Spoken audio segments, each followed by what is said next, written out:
So good afternoon all, my name is Wendell Daniel and welcome to StreetMic, and we are coming to you live and direct. I'll come to you in a minute, from the regular Sunday mayhem down here at Speaker's Corner, and today is the 4th of August 2024 and we're now live on YouTube. So good afternoon all, my name is Wendell Daniel and welcome to StreetMic, and we're coming to you live and direct from the regular Sunday mayhem down here at Speaker's Corner. And today is a very important day because later on I will be speaking with Ali Dawa, and he's a Muslim heavyweight down here at Speaker's Corner, and we will be discussing the threat that was made earlier last week to burn mosques. So later on, Ali Dawa and myself will be discussing the threat that was made to burn mosques. And that is a direct result of what happened in Southport when 3 innocent, beautiful young ladies were killed by a 17-year-old by the name of Axel. And as a direct result of that, there has been some terrible, terrible things happening throughout the length and breadth of this country, and I will be discussing what has been going on. I will also be talking about 3 other things, all associated with what happened in Southport. You would all know, if you watched the TV, your live streams yesterday, that this country was under attack yesterday as a direct result of rioting, all different types of behaviours which were happening. And one of the locations that unrest took place was in Bristol. So later on, I will tell you exactly when a gentleman by the name of Christopher, or Tyrant Finder, who was live streaming events live and direct from Bristol yesterday, Tyrant Finder will be coming online and he will be having a telephone conversation with Wendell Daniel from StreetMic live streaming. And what is so important for me today is that the country, there is rage, there is anger, there is, you can feel, you can sense the emotions of our people are feeling, and we will be calling for calm. I am calling for calm. But one thing I do know is that today is the anniversary of the time when Mark Duggan was shot and killed in Tottenham. So today, the 4th of August, is the anniversary of when Mark Duggan was shot and killed in Tottenham, and we all know what transpired. There were riots across the length and breadth of this country. But on Monday, we know what happened in Southport, where 3 innocent young girls were killed.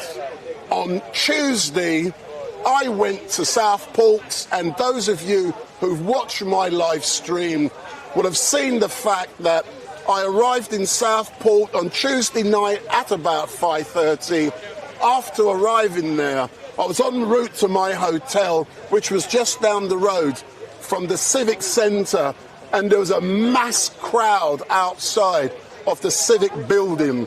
Unbeknown to me, there was a visual that was about to take place. So I got out of my taxi, I went and I filmed that visual, but I was actually on my way to a protest, a street protest that was taking place. Save our streets, keep our kids safe, that was taking place near the location where the 3 young ladies lost their lives. And we've all seen the footage of what transpired. It was quite shocking, but StreetMic was in the middle of that riot that took place. And go on the channel, you will see the footage that I got. I pulled myself out of that location for safety reasons because, listen man, I've got a camera, people are angry, bricks are being thrown, police vans are being burnt, and I'm right in the middle of it. That was the occasion when my intuition said, Wendell, get out of here, because it was too dangerous. So I made that decision to leave that location and go to the safety of my hotel, and I'm so glad I did, because we all know what happened. If I didn't, who knows what would have occurred. But we've subsequently seen what happened on that day. But what was really amazing is that when I got back to my hotel room, my phone, my mobile phone, was burning. It was hot. It was on fire, because the national broadcasters from around the world, they tuned in to my live stream, because the stuff I do is high quality broadcast standard, and they from around the world. You even saw me on Lorraine, on Good Morning Britain the next day, on CNN, all over the place. My footage was being used of what I saw unfold in Oldham. Sorry, not in Oldham, in Southport. So I was there. I lived to fight another day. And those of you who said I'm a coward for leaving, then I'm a coward. I don't care what you say, but I sensed the time was right to leave the location, and I did. On the next day, which was Wednesday, I left Southport and I made my way towards Downing Street for the protest that had been arranged by Danny Tomo. So I got there roughly 10 to 7 when Danny Tomo just arrived, and I am being honest, and it's about telling the truth. I'm disgusted at what I saw transpired. I want Danny Tomo to ring me, because I want to be engaging with Danny Tomo, and we've got Mr. IC3 on site. We're not talking yet, but if you come here, Mr. IC3, today is going to be a very, very busy day. Okay. So this is IC3. Okay. We can talk to him later on, but not at the moment. Okay. I've got important things to do. So the point I'm making is that I intended to be filming what Danny Tomo was doing in around Downing Street and on Whitehall. You've all seen the footage. Unfortunately, I did not live stream onto YouTube because I forgot a piece of equipment at home. But I did live stream privately, and I recorded, and I've also got the footage. I saw the police beginning to introduce a strategy to cattle. And I saw it, I was watching it unfold in front of my very eyes. And I warned people, you are going to get cattled.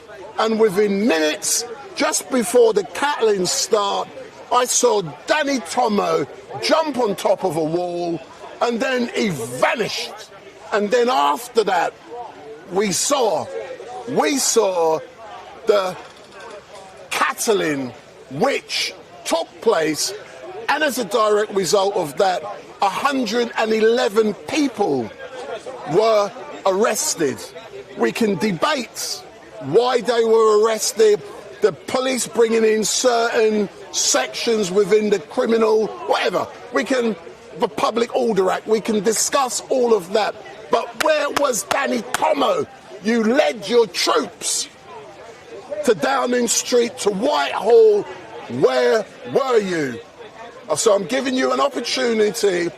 You may have a genuine reason why I didn't see you after you went over that wall, but come talk to Wendell Daniel from StreetMic and we will find out more. But I'm now going to be talking to a gentleman in a few moments who was at Downing Street and he witnessed events as they unfolded. But don't forget, I will be talking to Ali Dawa, Muslim heavyweight down here at Speaker's Corner with 1.2 million followers in regards to the threat that was made to burn mosques. And Ali has agreed to have that discussion with me. And also I will be talking to Christopher, or Tyrant Finder, from Bristol, who was on site yesterday. I rung him and he answered whilst he was on the front line, and he told me what was going on. And when I saw the footage of he was there walking and then suddenly riot horses charged towards him, and he filmed every single thing that happened in Bristol until it got too dark for live streaming to continue. But Christopher, you've done an excellent job. Well done and big up. So let's talk to the gentleman next to me about events this week and what he has witnessed. So, sir, if I can put that on you. Oh, yeah, certainly. You know how important great sound is, so come round. Yeah, man. All right. So earlier on this week, I saw you down at Downing Street. Yeah. Can you tell me what you saw and what was your assessment of what happened? Go in front of the camera. Okay. Well, yeah, like everybody else, I made my way down to Downing Street. I was there about sort of just after 7 o'clock in the evening. I was there for about 2.5 hours. I was there pretty much to the end of everything. And when I got there, as you can see in my hand here, I've got a pole with a flag on top. And my purpose was to go down there, basically to make peace. I had a flag on it which said, "Lord, heal our nation." It's an English flag with the words inscribed, "Lord, heal our nation." And I stood right in the middle of the police court. You might say that, I don't know if they call what at that time they were lined up, and they were standing with about rows of about 20 in length, or should I say 20 officers, and I stood amongst the police officers. And obviously there were little people crying out, people calling out, and wanting answers. And that's why they went to Downing Street. That's correct. They wanted answers for why it is that we are, our country is basically going down the pan. They wanted answers. Now, what I saw was that there were a few little scuffles. I think the frustration was boiling over. And yeah, the police controlled it pretty well. But after a period of time, about an hour and a half, I saw the police then starting to, as my friend says, kettling the people. And then I had my flag there. I was standing there in front of the gates of 10 Downing Street. Because I interviewed you Yes, there. you did. And I was allowed to stay there because I said to the police, listen, my flag is a flag of prayer. I am here to pray for you as police. I'm here to pray for the country. But then the police moved me on and said, you can't stand here anymore with that flag. So then they moved me to the other side, and I went to the other side, and I said, okay, and then afterwards it kicked off. I saw the police coming in, they were talking to each other, and all of a sudden I saw them moving in a way to tell me that this was going to be a confrontation. But what do you mean that it kicked off? Elaborate for the people watching. What did you see in here to give you that impression it kicked off? Okay, when I first came there, the police had regular hats on. Their hats were like my hat. You can see it's a sort of a cloth hat. But then I noticed that they changed their hats into the riot gear hats, which were plastic and with masks over their, the plastic coverings. I also saw, I think, shields. So I think they were obviously wanting to move the people along. They did not want them to stand there protesting. And eventually they started moving the people from Downing Street. Yeah. Do you believe, that what the police did was to show force that they're in control to the world, to the people in this great country, that don't mess with us?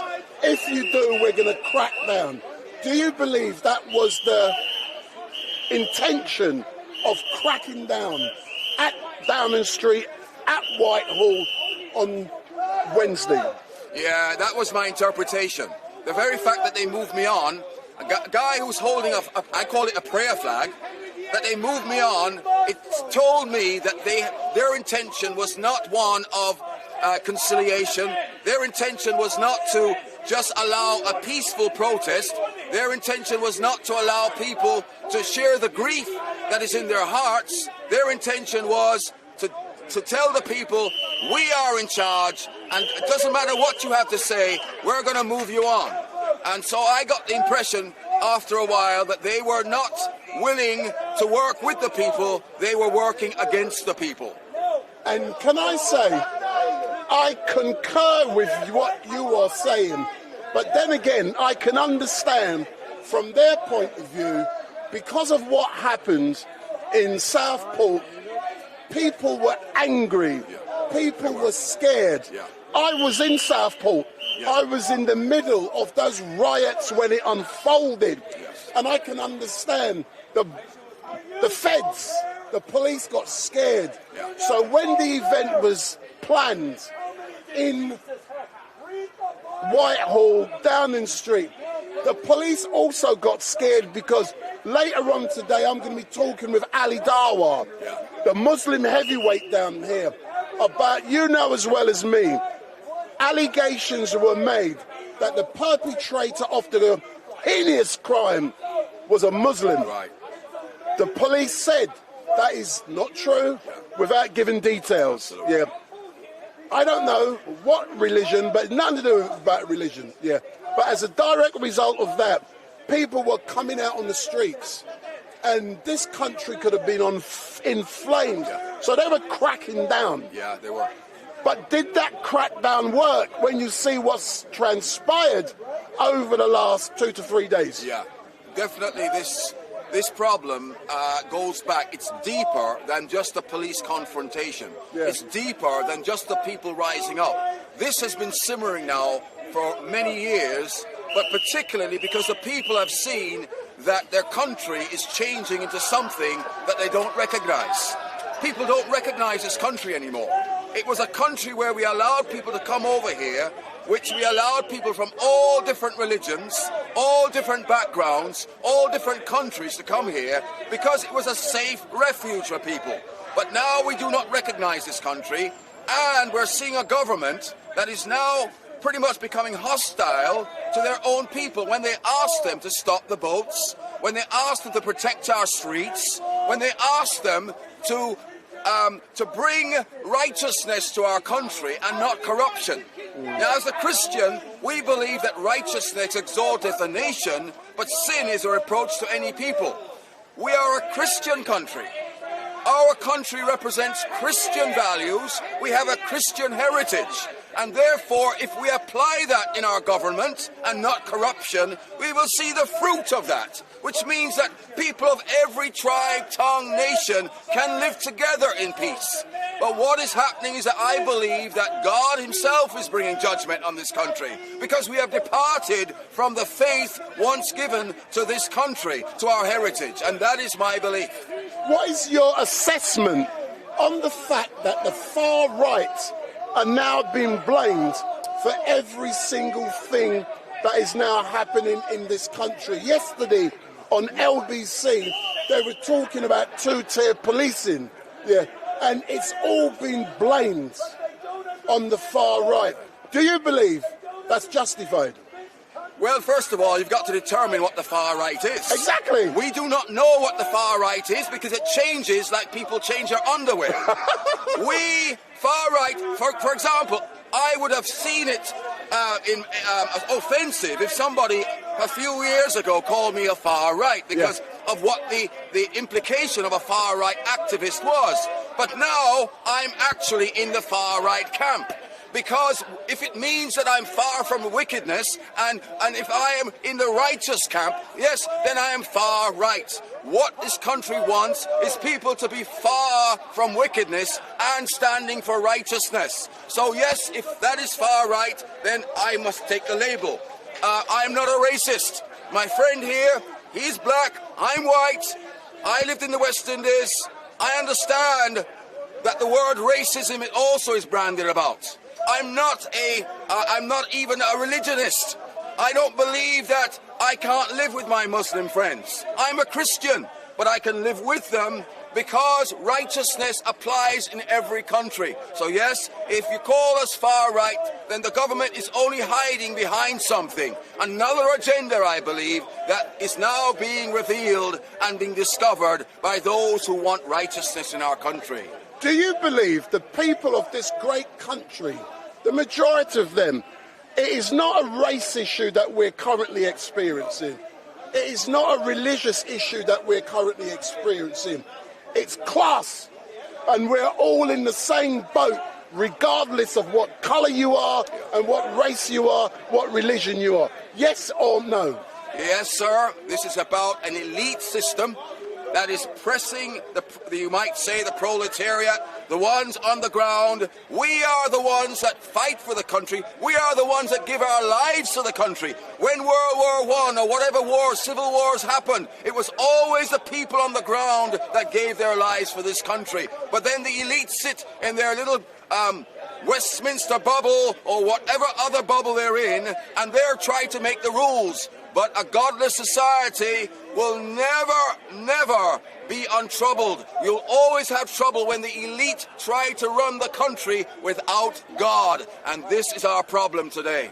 Why do you think, that some people, I'm not saying all, some people jump to blame a Muslim on what happens in Southport? Well, the problem is, I think, is because when people don't give the right information, that's correct. When they don't come out and say, listen, we have a man that we've apprehended, and and they don't give the name of the guy because he's under 17, yet this under 17 can destroy the lives of at least 10 people. 3 are no longer with us. The fact that they're holding back and guarding the wicked is a big problem.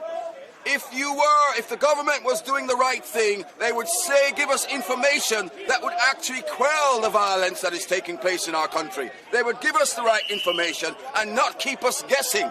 This is the problem. Why there is now a problem that Keir Starmer really needs to sort out. Yeah.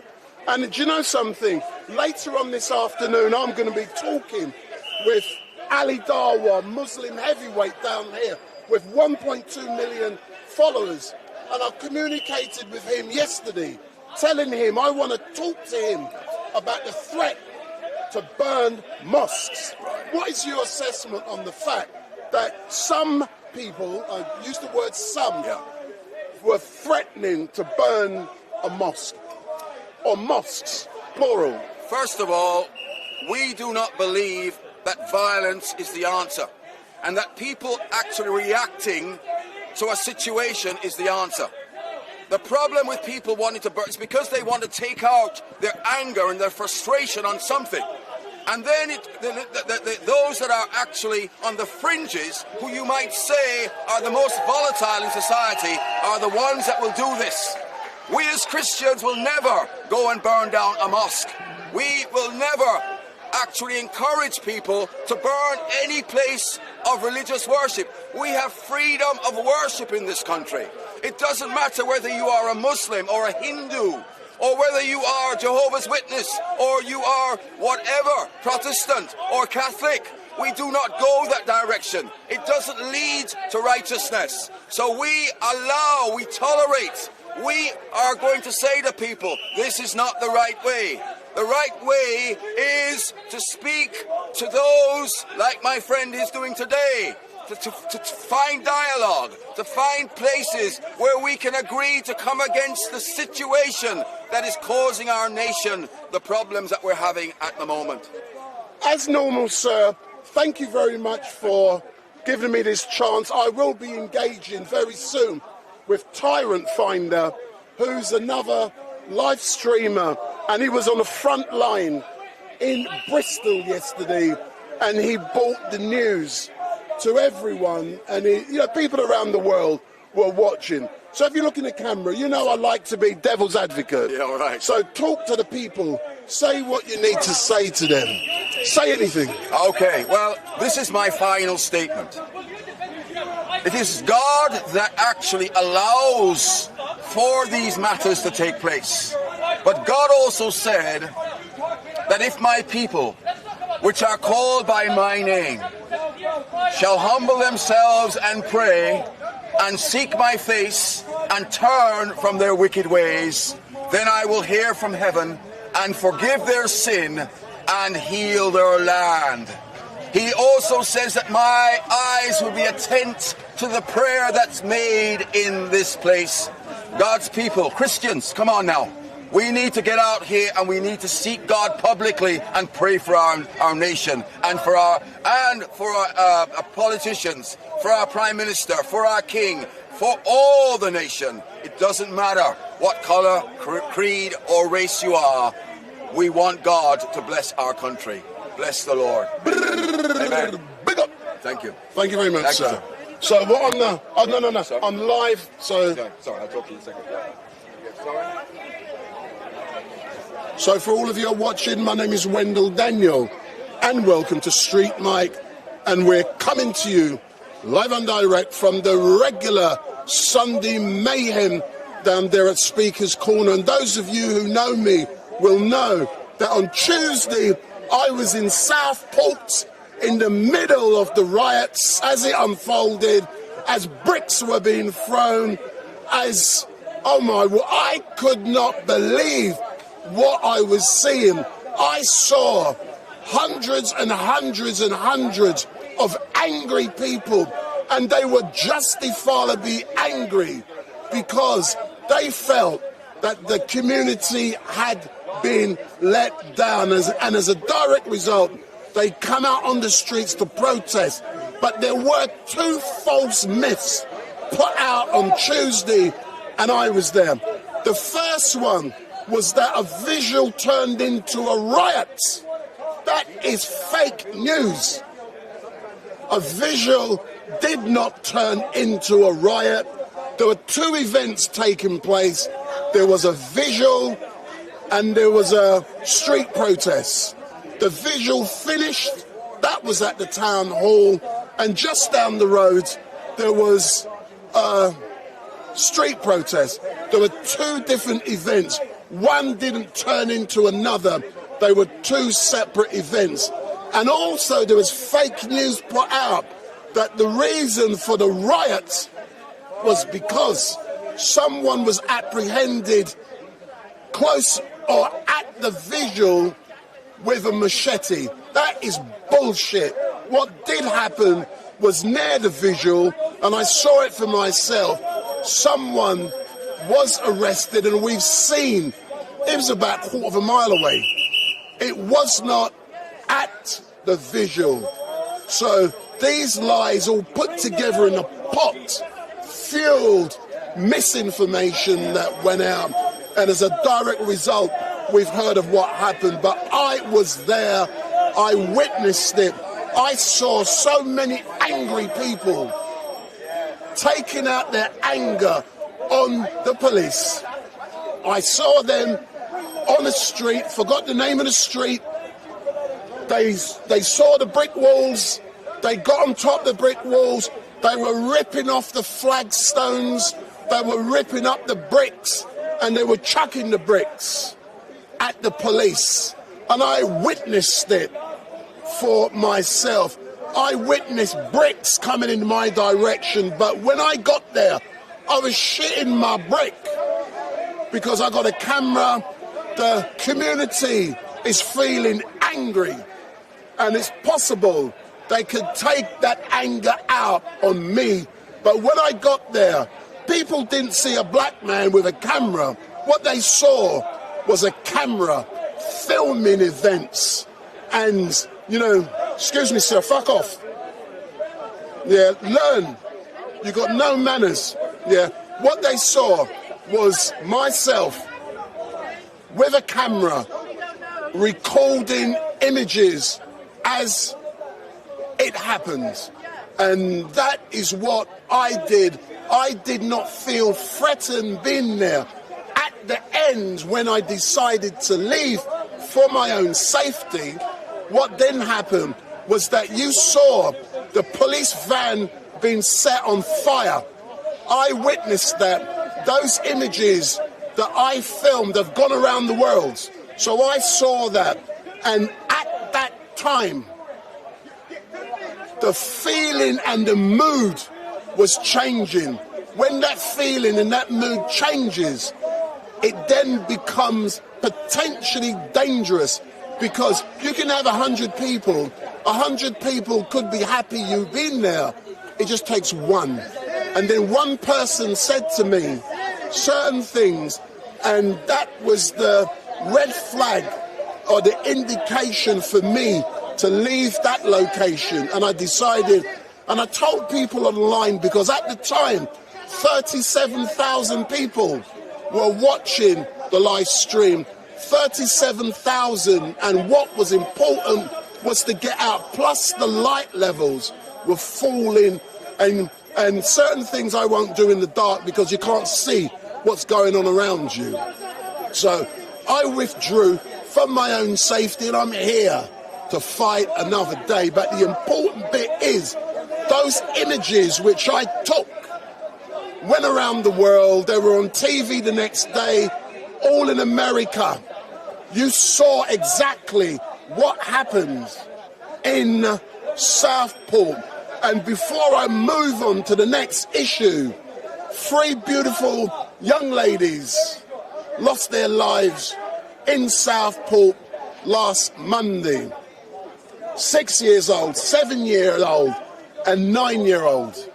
Other children and adults are in hospital recovering. All I can say is our condolences go out to the loved ones of those beautiful young ladies who lost their lives.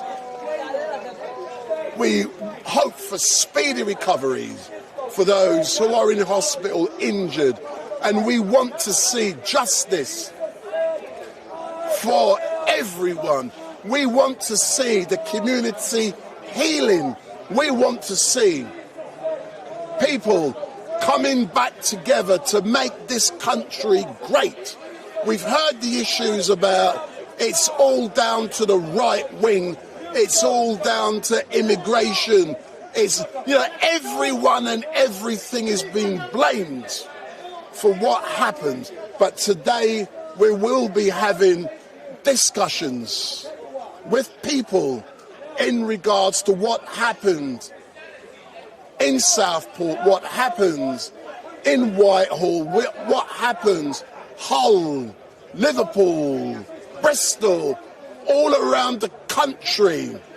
We will be discussing that today. And please remember, today is the anniversary of when Mark Duggan was shot and killed by the police, and as a direct result of that, that sparked the last riots in this country.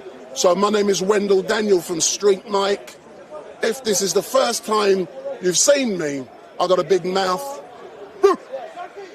but I'm here every single week. And if this is the first time you've seen me, give me the thumbs up, make your comments down below, share and follow. So if this is the first time you've seen me, give me the thumbs up, make your comments down below, share and follow. I'm now going to go in the YouTube chat and say hello to a few of the normal rabble-rousers who are in the chat.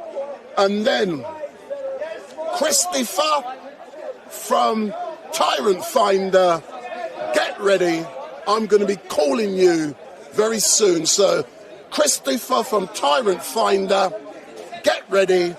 I'm going to be calling you very soon, and I know you are watching. So I'm now going to go into a chat and say hello. And don't forget that I will be having a discussion with Ali Dawa, Muslim heavyweight down here, about the threat to burn mosques.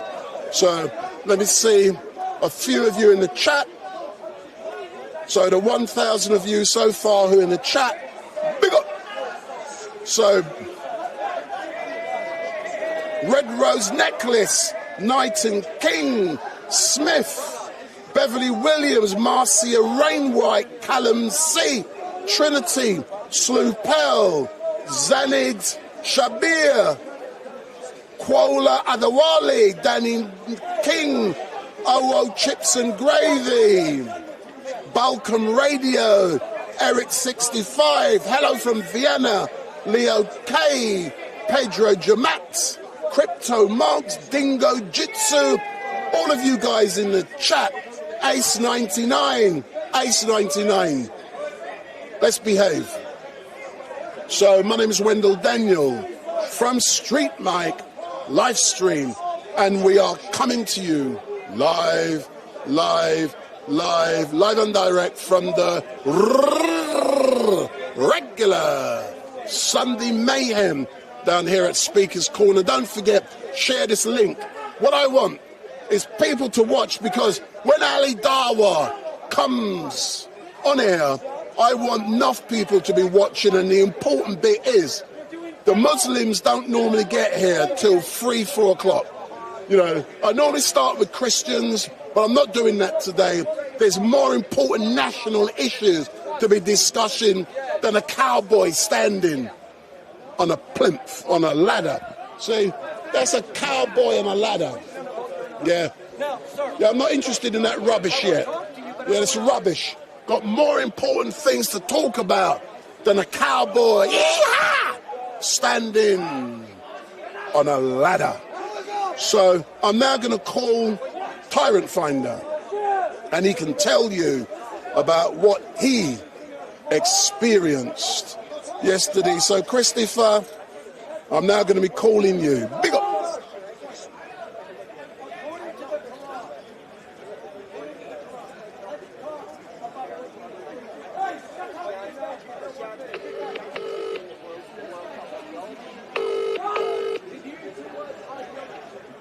Wendell.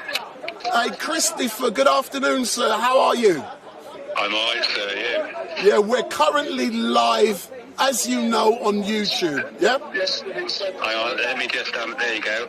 Yeah, can you turn your sound down, because we're going to get echo. Yeah, mate, it's down. I've turned it down.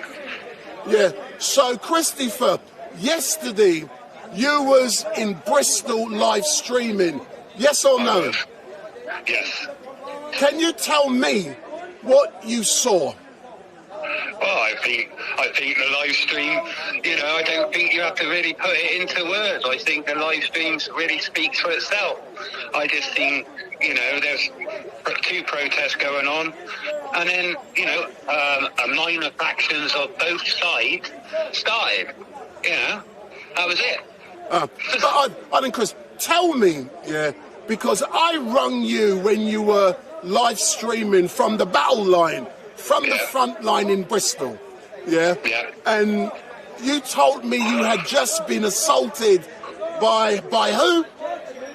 Well, from where I was standing, mate, it was clearly what people call Antifa, because, you know, I think if anyone wanted to start on me from the other side, I think they would have, you know, came at me from the front. They would have had a little bit more of a bottle than attacking somebody from behind, you know, so, yeah, I believe it was Antifa. So, I've seen all of your stream, but let's go backwards. At about 20 minutes into your stream yesterday in Bristol, you were walking through a park and then riot horses were running towards you. So take it from there. Well, as you know, it's normal police tactics. They use animals. They use either horses or dogs to control the crowd. They treat them like they would any football protest, wouldn't they? You know how they would treat football hooligans as they tar them. They would treat them in the same course. They use horses, dogs to create a barrier, to drive people away. And that's a tactic, is to disperse people as well. So when you got there, the riot horses were being used to disperse the crowd. Take us through, as a person, as a live streamer with a camera, what was it like for you to be in the middle of this? Look, being live streamers and being, what you class as citizen journalists, in the position that I was yesterday, I was in what you call an afforded position, whereby, people with press credentials would actually be. So it's for the fact is that I am from Bristol. I am known by the police to do what I do. So I think I was afforded a little bit more leeway to stream all this, whereby, so that's why I was inside the police cordon, and I was able to get the footage that I am, because what you've got to remember is somebody that's done this a long, long time, you have to know how to behave to get the footage that you think the people should be able to see. And that's footage from both sides. And the only place that you can get that is actually being within a cordon, because you have to be seen as neutral. Because the moment you're not seen as neutral, you are either tarred on the left brush or you're tarred on the right brush. As you know, my preferred way of doing things is to be in the heart of it. Yeah. And let's compare your approach with my approach. Yeah. Do you see my approach as dangerous? The approach is, as somebody who's done it a long time, I can read the situations. Yeah, it's about reading. Okay. It's about reading. It's about risk assessment, knowing your surroundings, knowing what type of protest it is. It's a number of things that I've become, and knowing police tactics as well. Yes, yeah. Just like in Whitehall on Wednesday, I saw the police tactics when they were cattling, so I warned people, but people didn't hear the warning. But when you got attacked, when you boof, what happened? Well, basically, it was, as you see, I had the camera.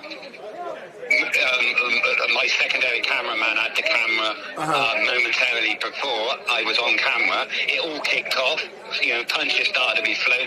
I took the camera back and started to move, and within the seconds of me taking the camera back, there was a flying kick from behind, and that's what took me off. Yeah. And it took you out. Yeah. Your lens went blurry for about 4 or 5 minutes. And then eventually you came back, and then eventually someone called you a coward, and you showed your legs after you had been attacked. Yeah. So what type of injuries? It's like I can read your chat now, you know what I mean? Tyrant gave him a woman's eye view, and, Tyrant's a girl. But I like to see anyone actually standing there and do what I do, cover what I cover, and cover like what you cover. Yeah, that's correct. Armchair warriors, but at the end, the light's now beginning to fade. An event is now taking place outside of a hotel. Tell me more about that. Well, as the police drove them, they drove both, one set of protests they drove one way, the other protests they drove towards, like Redcliffe and Bristol, and, they were driving them towards Mogret. To me, is why would the police, this is the only real, I know that they were there, they had to facilitate both protests, yeah, but All right, these were last-minute protests called within Bristol. They were allowed to take place in the same place at the same time. So why not? Now, we have several locations that we hold protests within Bristol, right? And that is normally Castle Park or College Green, okay? Why not say, you know, right, one protest can take place in Castle Park, one place can take place in College Green, and they put a sterile area in the middle, right? And that's how they control it. There would have been no violence there if they would have done that straight. Right, and say, right, you can't. One of you can't have your protest here. You can have your protest in Bristol, but you can't have it here. So two protests were going on at the same time? Simultaneously, yes. Has what happened to you yesterday, Chris, dissuaded you from continuing your excellent work? It hasn't. It's not going to stop me, you know, doing from what I'm doing. It's made me a lot more aware that I'm actually a target, probably from both sides now, because people don't see what I do. You know, I'm there for the good of everybody. Okay, I got multi religions all around me, right? Because this is what it's becoming. This is becoming. You know, all people see is colour and fucking religion, right? And I am absolutely sick of it. And this is what the biggest divide what we got. I don't go out there and I don't see colour, and I don't go out there and I don't see religion, because that's not high on my priorities as a human being at the moment. And this is the problem. Well, this is the division that's being caused. You know, it's to serve a narrative and it's to serve a purpose, right? Like they tried to do during lockdown. What's your assessment on the fact that the far right is now being blamed for everything, and they're actually saying that two-tier policing is a cause? What do you think about all of that? 100%. As somebody who films what I film, the people, I can't even use labels because I don't want to use labels of people, right? I'm choosing, you know, what the government and Keir Starmer says that, you know, they're far right, okay? It's not, is it? It's left and right. It's the same wings of the same bird. You know what I mean? It's just that. Yes, there is two-tier policing. I finally come down. What you have to remember, all they see is with people with England flags, you know, singing Tommy, Tommy, Tommy, and all this. Regardless of what people's feelings on Tommy are, right? It serves a narrative because it's all about optics. Okay, you've now got Keir Starmer, and you had innocent people come out on the street, and now they've been tarred as a fascist. How do you know that the targeted attack on me yesterday wasn't because, you know, I stand up, I want to stop the immigration of the people coming over on the boats, because that's not good. But we have a complete immigration problem. Okay, I want to stop all the rape and killing of my children, but that doesn't make me far right, or it doesn't make me a fascist. Right? It makes me want the good for my country. Right? But you know something, Chris? Yeah, I'm now been accused of supporting the far right. I'm now being accused, yeah, of yesterday I decided to cover a different perspective in the pro-Israelis, so I'm now a Jew lover. It doesn't matter what you do, you will be ascribed a label. Even I used to film BLM issues. I'm a BLM supporter. As soon as you film something, you actively support what you're filming. And when we're capturing the optics, and we're capturing history as it unfolds in front of us.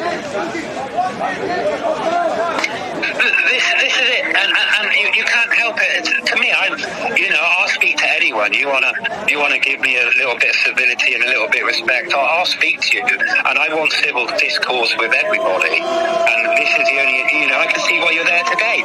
You'll probably get a load of stick because you're speaking to Ali Dawa. But can you see the importance of me speaking to Ali Dawa today? Because it's been threatened that mosques will be burnt.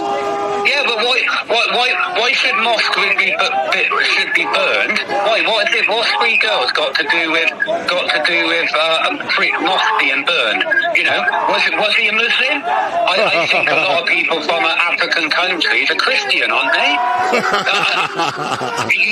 What has it got to do with it? You even had the imam from one of the oldest mosques in the UK inviting people in for civil discourse once all the troubles have happened. So come on. What's the real problem here? Because people don't want to talk, Wendell. I hear you, Chris, but all I can say is thank you very much for the great work you done yesterday. I'll probably ring you again later on this afternoon to engage. But, with Ali Dawa later on, it's going to be interesting. But I'm now going to give people some religion, and all of this stuff here to me is not important today. No. But they love religion, so I'm going to give them some religion. Well, that's it. They love religion, innit? And that's what's causing the massive divide. But hey-ho. Thanks a lot, man. Bye-bye. See you later, mate. Bye. Bye.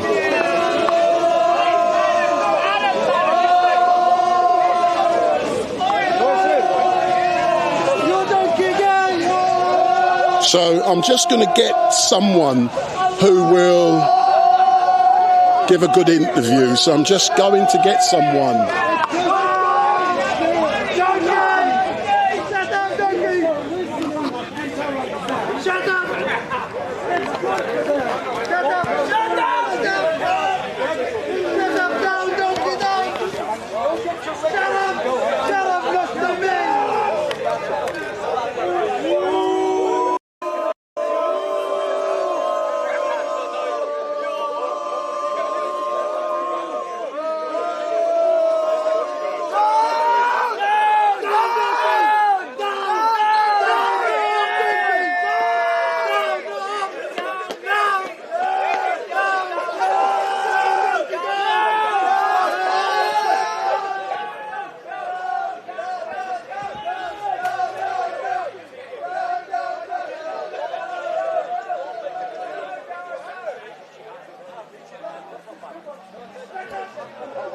Big up, StreetMic, big up.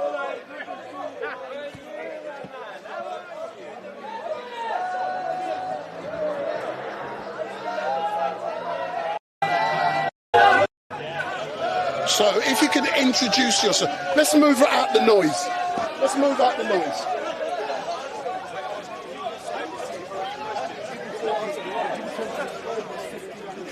It's too noisy down there. Sorry. He said sorry, man. What the fuck you looking at? I didn't do it on purpose, sir. For fuck's sake. No, don't worry. He's always like that. I know he is. But Jeremy, if you look into the camera, Big up. Can you introduce yourself? Jeremy from Hyde Park. I've been coming in for since I could crawl.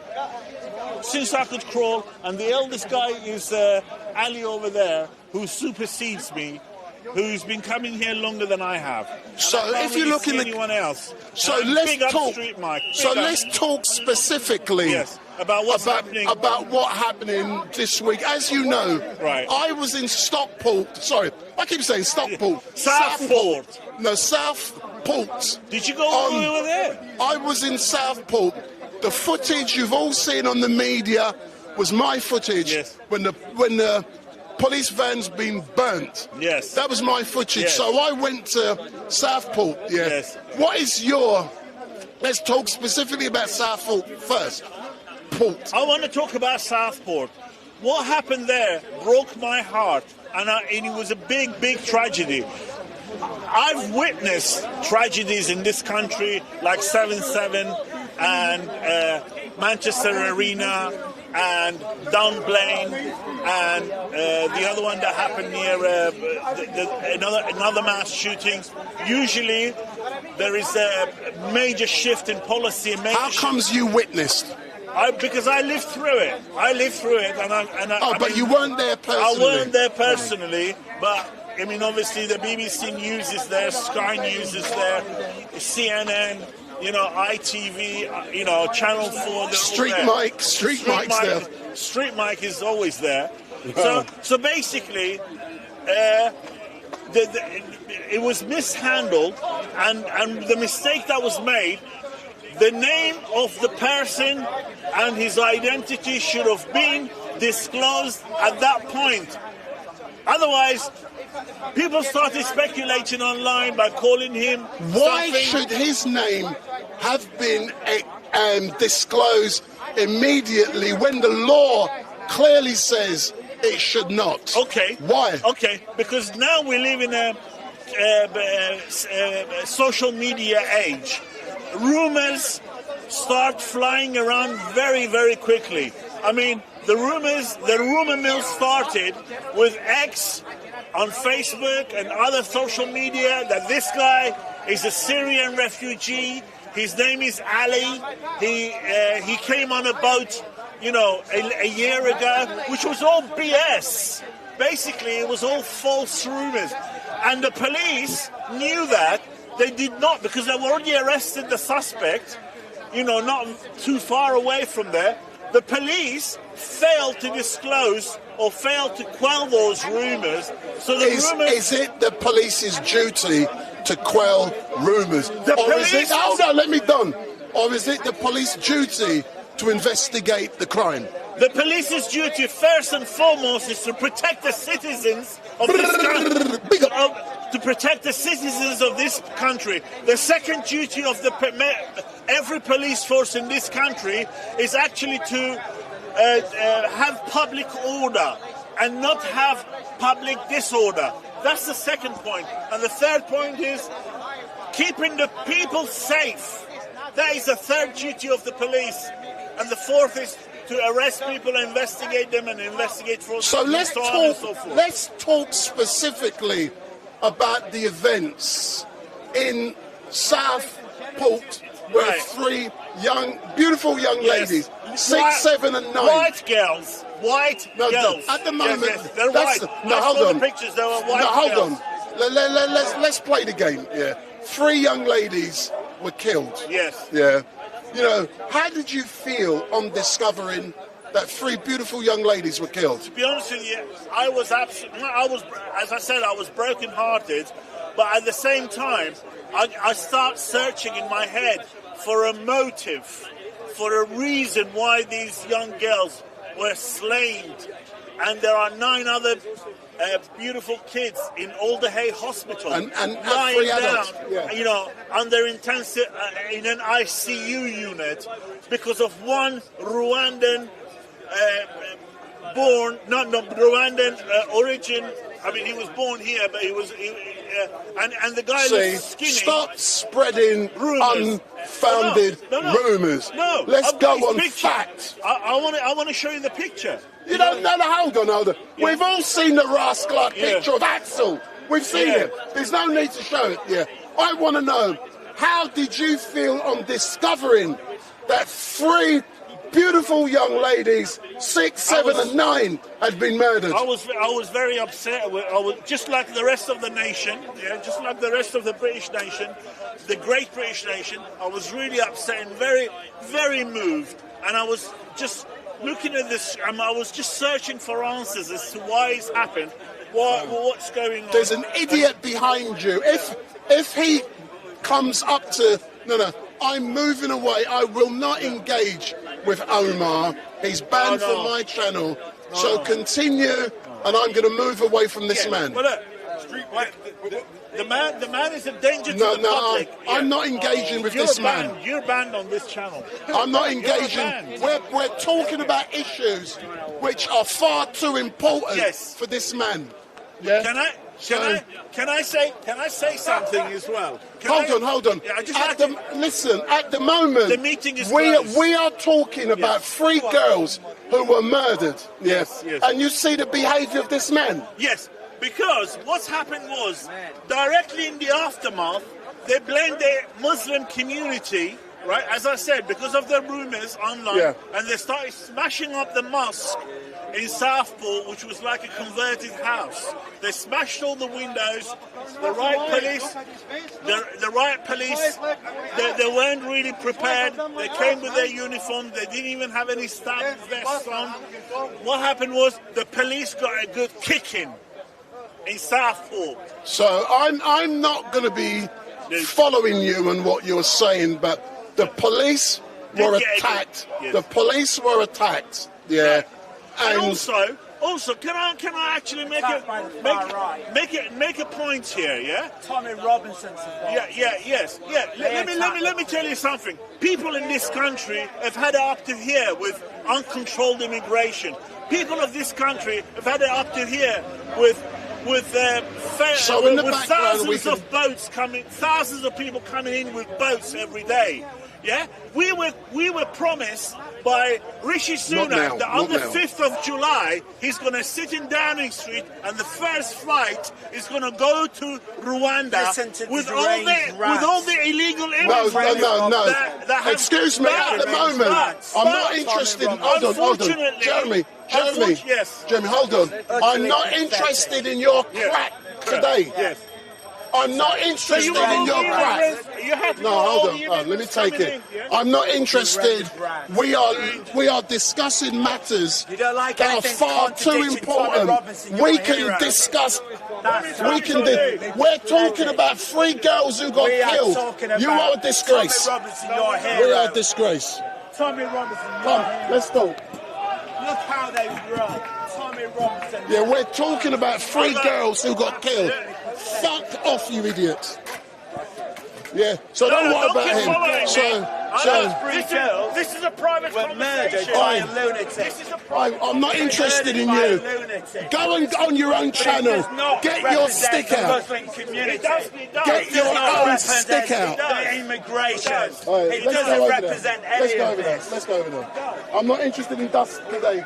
Come over here.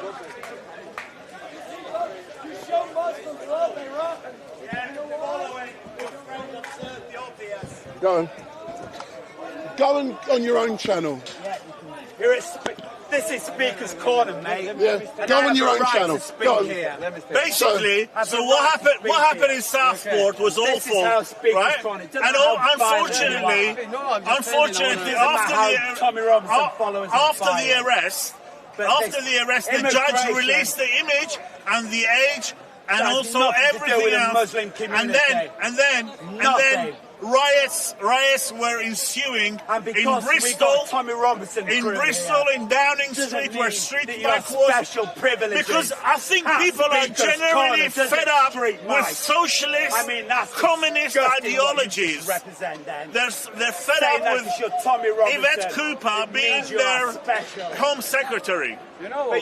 What do you think about what happened in Downing Street on Wednesday? Everybody here. In Downing Street, a bunch of patriots got together. You do well to remember that, StreetMic. You do well to remember. Listen, he's not talking to you. He's not even talking to you. Immigration. Nothing to do with Muslims. Those freaks. Everything he does. The majority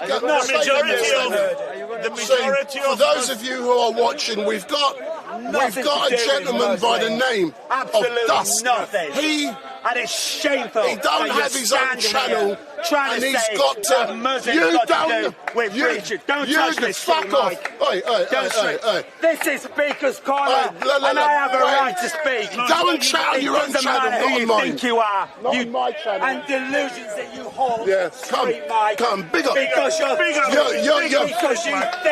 So let's talk further. You're Tommy Robinson. Let me tell you something. You to me your special privilege. He was actually invited to the Tommy Robinson backstage. Don't worry about him.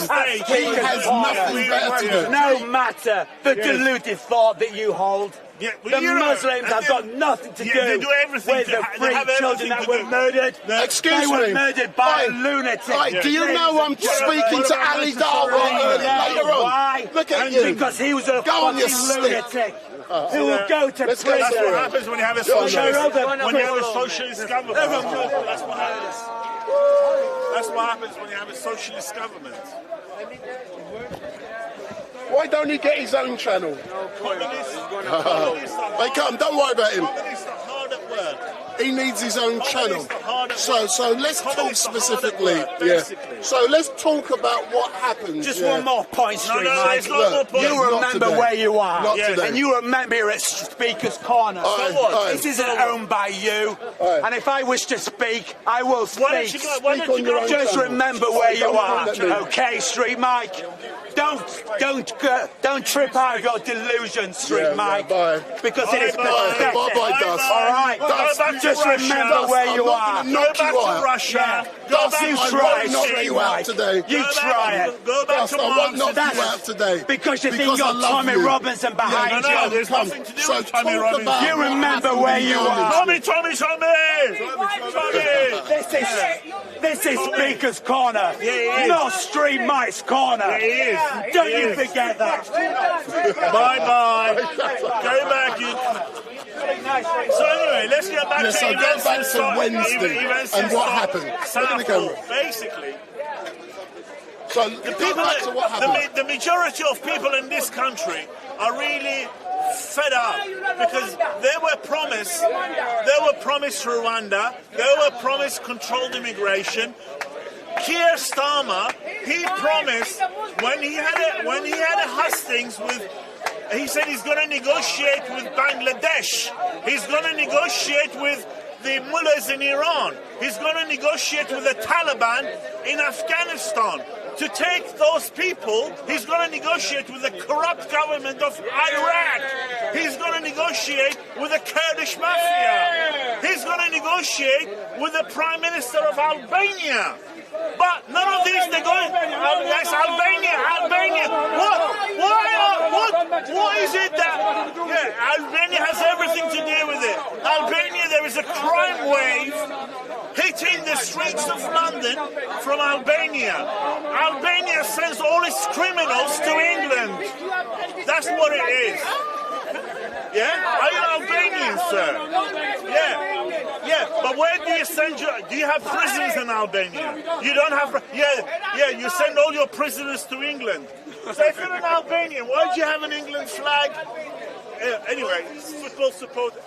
So anyway, going back to the matter we're discussing, later on this afternoon, I've arranged to have a discussion with Ali Dawa specific to do with the fact that mosques, it's been threatened that mosques will be attacked. What's your assessment of that? My assessment is, to be honest with you, the majority of Muslims in this country are peaceful, law-abiding citizens. But there are minority that have been. Can I tell you? There are minorities online that you will see them. I think they are paid by the Islamic Republic of Iran and they're being paid by the FSB in Russia. They have been paid. There are agents. They're agents of the IRIGC, Iranian Revolutionary Guards, and also the FSB. Yes. So listen. Thank you very much. Thank you very much. Big up, StreetMic. Big up. Coming live and direct. Big up. So for all of you watching, my name is Wendell Daniel. And welcome to StreetMic, and we're coming to you live and direct from the regular Sunday mayhem down here at Speaker's Corner. And not long ago, we heard some foolishness coming out of the mouth of Dust. But I like Dust. Him and I will engage later on. But there's a time and a place to have a discussion. We were having a discussion about a very important issue concerning 3 beautiful young ladies who were murdered in Southport. And Dust lacks upbringing, he lacks class, and he lacks decorum. There's a time and a place the place wasn't at that time. But, sir, do you have any views? I won't show your face. So, tell me something. Come forward. I'm not going to show your face. I'm not going to show your face. Oh, excuse me. Who wants... Where's the heckler gone? I know you are not scared. Oh, why should I be? Yeah, big up, big up. So come and tell me, in regards to what happens on, you know, the troubles that's been unfolding in this country over the last few days. We've had riots. I've been to Southport. I was there as it unfolded. Today is the anniversary, the 4th of August, of when Mark Duggan was killed in Tottenham. Yeah. So what's your assessment of what you've been seeing unfold on your TV cameras? Right. So and live streams. Yes. So I look at it like this: over the decades, humans, over the centuries as well, sometimes they feel oppressed to be able to express how they feel because they have leaders, and sometimes leaders, they try and rule the majority. Yeah. But then there's always a minority who look at things differently. And those minorities sometimes are the ones who can be the most dangerous ones. Because they're not allowed to express themselves. They're told, stay quiet. Then sometimes you're looking for, it's like a cork. An excuse, that boof. Yeah, it's going to be an explosion of something sooner or later. On top of that, this young man who done this, Munster, whatever you want to call him, he had some... Axel. He had some form of mental illness, because for you to go and kill 3 innocent children and even want to kill more, you can't be right in your head. But can I also argue, every single terrorist attack that happens around the world, when someone isn't killed, the perpetrator, the excuse is that that person is suffering from mental health. Have you noticed that? Yeah. Right. Right. Isn't that an excuse? Right, well, let me say, again, with us humans, we don't fully understand psychology. We don't understand the human mind. It's as mystical as, if you think about it, trying to work out what's beyond the universe, what's beyond the Milky Ways, what's beyond, the stars. We only have a surface understanding of psychology, even the people that study it for decades. So who are we to say, even a person that's lost control of their faculties? Yeah, that, right? Who are we to say that person isn't suffering from some form of mental illness? Because no, I agree with you, but the point I'm trying to make is, it is a standard for the forces to say that person was suffering from mental health, even if they weren't. Yeah, and sometimes that may even be the case, because what it is, we don't fully understand the human mind and how we operate.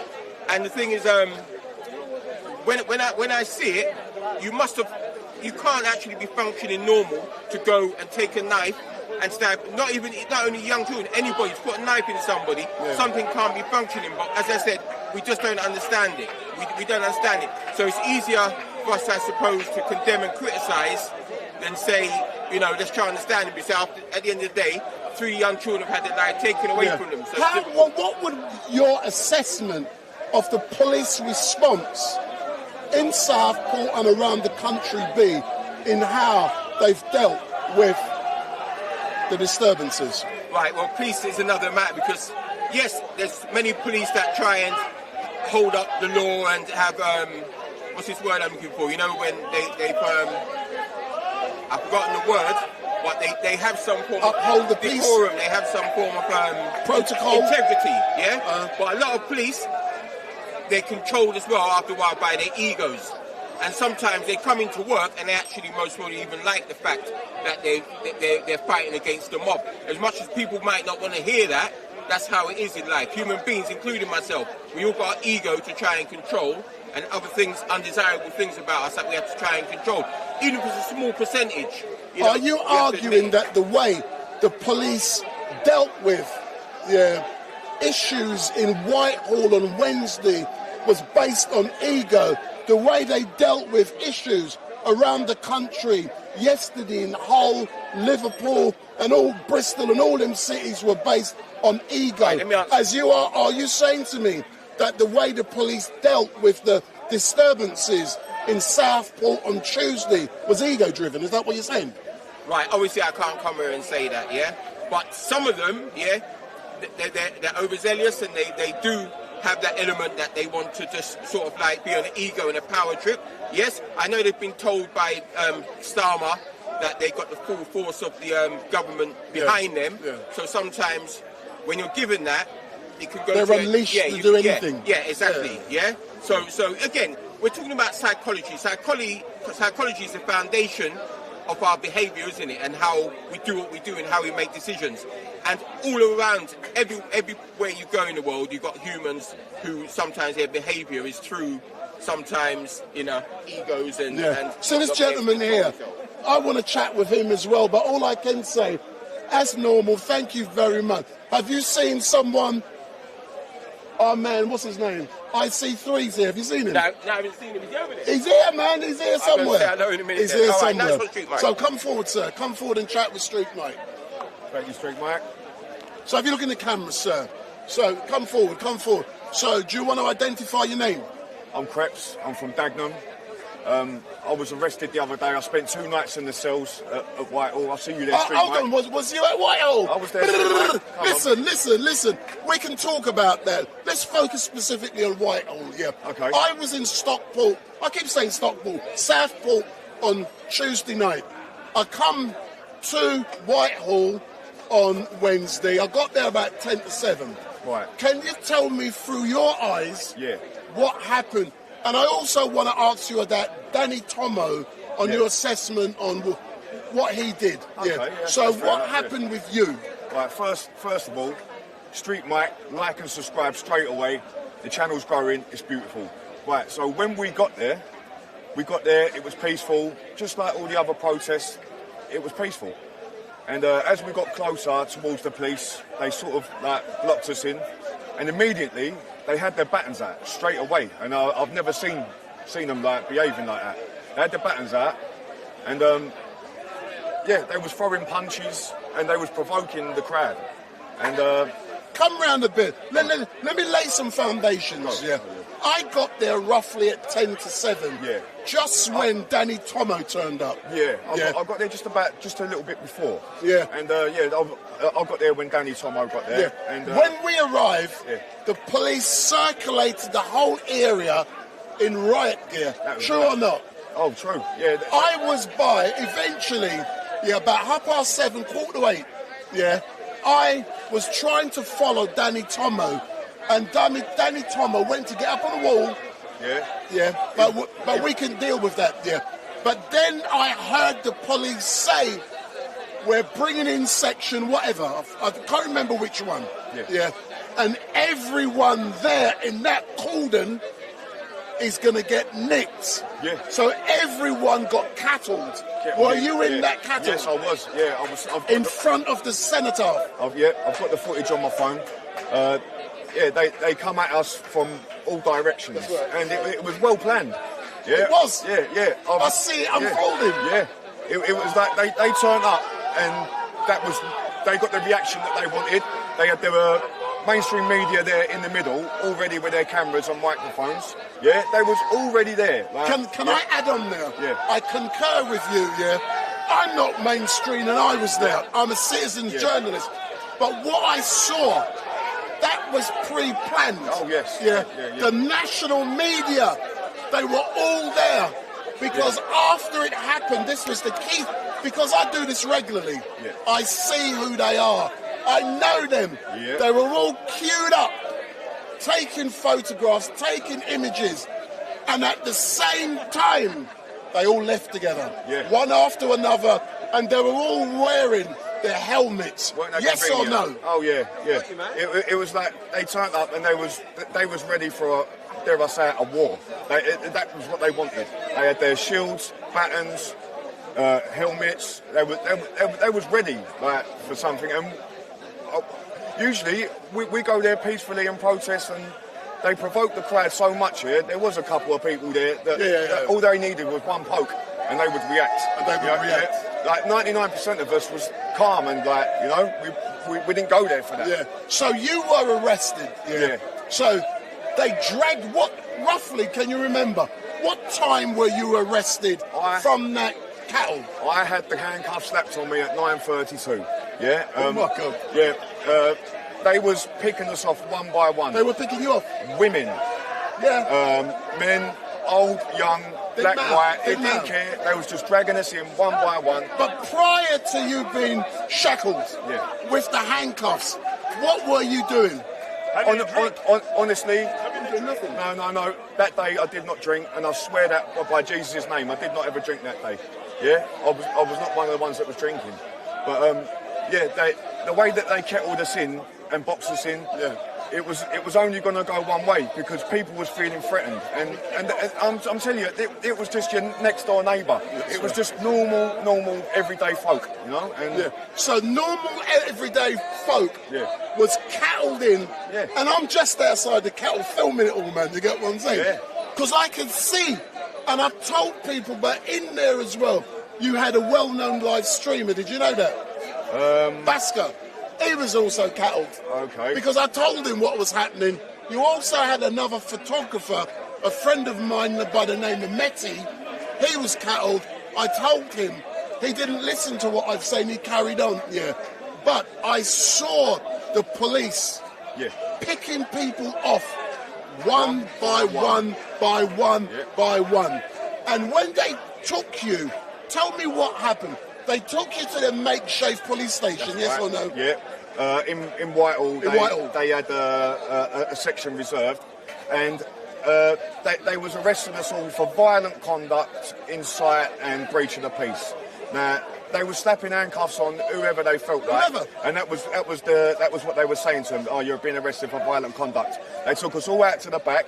They was taking the handcuffs off of some people and just let them go. Yeah, I think over 100 people was arrested. Only like 8 people ended up spending nights themselves. Unfortunately, I was one of them.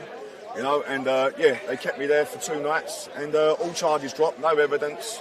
Yeah, and it was just like, why would you do that to us? So what you're saying, you were one of the 111 persons arrested in that cattle at Whitehall on Wednesday, yes or no? Yes, sir.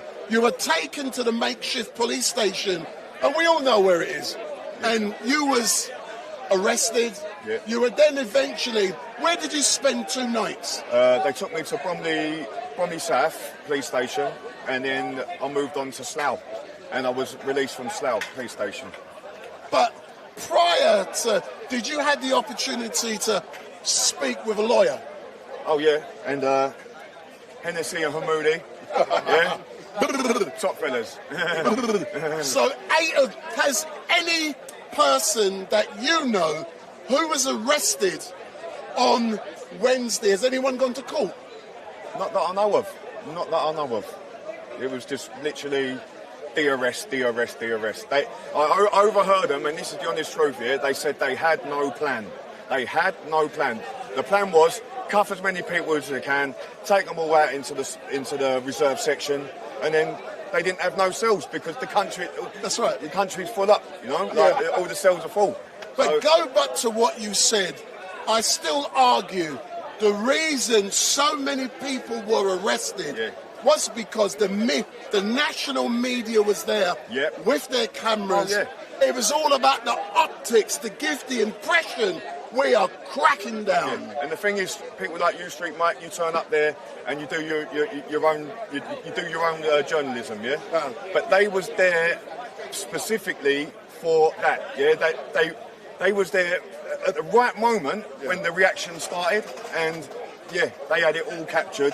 They twisted the story, and I will say there was like 0.5% of people was a bit rowdy, but the 99.5% was not. They was peaceful people, and they're angry, you know. How do you feel like the 111 who were arrested? You're all rioters. You're all far right. Is that true? Far right, definitely 100% no. Rioters, definitely 100% no. I'm a Christian. I follow Christ. My colour comes second. Jesus Christ told me to love my neighbour. So it's nothing to do with colour or nothing like that. You know. That's not the message we want to send out. Yeah, we just want to send out a message of peace, yeah, and unity and togetherness, yeah, and you know. And you know something I'm seeing clearly over the last few days, or over the last week, yeah, there has been unrest in the country. Yeah, it is not a race issue. No. It is not a colour issue. It is not a religious issue. It's all about class. Yeah. We're all in the same boat. Yeah. We can't listen. I've been stabbed 3 times, yeah? Right? I've got my war wounds, yeah? All individual different people. I've had a bit of a troubled past, and I'm not trying to say that, you know, like this was it was all them, it weren't my fault, yeah? But I've come to Christ and I've changed my ways, and we're just worried about the people walking around with knives, stabbing children. That they've got machetes, they've got big shanks, you know, we just can't be having this. I'm just worried about my child walking to the shop and back. That is all I'm worried about, you know. That is what I was there for. Yeah. Final question, let's talk specifically about Danny Tomo, who arranged the event on Wednesday that resulted in the arrest. Yes, sir. Have you got any views on where he was when everyone was getting arrested? Danny Tomo was really trying his hardest to calm down the situation. He was getting up. He was telling everyone, calm down. Apparently, some other people that was there overheard the police saying, "They're coming for you, Danny. They're coming for you, Danny." So a lot of people tried to shield him and got him out. I've got no qualms with that. Yeah, I think he got out at the right time because they was going to arrest him. If they did arrest him, they would have definitely made an example out of him. So I am happy that Danny Tomo got away, but people are saying, well, Danny, like this was your thing, you should have stood your ground, you know what I mean? So I can see both sides what people are saying, but God bless Danny, man. Like, you know, it is what it is. Like. Anyway, in closing, look in the camera. You know my stuff. I try, it doesn't always work, to be impartial. Hold the cam, hold up. Say what you want, you got 2 minutes. Shall I spit a few bars? No, I'm joking. Listen, I ain't got really much to say. I just want to say I love my country. I love my people. My people are black. My people are white. Yeah, we're just patriots, and we just want a safer country, and that is it. And I'm going to come out every time. I'm going to spread as much love as I can. I follow Jesus Christ. I want you all to follow Jesus Christ. Yeah, and if you're thinking about it and you're debating about it, pick that Bible up, stabbing little butchers through it. Yeah.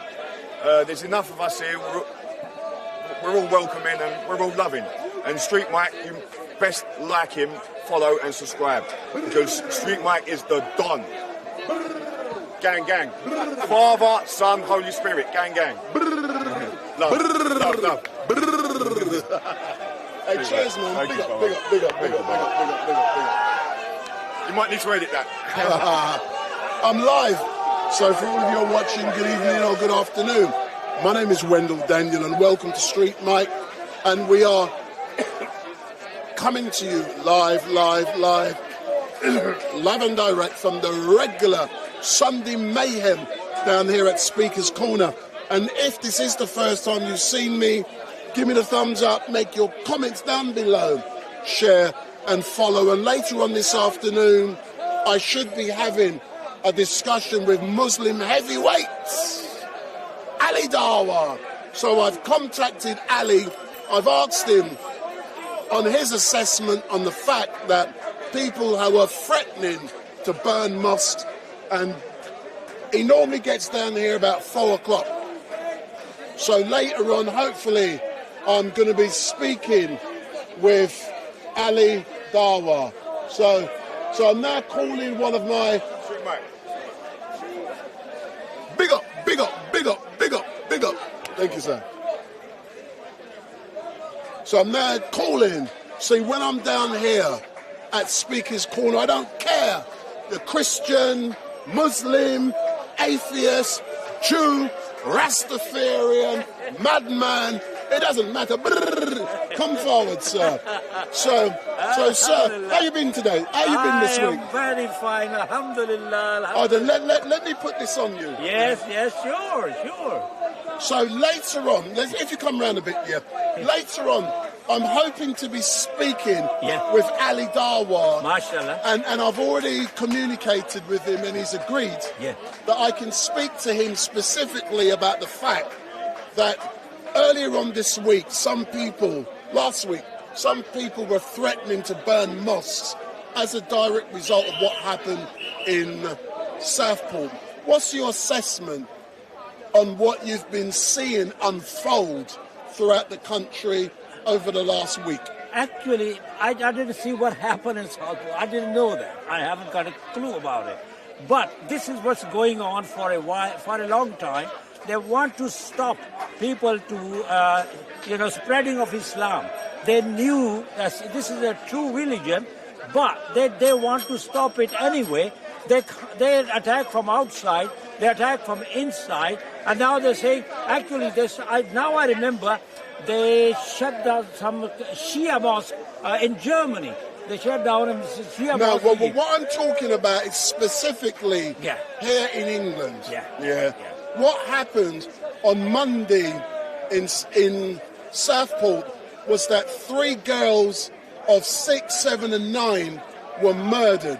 Was it? Yes. I haven't got a clue. Yeah, no. I don't know. Then it's best you not speaking on something you're not aware of, because you may make yourself look silly, and people will use it. I don't know. No. But as a direct result of what's happened, some people threaten to burn mosques.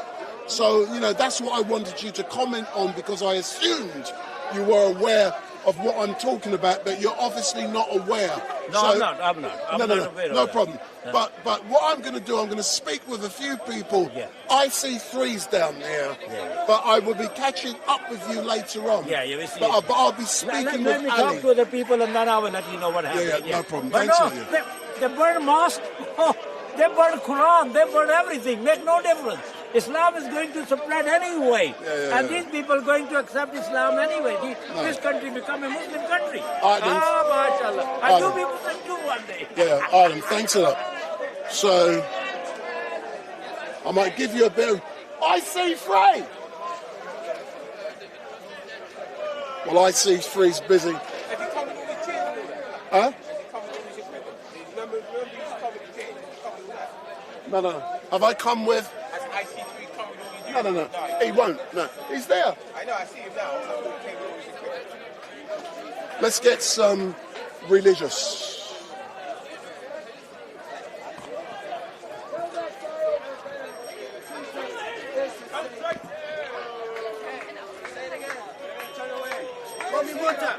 You're disrespecting me. You're going against your own scripture. Mr. Speaker, where can I purchase these jeans from? I'd like a pair of them jeans. At Harrods. I have good news and bad news. What is good news? The bad news is I gotta go. The good news is I'll be back. Next week. Now, most of you have been very good. Most of you.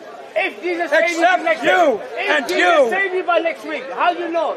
Now listen, these are from we say Inshallah. It's crazy.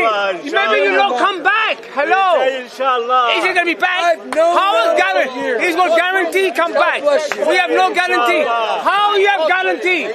Say Inshallah on the will of God you come back.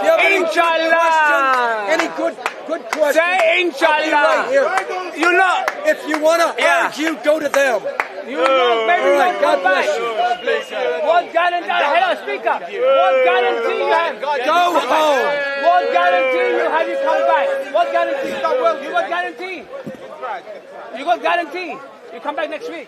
You're coming back for 20 years. No, he's going to say, no, you're right. It's right. He's going to say God's grace. In will of God. Say, in will of God, I may come back. In will of God. Inshallah. Why is the will of God? Did you just get here? No, I'm not saying. How long you been here? Simple question. How long he said he's going to come back. Oh. I'm not going to come. I'm not going to come back. You don't know. He's going to come back. Yankee don't know his Christianity. That's what I'm saying. What guarantee you're going to come back? Yeah, where is your guarantee? Will of God, I may come back. I may not. I love that blue purse. Show us your guarantee. You got jeans on his shoes. How you preach Jesus? Everybody! Jesus! He's alive! He rose from the dead for your sins! Amen. And yours. Right Don't on, forget sir. yours. All of man's Thank you sins. for the good message. Big up.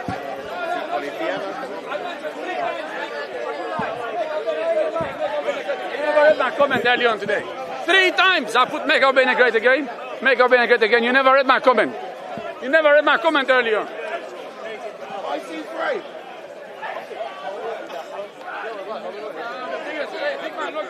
Hey! How are you, bro? I was about to get a drink, you know. I'll come back. Let me get. No, hold on, couple of seconds. Introduce yourself.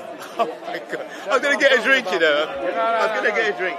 Let me hold that for you, brother. That's all right. That's all right. That's all right. No. Leave it. Everything's okay. Yeah. Man here. Look at that. Oh, you're staff member already. My Excuse me. Yeah, but he's a staff member, man. Have some respect. These people Okay. Good to see you back with StreetMic. Big up. So I see three. My voice is almost gone already. So I see three. Introduce yourself to the people watching. So I am IC3. IC3 is the official international code for those classified as black. I am a racial fascist, national racialist. I believe in the construction of an international black state, black entity that will serve justice to all those classified as black and mixed black. So in order for reparations to be served, there has to be an entity built and created to receive the reparations. There's no point getting reparations and then putting your reparations into Barclays or Lloyds or HSBC or Santander or Coots or any number of these banks, which I suspect this is going to be hugely impacted by white supremacy or institutional racism. Therefore, I am working with others to construct an international black entity to receive reparations and to serve justice to all those classified as black and mixed black. So, in simple terms, something like a black IMF or a black World Bank or a black Bank for International Settlements. Why? Why a black Bank for International Settlements? Why a black IMF? Why a black World Bank? Because I strongly suspect that those institutions are white supremacists. So because I suspect that, therefore I must work with others to carry out the necessary investigations. Why investigations? Because I suspect that this current world is a crime scene. This world is a crime scene from a black person's perspective. Therefore, as a professional investigating a crime scene, one has to gather information and so on. So that's what I'm about. Can I ask you a question, Mr. IC3? You said you're working with others. How many other organisations have you managed to co-opt, to collaborate with, to further your aims? No other organisations, but many individuals. And why have you yet to co-opt no other individuals? No other organisations. Oh, sorry, no other organisations. That's right. I suspect that because this world is a crime scene from a black person's perspective, that most organisations that require banking services, financial services, are impacted by white supremacy. And so they may be limited in their operations because they do not want to be perceived as racist. So therefore, they want to avoid trying to help the black race. So therefore, a few of us realize that in order to help people classified as black and mixed black, we have to organize along those routes. Excellent stuff. Thank you very much. And we can engage later on. Good. Big on.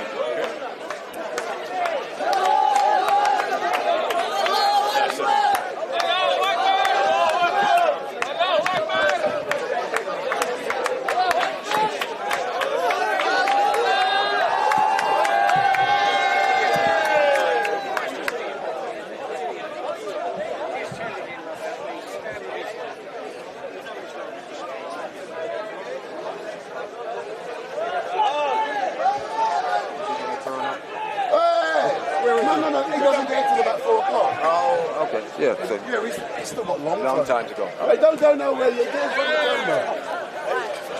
The top ladies in the town. How are you doing, top ladies? The top lady is here. You know, make sure you get ready. And 1, 2, 3. Look at that. The best speech you ever made, you're gonna make here today. Look at that. She's ready. I can tell that. Hold on. No. This is gonna be the best speech you've ever heard her make. So now we've got Shalali, and some of you will know her as Mutta Woman. Mukataka. No, Shalali, that's her Shalaka real name. Mukataka. So Shalali, how are you, my darling? Mukataka, how are you? Okay, good morning, good afternoon, everyone. Yeah. I'm not a Muta woman. I don't belong to Muhammad. No. I have no relationship with that idiot Muhammad. No. I belong to Jesus Christ, Almighty God. So what have you been up to the last 7 days? Have you trembled since I last saw you? Okay. Why you let you out of prison? Okay. StreetMic, your question has become... Shut down.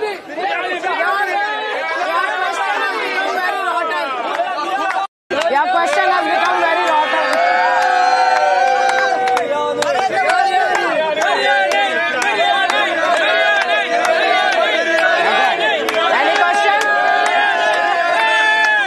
Any questions? So what?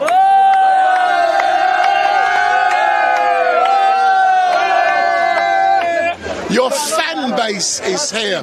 So tell me, Shalali.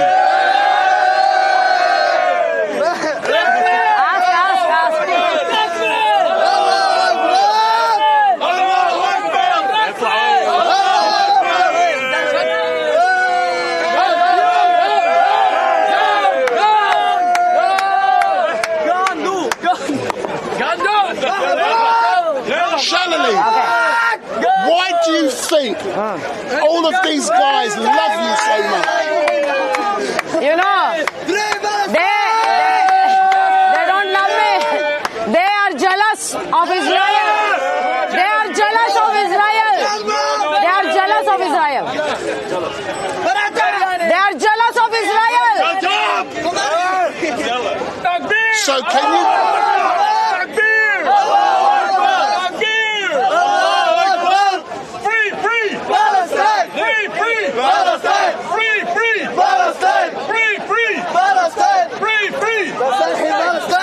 Free Palestine from Islam and Hamas, the Islamic terrorist organization.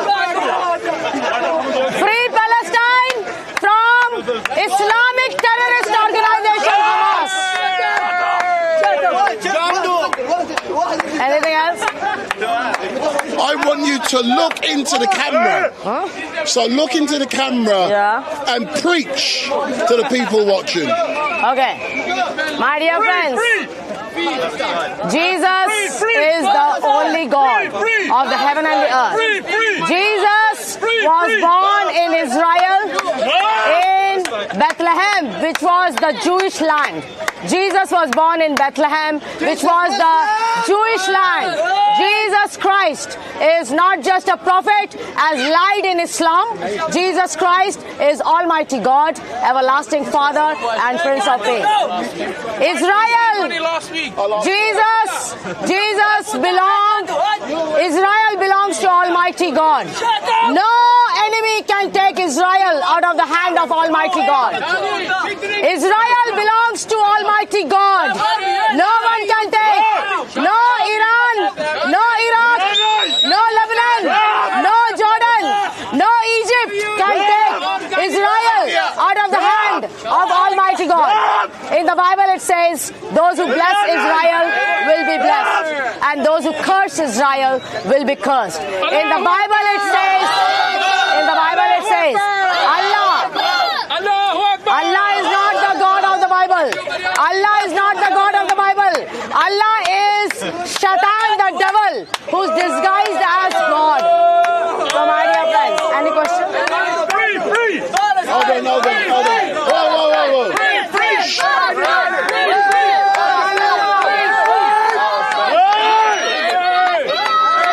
I want to ask you a question. Shut up! Last week, you were accused of stealing money. Tell people about that. Okay. Last week, what happened?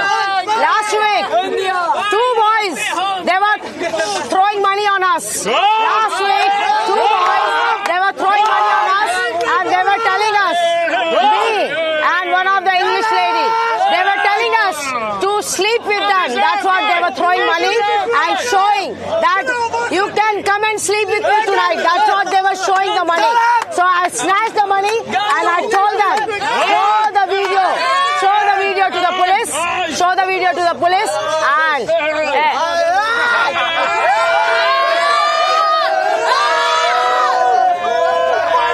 okay, show the video to the police, and my dear friends, in the Bible it says, Israel belongs to Almighty God. Israel belongs to Almighty God. No enemy of Israel can take Israel out of the hand of Almighty God. The enemy of Israel is Iran, Iraq, Lebanon, Syria, Al-Qaeda, Hamas, Hezbollah, all the Islamic terrorist organization of Islam. Islam is not a religion. Islam is not a religion. Islam is not a religion. Islam is not a religion. Islam is not a religion. Islam is not a religion. Islam is not a religion. Any other questions? We'll catch up later. Thank you. Amen. Thank you. God bless you. Thank you.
وين الشيخ؟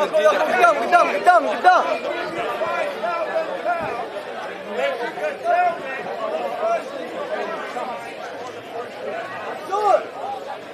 حسون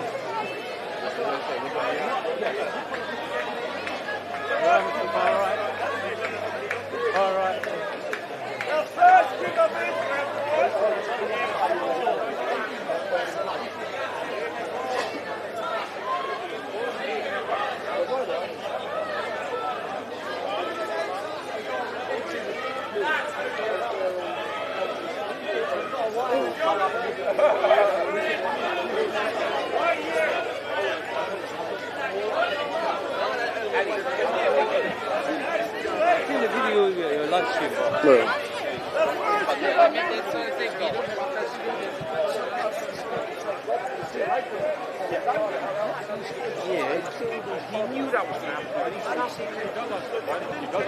Everyone's prayer.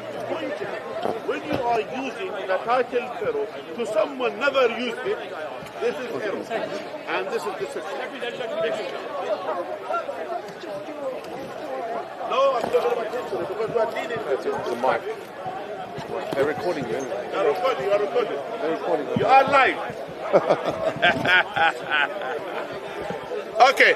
Now, since we demonstrated, this is one viewpoint from your. So we demonstrated. No. I'm talking about history.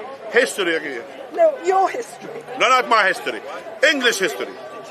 The one who wrote this, not me, is English gentleman who wrote about the history of Egypt. And after dismantling the language, the hieroglyphic language, they discovered the Hyksos who ruled during that time. They never used the title Pharaoh. So basically, the Christianity flops with this. So, how are you? You okay, sir? Where are you from? Portugal. Portugal? Yes. Okay. So, do you believe in God, sir? I'm more of an atheist. More of an atheist. So, and as an atheist, do you believe, for example, do you know how we came into existence as a human being? How we We don't know how we came into existence. Science is still trying to figure it out. Okay. Our own analogy, using our own analogy, if we wanted to know about the existence of the universe, now either this universe was there always. Respectful lady, we have done with you. So we have done. We have done. Okay. Yeah, definitely not the Bible. Definitely not the Bible. That's why Christianity is dying, because this is the problem. Because it doesn't answer logical answers. It just answers. Do you have to believe? You know, they will tell you. Did they tell you in the chat? You have to believe, then you understand. They used to tell you this, yeah? Yeah. In Islam, you have to understand, then believe. You see how it is? Big difference. Big shift, yeah? Does it make sense? So here for us as Muslims, yeah, God told us to use our brain, our intellect, to understand our existence. Now, firstly, this universe came into existence. Either this universe created itself by itself, yes, or the universe was there always for infinity, or the universe was created by a creator. Do you have any other option? I have all of those three, and basically not knowing. I have all of those three in the same level. No, I will tell you something. No, because I will tell you something. For example, if I found this book here, and I will say to you, I found this book here, yes. And then the first thing come to my mind, I will not think, okay, the particles and the things, they get under certain pressure, and they formulated this book. Yeah, someone put that book over. Yeah, you will say someone put that book. Yeah, yeah. So, lady, I need to talk. Please. You are covering the camera, lady. Excuse me. After I finish with him, I will come back. You are blocking the camera. You are blocking the camera behind. Can you go back to your place, please? No, you are blocking the camera behind you. Look behind you. There is a camera behind you. Just move one step to the side, please. Try to understand. Why don't you be respectful? We're respecting you. Can you please be respectful and move from the camera? No, you could jump on the table. That's not right. This is not a respectful way. There's not a respectful behavior. Do you understand? Behave in a good way. I respect you, and I dealt with you in a respectful manner. Which is why you are telling us so many. Okay, I suppose if I lie or I didn't lie. Yes, carry on. Yeah. So, can you come get closer to us here? Because sometimes some people are disrespectful. So anyway. I know. So. You see, the first thing. I get that part. So you find someone put the has to be. It has to be this, yeah. That's why, with your analogy, you decided that someone has put it there, yeah. With your own analogy, why? Because nothing come into existence without nothing. Even the creator. Once I will come to the creator. I will discuss it. By the way, I don't mind, we'll discuss it, but let's talk about this. So since this universe is impossible to be there for infinity, yeah, because infinity is a hypothesis, it's not a number, it's not a figure, it is a number. I'm a mathematician, by the way. It's an assumption which about, assuming something so big, because infinity plus 1 is infinity. Infinity minus 100 is infinity. So you're talking about the same thing. So that's why it's hypothesis, it doesn't exist. Or this universe created itself by itself, which means it has to pre-exist before existence. It has to be there to create itself. So that's another impossible. So we'll end up with was created by a creator. Yeah? Are you following me now? I'm following you. Now, I'm still trying to figure out who created the creator. Good. That's fine. Now here, you see here, if we say to you who created the creator, and then I will say to you who created the creator of the creator. And then I'll say who created the creator of the creator of the creator. And so on and so forth. And you'll go and I'll go infinity. until infinity. And again, going back to the same point, is impossible for this to happen. Because, for example, if there is a hierarchy, because there is a creator and there is a creator of the creator, it goes like this. That means if the one who wanted to decide to create this universe has to take the permission of the creator above him, and then all the way up, then with infinite number is impossible to happen. Yeah? So that's why there have to be a starting point. Now, and as well, this universe, since within this universe is finite, so that's why beyond this universe, the creator basically was there always. He is the creator of everything. He is what Aristotle said about him. 1 second. No, I'm not saying infinity. I'm saying beyond this universe, this creator, yeah, is basically the unmoved mover. The one who moves everything into existence and nothing moves it. That is the creator we're talking about. And why does that have to be an intelligent design and not nature itself? Okay.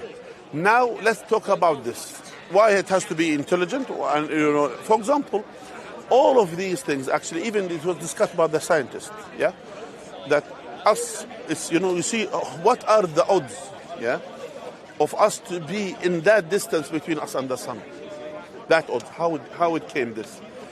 Because we know, according to the Big Bang is chaos, and from this chaos, how this, you could say, fixed form with precise numbers that came into existence and made all these things to happen.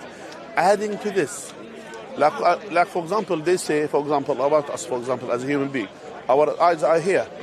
Our eyes, for example, not like, for example, on the side. That it can be, and actually, if you think about it, if we have eyes all around, our brain, that's better for us. We can see, we can have more vision. But here you see the way that we are designed, etc. All of these things was designed by a creator, and this creator not is necessarily. My issue with that is all of the mistakes, all of the errors that still exist within our existence on how we came to be. Okay, what are the mistakes that you're talking about? Which mistakes? Simple things as disease. There's not a mistake. Who told you it's a mistake? Simple things as. Okay, that's fine.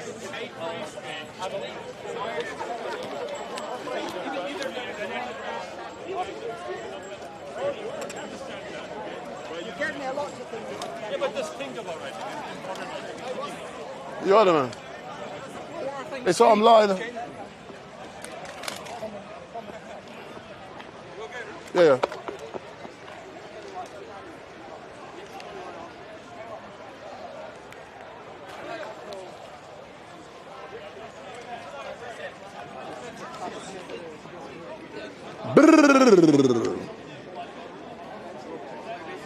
Let me pull back.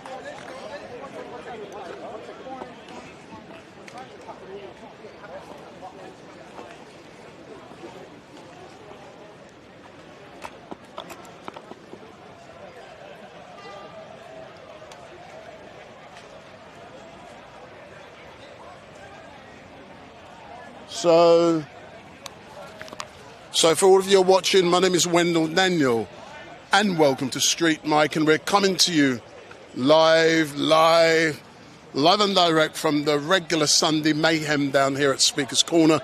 I'm currently waiting for Ali Dawa to arrive. He normally gets here around 4 o'clockish time. And when he does arrive, I do intend to have a discussion with him concerning the events that's happened over the last week, and specifically in regards to the threats to burn mosques. So Ali is a well-known Muslim down here. He's got 1.2 million followers down here, and I will be engaging with him. He said yes to doing the interview, but he doesn't normally get down here till 4 o'clock. So we will have that discussion. And don't forget, if you like StreetMic, give me the thumbs up, make your comments down below, share and follow. So I know a lot of you have been watching what's been going on around the country for the last 7 days, and it's actually quite shocking. So go in the chat, tell me, StreetMic, what you think about what has been going on in the country. So I'm now going to flick up on the and I'll say hello to a few of you also in the chat. So go in the chat, tell me exactly what your assessment is in regards to what's been going on and how you are feeling. What are your views on the fact that the far right are now being accused for everything, for all of the unrest which is happening throughout the length and breadth of this country? So hello to Steve C, Two Spirit Penguin, bless his name, Trinity Matrix, Susie Payne, Tony W 55, Jim Zelensky, Shivak Stagjagnov, HH, Tommy McLean, John Beeston, Anas, Blue Bell, CDF UK, C'est Pas Moi, Dibble, big up Dibble. J.E. has said, Ali Dawa with a big girl's voice. The Wizard Words had said, StreetMic, shocking times. What do you think about what's going on? I'm going to give you my opinion on what is going on. On Tuesday, go to my channel. You will see I was in Southport Tuesday night when events unfolded directly after these 3 young ladies were murdered. A lot of the footage you've seen on the nationals around the world was stolen or was taken from the live stream that I captured. So I got down there, Southport, about 5:30 in the evening, so I was able to capture the visual that was taking place. After that had finished, I went to the location where the 3 young ladies had been murdered, did what I had to do. It was a crime scene, it was still locked down, and in the background I can hear the noise and there was something going on. And this was the location where a separate event from the visual was taking place. And this, when I arrived there, I was shitting my pants because potentially I was walking into a very dangerous, volatile location. But, you know, I went there and I was welcomed because I was there with a camera to record events. You know, people say, how can I walk into a hostile environment with my camera being a black man? But what people must understand, the issues which we're now experiencing, it's not like when the first generation came here, when it was definitely a race issue. The issues we're experiencing now is let's talk, is to do with class. And I know I want to ask you about events around the country over the last week. Are you willing to discuss them? can have a little reason for what's going on still. Huh? We can have a little reason on what's going on. Yeah. Come. So I'm just letting people know. Come round because they want to see you in the camera. So I was in Southport, as you probably know, on Tuesday. The babies then. Yeah. You know, I was live streaming when the riot started. I was in the middle of it, so I captured everything. I'm just trying to make sure you're in the camera. So everything I captured. Yeah. Subsequently, there's been riots. There's been unrest. You know, around the country. Someone has just asked me a question in the chat in regards to what's my assessment. What I'm seeing is quite disturbing. It's scary. It's scary because we can remember on the 4th of August when Mark Duggan was shot in Tottenham a few years ago. What's today's date? The 4th of August. So today is the anniversary. So I can see similarities.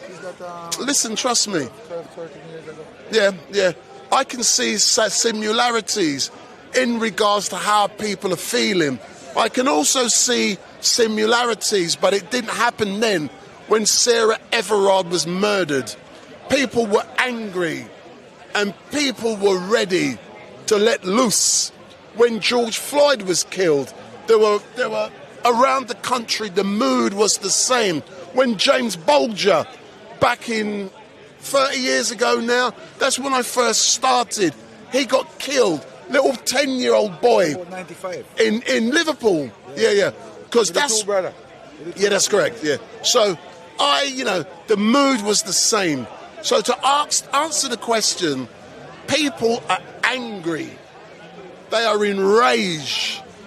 And they're coming on the streets to let that anger out.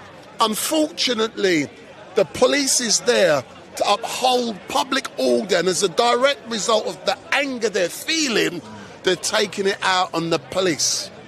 And I've seen it, yeah. It is not white man against black man, Muslim against Christian. It's people feeling angry, and they're blaming, not them personally, the powers to be are blaming the far right, they're blaming the EDL, they're blaming everyone excepting themselves in regards to how people are feeling. That's my opinion, yeah. Go on. You can break that down to one word, you know. Go on. Government. Exactly. They never take responsibility. And they haven't taken responsibility. But what is your assessment on what you have seen in this country since those 3 beautiful young ladies of 6, 7 and 9 were murdered? Well, we expect these things going to happen. We've been talking about these things for a few years now. Yeah. The last time I out there talking, remember me say, when these things kick off, they will start to take notice, right? Yeah. Why? People are feeling insecure, brother. People can't trust the people them where you're paying to help you. So they're going to be what? Angry. They're very angry. Yes. And if a person angry, what are you going to do? Let loose. That's right. Kick off. And that's what they're doing right now, yes? So how can we deal with this issue? You have to reach out to the people then who are struggling and suffering and come to understand why are they suffering, not assume that they're suffering. Yeah. Find out what's causing this suffering and what is making this suffering. Now we have a new government, right? How long is it coming now? 3 weeks. And at least he's doing something and trying to do what he's thinking right?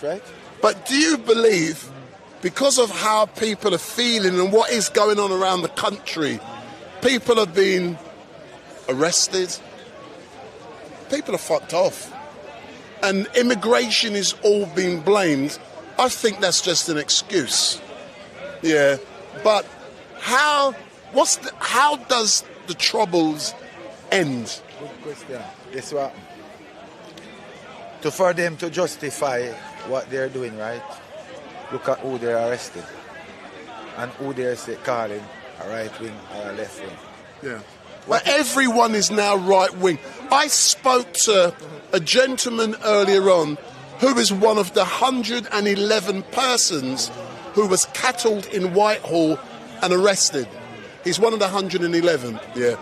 He said he was arrested for 2 days, de-arrested, then let go, no charges. And no compensation either, right? Now, observe, if you get into trouble for them, you have to compensate them, right? But when they trouble you and you're innocent, you don't get nothing, right? Yeah. So you're in a society where it's either you're up there or you're being filtered, right? Simple. Yeah, simple. Anyway, sir, thank you very much. I know I just captured you as you walked in. When I walk in, I like to set up. I don't chat with people when I first... Thanks a lot, man. Yeah. So that's what's going on down here at Speaker's Corner. So I said to you guys in the chat that let me know what your views are, what's going on. But Bob the Builder is here. So let's have a listen to Bob the Builder.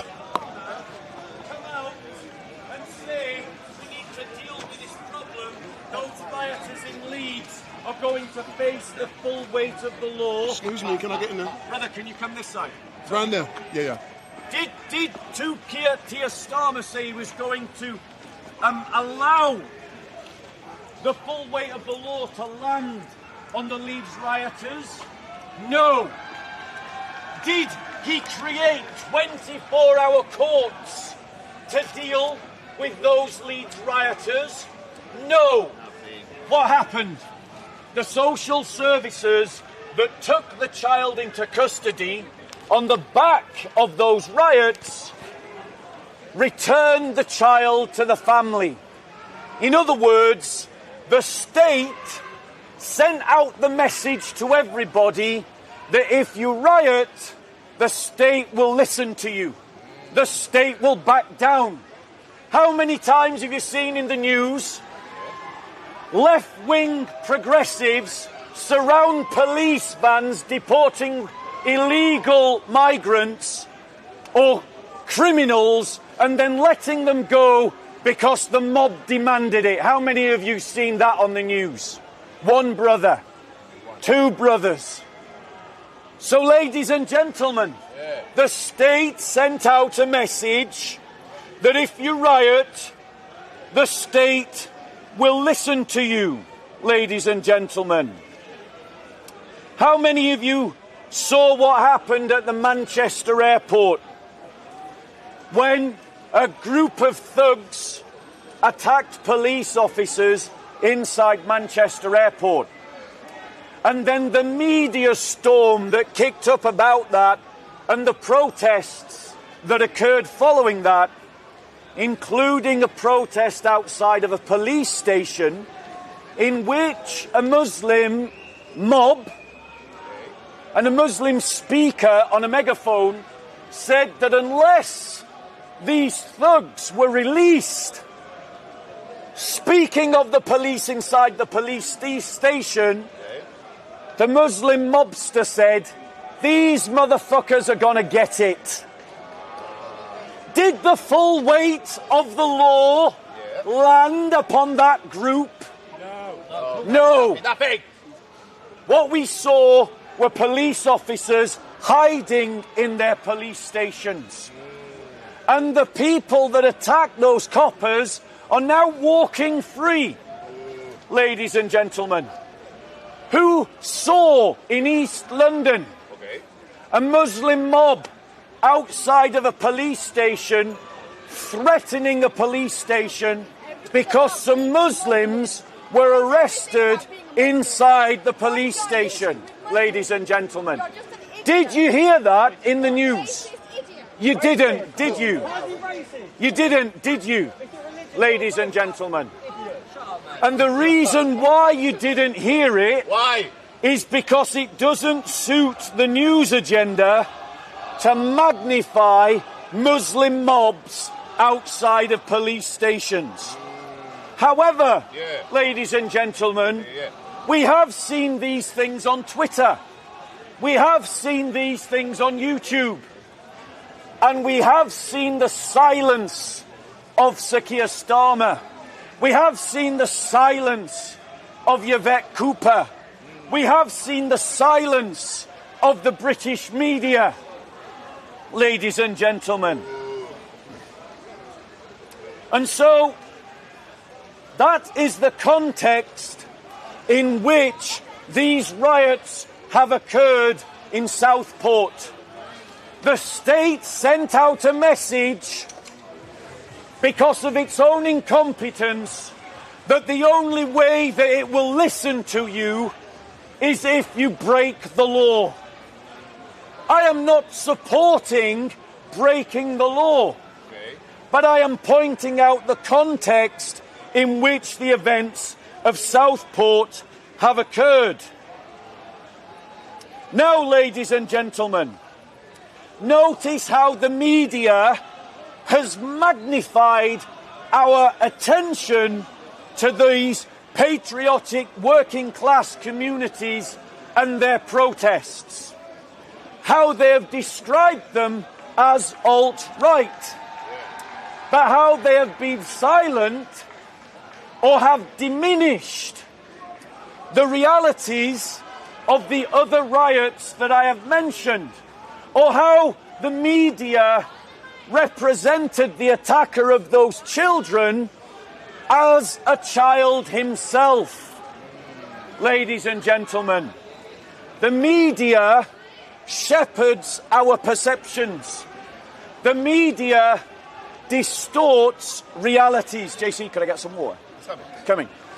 The media, ladies and gentlemen, is twisting public debate. And so we should boycott the BBC. We should end payment to the TV licence. Right. We should demand, ladies and gentlemen, that no money be given to Channel 4 for its broadcasting. Ladies and gentlemen, is it unopened? Yeah, not open. Thank you. Oi.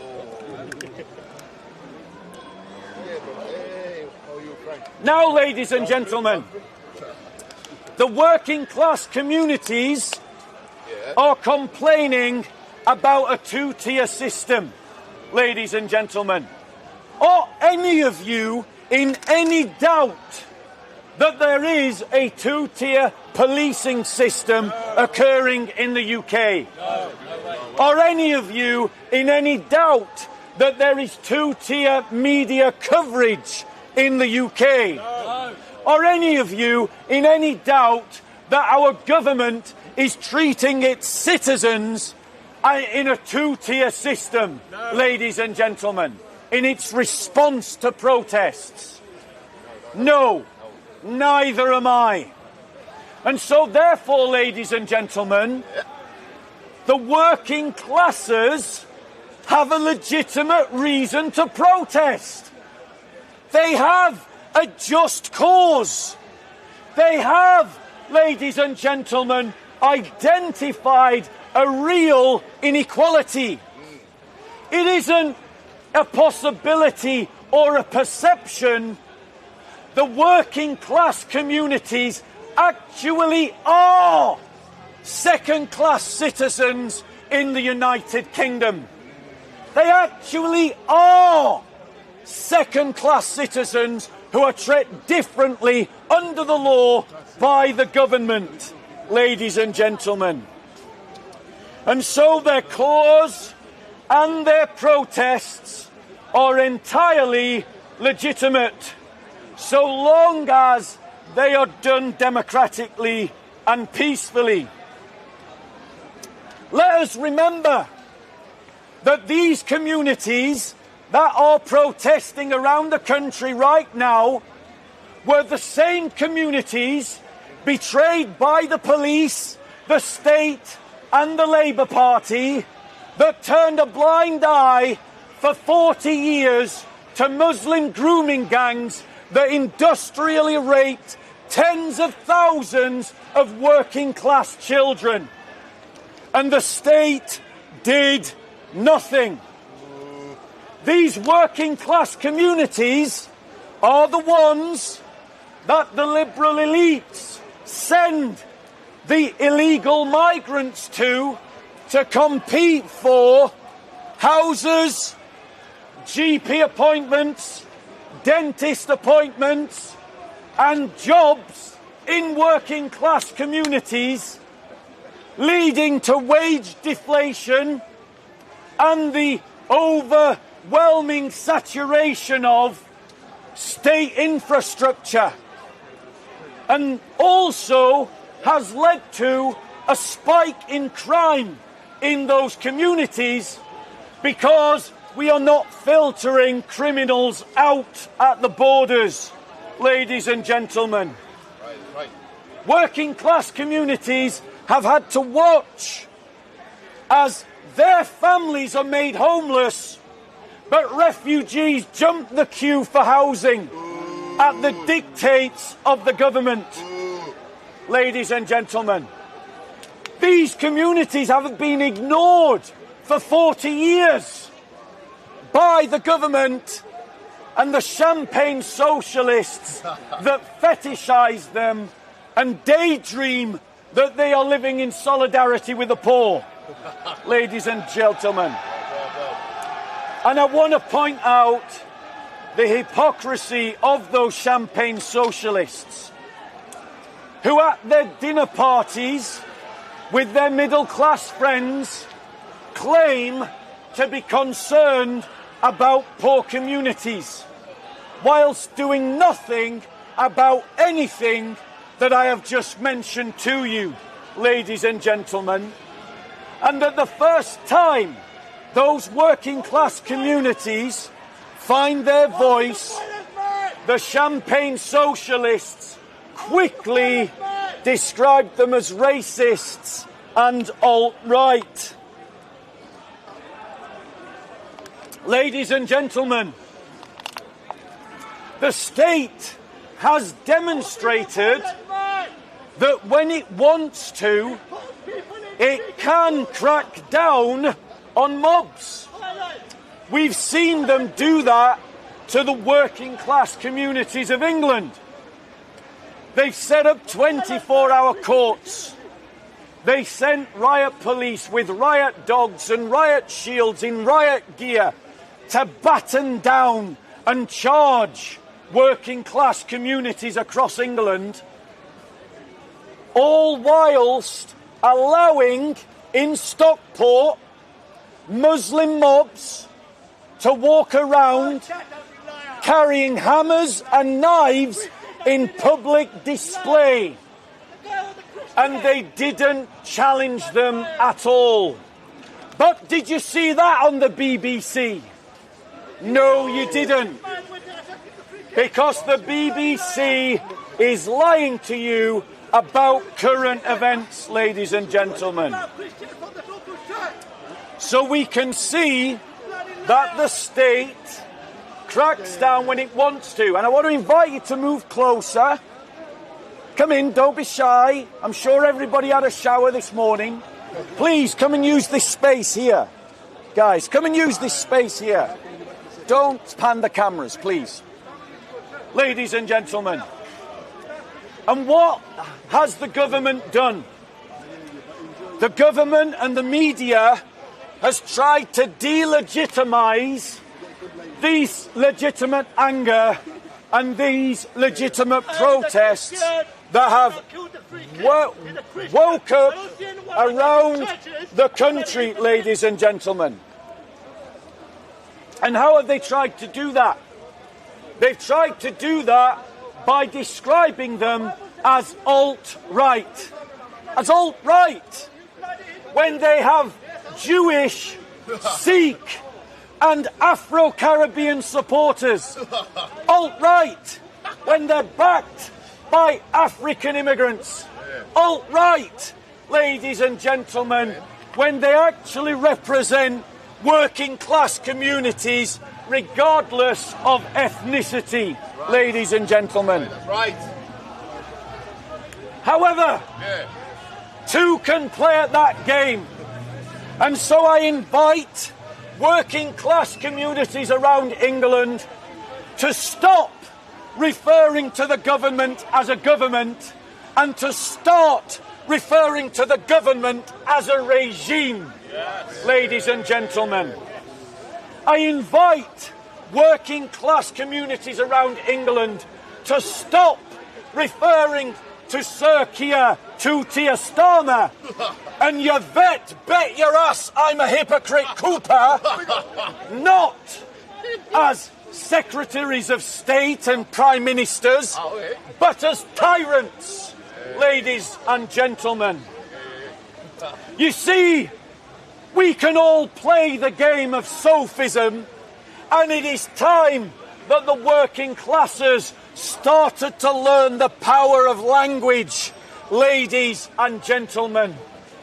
Because to describe those working classes as alt-right, as the media did, and as the government did, was to incite that Muslim mob to come onto the streets with hammers and knives, ladies and gentlemen, as they did, as we have seen, ladies and gentlemen. Now, ladies and gentlemen, he says I'm a liar, he says I provide the evidence. So, ladies and gentlemen, I want to see the evidence that those mobs attacked mosques. There you go. They did. Where's the evidence? Ladies and gentlemen. Ladies and gentlemen. No. Let's go on. We've mentioned repeatedly the example in Southport that a Muslim mob, armed with hammers and knives, were walking through the street. Ladies and gentlemen, you can find the videos on Twitter. You can find the videos on YouTube. The BBC, you can find them on TikTok. That's right. There are reports of stabbings and attacks by this Muslim mob. And do you know what the police's response was? What was it? To have a Muslim police officer go up to the Muslim mob with a megaphone and tell them to go and kindly deposit their weapons at the mosque. How is that not two-tier policing? It is. Stop lying to the public. The working class communities were battened and charged in riot gear. Imagine, ladies and gentlemen, the uproar and the outrage that you would all be hearing if it was a mob of working class people walking through the streets with hammers and knives. Would you not be hearing about it? Yes. Would you not be hearing the outrage? 24/7. And rightly so, because such things should be condemned.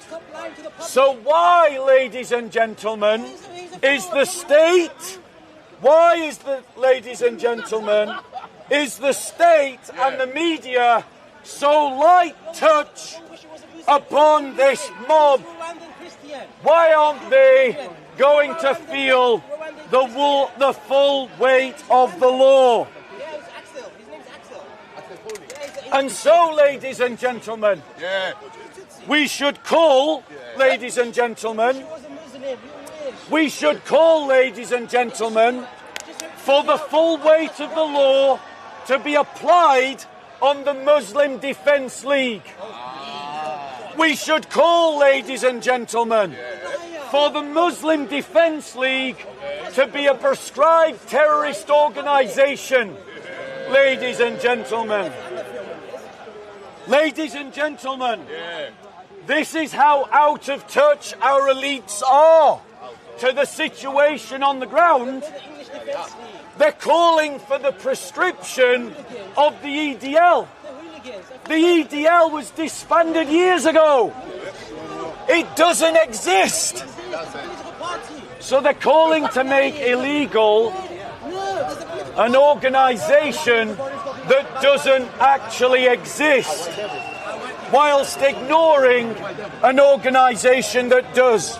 JC, don't bite.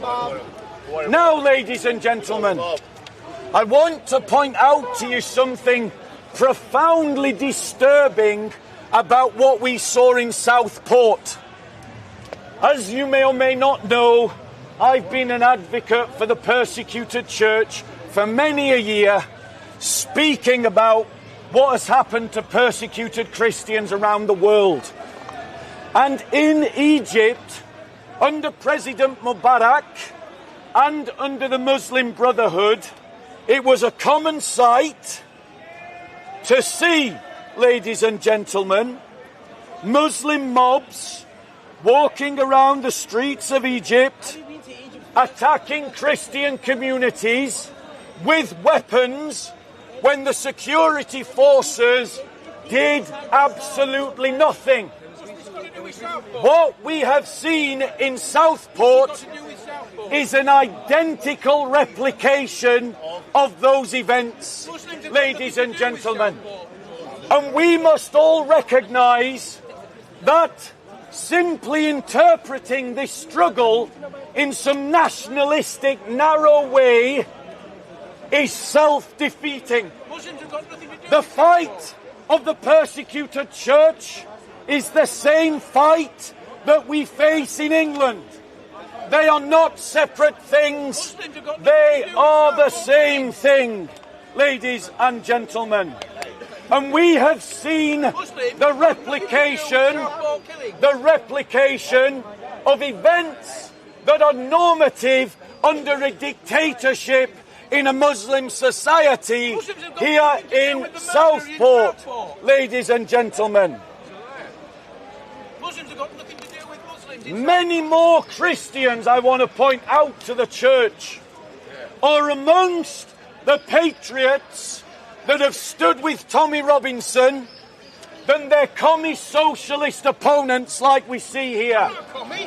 These commie socialist opponents, these defenders of abuse who were silent about the children that were being raped in these working class communities, who were silent about armed Muslim mobs and had nothing to say about them, ladies and gentlemen, suddenly have found their voice because, like the sheeple that they are, they can only think as far as the BBC tell them to think, ladies and gentlemen.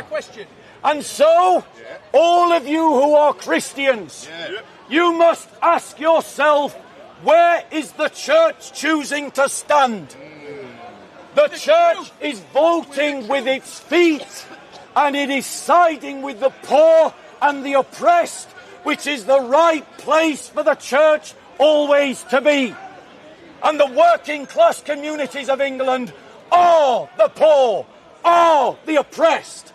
And that is where the church should be, shoulder to shoulder with those communities who have been rode roughshod for the last 40 years by political elites that don't want to hear their cries and their sufferings.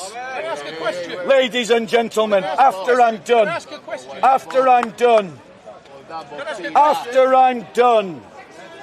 so, ladies and gentlemen, now you can't. Now, ladies and gentlemen, I want to talk, ladies and gentlemen, directly to the people involved in these protests. And I want to use the example of Pastor Ricky Doolan. Who knows Pastor Ricky Doolan? Pastor Ricky Doolan is the patriotic pastor. He was on stage with Tommy Robinson, Union Jack coat, guitar in hand, worshipping Jesus Christ. He went up to Southport to stand in solidarity with those communities. And when he was up there, an ethno-nationalist in a black shirt started accusing him of being anti-white. Why? Because Pastor Ricky Doolan has black people in his church. And Pastor Ricky Doolan, like all Christians, is against racism and against xenophobia. Pasty Rickadulan believes in controlled immigration. And there are some ethno-nationalists that want to attach themselves, ladies and gentlemen, to these legitimate protests. And they want to hijack them for racist ends. And notice the BBC sheep have suddenly gone silent because I'm talking their narrative all of a sudden. Ladies and gentlemen, I want to be clear. I want to be clear, ladies and gentlemen. We must not allow anyone to hijack these protests and frame it as natives v immigrants. Because that is not where the battle lines lie, ladies and gentlemen. There are natives that side with the internationalist agenda, and there are immigrants who side with the Catholic agenda, ladies and gentlemen. And why do I say Catholic and not nationalist? Why? Because I want to be clear, ladies and gentlemen, that the Christian cause must always be framed in a way that is multi-ethnic and multinational. And that means, ladies and gentlemen, this is a battle between those that want to see an international Christian culture in each nation state and those that want an international liberal culture across the world. That's the real battleground that we face. That's the real dividing line. It's not about colour or whether you're an immigrant. It's not about whether you're black and white. It's about whether you want your nation to be rooted in its own culture or whether you want your nation to be dissolved by liberal internationalism and the international markets, ladies and gentlemen. And on those battle lines, natives and immigrants are on both sides, ladies and gentlemen. So, I'm going to take a question, not from you, you can wait. You can wait, and when you don't interrupt, I'll take a question. Bob, can I ask the question? Bob, go on, bro. So, Bob, as you know, I was in Southport on Tuesdays as the riot started. I witnessed it for myself. I was there. I interviewed the pastor at the location where the young girls were murdered. I've also spoken to the pastor 2 days ago. Why do you believe, shut up, why do you believe that people in general are feeling so angry that they took to the streets, smashed down walls and rioted? Okay, ladies and gentlemen. Now, StreetMic wasn't here at the beginning, so I'm going to cover some of the same territory. The reason why the working classes of England are so upset and so angry is because for 40 years they have been ignored, even by the groups that claim to represent them. The trade unions have abandoned the working class. Labour has abandoned the working class. The government has abandoned the working class. They were not listened to when their communities had uncontrolled immigration foisted upon them. They were not listened to, ladies and gentlemen, when their children were being raped and they called out to the police for help and their representatives for help, ladies and gentlemen. And, ladies and gentlemen, all of these issues have been wound up with and have been connected to yet another tragedy that has befallen yet another working class community, ladies and gentlemen. Simply calling them far right will not deal with the problem. Another question, ladies and gentlemen. Another, when you stop interrupting, another question, ladies and gentlemen. Going once, going twice. No, you were waiting until you stop interrupting. Any other question, or I'm going to carry on? Okay, ladies and gentlemen, I'm going to carry on. But you can't answer my question. No. Ladies and gentlemen.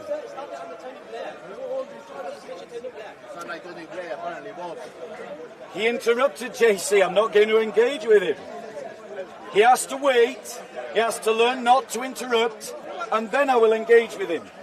Now, ladies and gentlemen, and this I want to direct to the Christians, ladies and gentlemen. I want to direct this. Listen. Listen to the words of Jesus. Are you listening? Brother, just stand in front of him, don't talk to him. He does this every week. If you ignore him, he goes away, but just block him out. So, ladies and gentlemen, our Lord said this. Meanwhile, the disciples were urging him, saying, Rabbi, eat. But he said to them, I have food to eat that you do not know about. So the disciples were saying to one another, no one brought anything to eat, did he? Jesus said to them, my food is to do the will of him who sent me, and to accomplish his work. Do you not say, there are yet 4 months, and then comes the harvest? Behold, I say to you, lift up your eyes and look on the fields, that they are white for the harvest.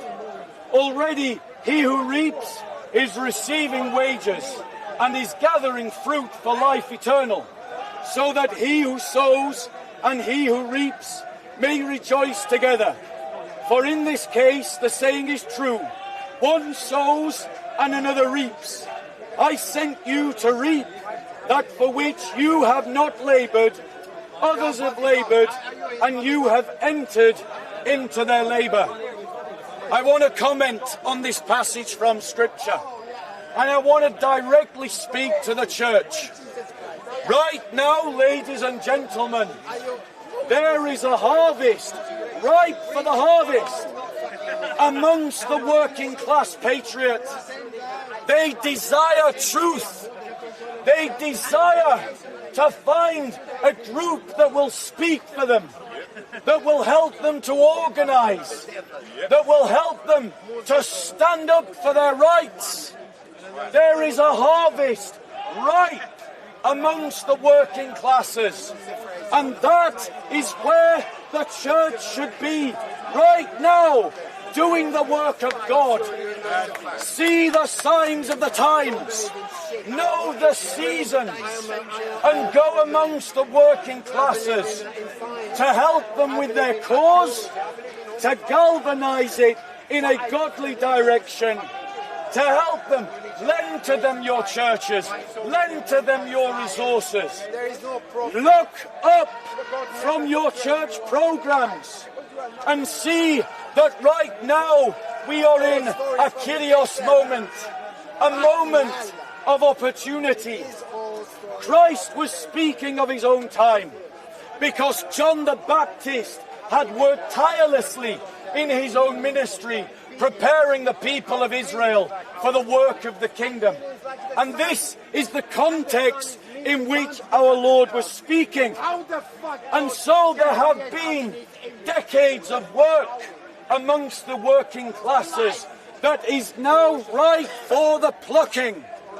And so the church must go in amongst the patriots, in amongst the working classes, and bring their cause to Christ, ladies and gentlemen, and make them see that their cause, whilst just, is part of a bigger cause, the cause of the kingdom of God.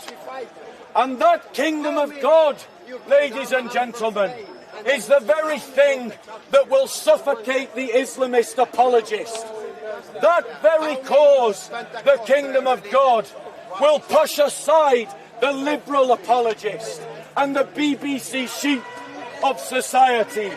Ladies and gentlemen, we, ladies and gentlemen, must gather the fruit of the work of generations. And I say to the working class patriots, if you want to find the churches that are standing with you, don't go to those hypocrites in the Church of England. Go to the Pentecostals and the evangelicals in your communities, because they are the ones who are standing with you. They are the ones who are on stage with Tommy Robinson. Those are the ones that you should be supporting. And recognise that the fight for the kingdom of God is bigger, better and more important than the fight for England, ladies and gentlemen. Now, my last point, and then I'm done, and then I'm going to take questions. I want to encourage all of these people who are involved in this movement, take a step back from violence. Discipline your anger. Use that energy to get involved in politics. Organise yourselves into local chapters. We've seen the necessity that you have to train in self-defence, because the police clearly are not going to defend you. You need to unite, ladies and gentlemen, with other groups. Don't make this, ladies and gentlemen, about ethnicity. Ally with middle classes who are willing to ally with you. Support those who are willing to speak on your behalf, ladies and gentlemen. My gosh, if the Protestants and Catholics of Northern Ireland can unite, and anyone who's British knows that that's a miracle, then you know, ladies and gentlemen, that we have a real problem in England to deal with. And you've got to mobilise. Keep up the pressure on the establishment. Your cause is just. But educate yourselves to use the democratic institutions. Abandon the trade unions. End your subscriptions. Boycott the BBC. Organise protest. Organise and support political parties that will stand up for you. And I want to say to the Reform Party this. People in the Reform Party, the people that are protesting on the street are your base. They are the ones that are electing you. But if you will not represent them, they can always find an alternative, like UKIP, for instance. So, Reform Party, step up and start speaking out for these communities as the real representatives of working class people, or find yourselves without a base, ladies and gentlemen. Any other questions, ladies and gentlemen? You interrupted, you're going to wait without interruption, and then I will come back to you. So who wants to ask a question, ladies and gentlemen? I won't be answering his question until someone else asks. So question, go on, bro. On the topic, bro. Any other questions on the topic?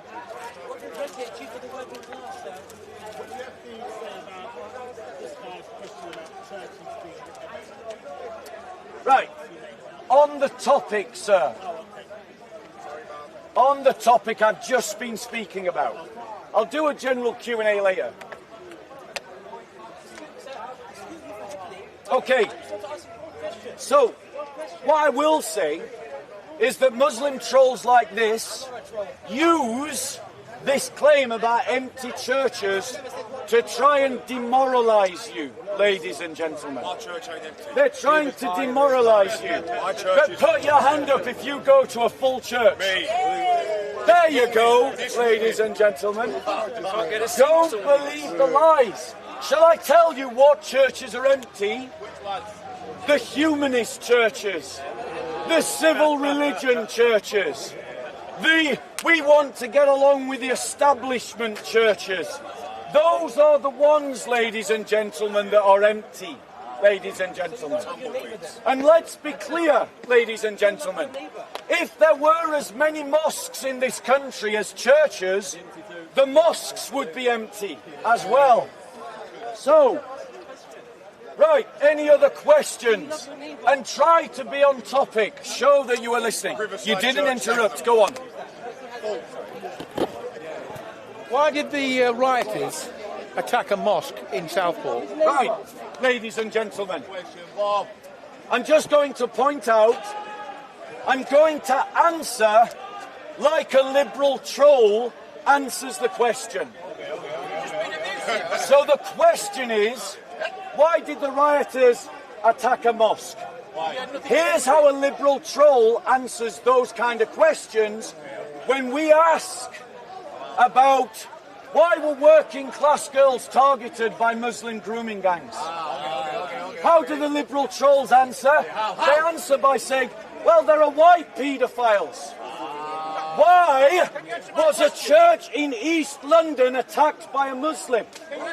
Why was St James Sussex Gardens attacked by a Muslim who in court said, I did it because I hate Christians? Why, ladies and gentlemen, were there anti-Christian pogroms in Egypt? And why, ladies and gentlemen, do liberal trolls like this never speak about those issues? Never speak about those issues. Now, to be better than the liberals, I will answer the question. The reason why those working class marched on a mosque, and I don't actually deny that they do, is because they were angry, they were frustrated, they lacked discipline and self-control, and they lacked leadership of disciplined people. And it happened because some idiot, some buffoon, who I hope the police capture, spread a lie that the person that killed those children had a Muslim name. That's why they marched on that. But notice, ladies and gentlemen, that we've never seen this guy go to the Muslims and say, why was St. James Church had all its windows smashed in? Let us see, go and do it now. Let us have you on camera. I bet you there's not one video he can show. Not one video. Ladies and gentlemen. You have just been harassing Christians. There you go. Next question, ladies and gentlemen. Go on, bro. He interrupts JC. I will never, ever answer a question of someone who heckles. Go on, bro. Yes, it is true. Reform is on the rise. Sorry? Yes, it is true. Reform party is on the rise. Many people are joining.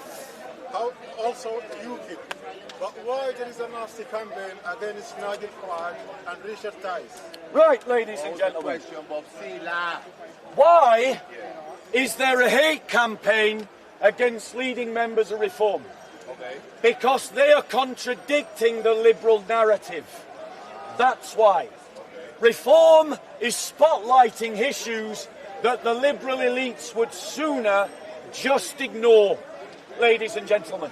Like the fact that we are living in a country that no longer has a southern border. Think about that for a second.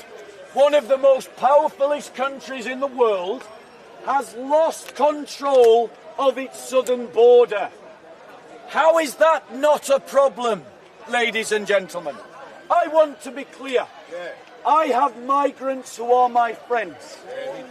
I am fully supportive of legal migration, ladies and gentlemen. The problem with illegal migration is you have no idea who is coming through. That's right. And we now have documented countless examples of migrants coming through who almost within a year are committing crime, ladies and gentlemen. That is a problem, ladies and gentlemen. It is. And it needs to be addressed. The liberal elites have lost control of their prison system, where Islamist gangs are running riots and forcibly converting people to Islam, ladies and gentlemen, where drugs are rampant in the prison system. Prisoners have been abandoned, ladies and gentlemen, by the state. The reason why they hate reform is because reform is talking about all the things that the liberal elites don't want you to think about, ladies and gentlemen. Any other questions, ladies and gentlemen? On the topic of... Get going, bro. Just whether you're aware of it, why the British government awarded the Muslim community 117 million, to protect the Muslim schools, community centres and mosques, and this was back in March. So did the government know that something was happening beforehand? Right, firstly, brother, let's not call them a government. Let's call them a regime. We're not talking about a government. We're talking about a regime that acts like tyrants, ladies and gentlemen, that have reduced the working class community to second-class citizens in the UK. The regime talks about those working classes and villainises them as alt-right. We can all play this sophist game, so let's stop referring to them as a government and let's start talking about them as a regime. And let's stop talking about them as the Prime Minister or Home Secretary, and let's call them a tyrant instead, ladies and gentlemen. You want to call us alt-right racists? We'll call you a regime. You stop villainising us and we'll stop calling you names as well. Now, ladies and gentlemen,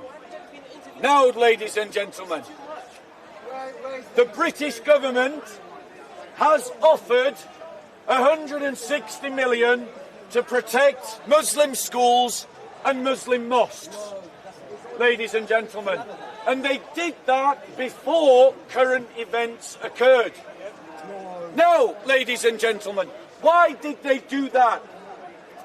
They did it because they are postulating a narrative that there is an equal problem in our society between radical Muslims and the radical alt-right. And so this policy is a demonstration of how they see the world. Now, ladies and gentlemen, it goes without saying Muslim communities are worthy of protection. The same protection that everyone else should receive. So why did they get special treatment? Why, ladies and gentlemen, are we not spending money protecting the ex-Muslims in this country who are being driven from their homes in this country, who are fleeing violence in this country? Who gives a damn, the Muslim apologist says. He's let his mask slip. There you go. Who gives a damn about ex-Muslims fleeing violence? There you go. He exposed himself, ladies and gentlemen. Ladies and gentlemen, why are we not protecting Christian churches in Muslim areas from harassment that occurs on a regular basis, ladies and gentlemen? Why are we not defending Jewish communities from pro-Palestinian Islamist supporting rioters and marchers in the UK? Ladies and gentlemen, let's be clear. The United Kingdom doesn't have an alt-right problem. It has an Islamist problem.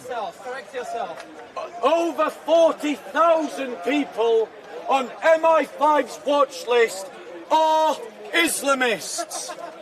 And this brother laughs again, exposing himself. Over 90% of those being watched by the security services are Islamists. Ladies and gentlemen, we don't have an alt-right problem. We have an Islamist problem. And we have a problem with our elites, ladies and gentlemen. We have an elites problem in the United Kingdom. That's the problem. These protests that we see right now are the cobweb. They are not the cause. And as anyone who owns a house knows, until you deal with the spider, you never get rid of the cobwebs. Any other questions, ladies and gentlemen? Let someone else ask a question. Any other questions? Going once? Going what? You need to pay more attention. I literally just answered that question. Literally just answered that question, bro. You need to come closer if you can't hear me. Any other questions, ladies and gentlemen? We need less apologists like him in this world. There we go. Any other questions? Going once? I know you read Mussolini and Adolf Hitler's Mein Kampf. Going twice? Well, do you think that your religion, my friend, you don't have no scriptures, nothing. It's all fake. So, ladies and gentlemen, the question is, do we need more Christians in politics?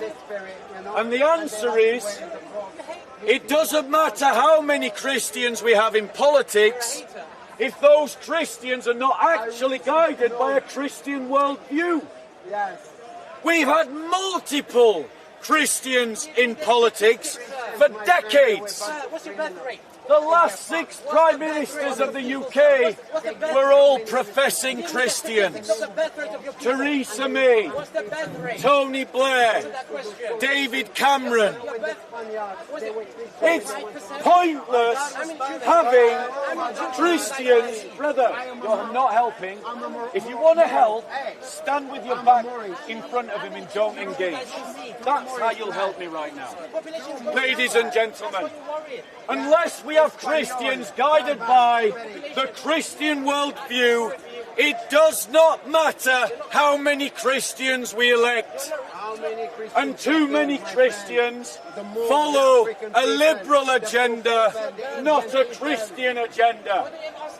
And so, before we ask the question, how can we get more Christians into politics, we need to ask a much more important question, which is, what kind of Christian country are we working for?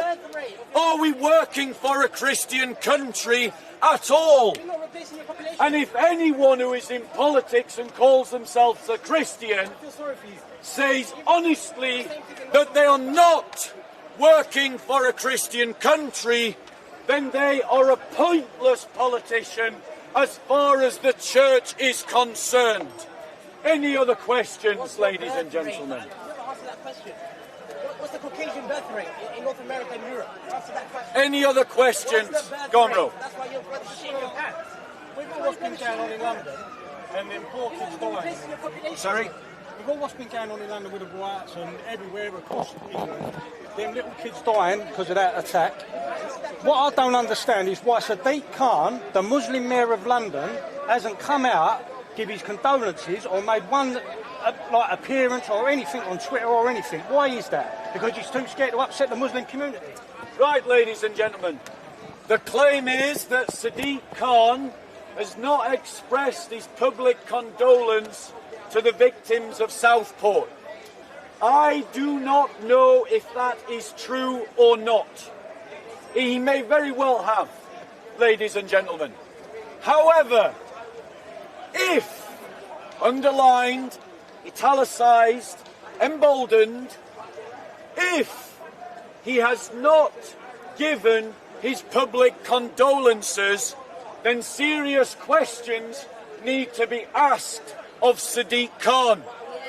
Because if those children were Muslim, I am 100% confident that he would have been amongst the first people to speak. However, again, I don't know if the assumptions of the question are true, and so my answer is conditional. Any other questions, ladies and gentlemen? Any other questions going once?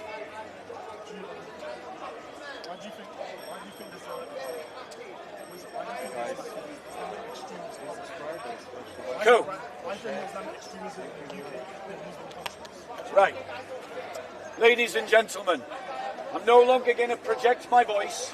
If you want to listen to me but you can't hear me, you're going to have to move closer. So I'm not going to project my voice. If you want to hear me, move closer. So the question is, why do we have a radical Islam problem in this country? And the answer to that, ladies and gentlemen, and it isn't the case that it's bigger in England than it's bigger in a Muslim country, because it depends which Muslim country you look at. There's a massive Muslim radicalisation problem in Pakistan. It's much bigger than in the UK. But the reality is, the UK is a net exporter of Islamic terrorism. That is again a condemnation of our liberal elites, who have allowed the UK to be a net exporter of Islamic radicalisation. But why does it exist in the first place? It exists primarily because there are groups pushing a revivalist Islam, like the Salafists, like the Muslim Brotherhood, like Tablighi al-Jamaat, and I probably mispronounced the name, like Hizb ut-Tahrir, whom the government has allowed to continue to operate in our countries without opposition and without crackdown. And these Islamist movements have tapped into what Islam was at its birth: an imperialist, colonialist, supremacist ideology that believes in the subjugation of the whole world to Sharia law by any means necessary, including violent jihad. And why, ladies and gentlemen, have our elites allowed this pus, this rot, to develop in our society? Why have they not crushed the Muslim Brotherhood? Why have they not crushed Tablighi al-Jamaat? Why have they not crushed Hizb ut-Tahrir? Why have they not crushed the radical Salafist mosques?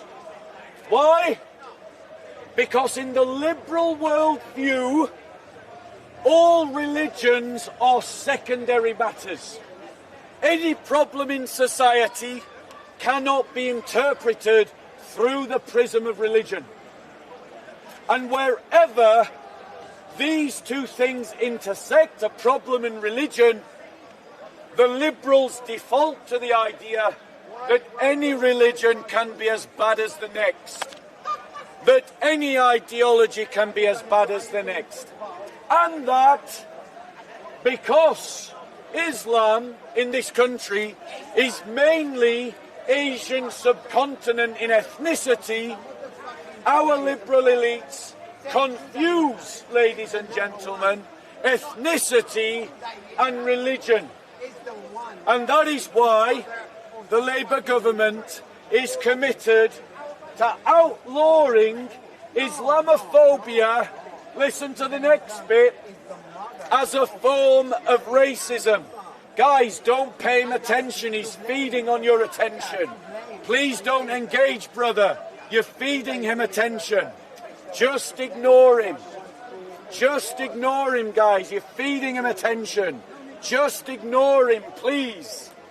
He will go away if you ignore him. Now, ladies and gentlemen, the solution to the problem is not to double down on liberal secularism. The solution to the problem is that we all strive for a Christian United Kingdom. That is where we must put our energies politically, economically, socially and culturally. Put your hand up if you agree with what I've just said. Keep your hand up, and I want you to note how this cause unites people from every ethnicity, every colour, every culture, every language, both migrants and natives. And that, ladies and gentlemen, is why this cause has to be a cause for Christendom and not a cause for natives against immigrants. Next question, ladies and gentlemen. Just following on that question then, what do you think the UK government needs to do in order to establish these Christian, much of the Christian? Firstly, let's not refer to this government as a government. Let us refer to them as a regime, because they have reduced working class communities to second-class citizens in this country. That is what the tyrants have done, ladies and gentlemen. And so, what the people must do is destroy the Labour Party. What the people must do is destroy the trade union movement. What the people must do is destroy the Conservative Party. And how must we destroy them? By using the fullness of our rights to organise, to politicise our communities, extra, supra, state, outside of the state, outside of the state, but in a democratic way, so that we begin to take over our local communities and our local politicised constituencies, so that they begin to reflect our concerns. And again, I say to the Church and to the Reform Party, this is your moment. Right now, lift up your eyes from your church programmes and see that the opportunity is now to stand with the working classes, is now to give voice to their concerns. And if you will not, then we can find another, because churches can organise without those churches that will not support them. And if the Reform Party will not stand with the people, then we can find a party that will. And so it is not about what the government does, but about what all of you can do. Ladies and gentlemen, stop looking to the regime. The regime has shown you that it wants to treat you and will treat you as second-class citizens. So organise yourselves to replace the regime through the democratic process and through the democratic methods, in a war that we fight democratically. Go on. Okay, I'm a visitor here. So I was wondering this, that in America, there's a huge difference between a Republican politician and a Democrat politician. But when I come here, I am only here for summers, but I see no difference between conservative politicians and Labour politicians. Okay, what's your question, bro? Right. So the question is, ladies and gentlemen, why is there no observable difference between the Conservative Party and the Labour Party. It's because the Labour Party and the Conservative Party are both fully committed to the same internationalist liberal agenda. They are both fully committed to the idea that what we want is a world market in which all culture and values are subject to the needs of the economy, and your only value is as a GDP point to that economy, and that you're just there to buy and to consume, and you are there to serve the elites, and they distract you with bread and circuses. And the reason why the Labour Party and the Conservative Party sound and do exactly the same things is because the only difference between them is how they manage the implementation of the same ideology. They have no real ideological difference. And that is why we need ideological education in our communities to recognise that this is a battle between creating a Catholic world, not Catholic in the sense of Roman Catholic, but Catholic in the sense of a Christian, multi-ethnic society that values local custom and tradition, versus a liberal internationalist agenda in which they dilute local culture and custom and tradition and identity to turn you into consumers for an international market that they themselves control, ladies and gentlemen. And I want to be clear that to anyone who wants to use my words to spread some conspiratorial crap about it's the Jews, me and you are not on the same side. When I talk about the international elites, I am not talking about the Jews. There is no international elite of Jews. They are all liberal progressives. And yes, some Jews are liberal progressives, but then again, so are some black people, and so are some Christians, and so are some Muslims. So do not find succor in any of my words for this conspiratorial nonsense that the Jews are in control. And if you are spreading that crap, I want you to know we are on opposite sides. Next question, ladies and gentlemen.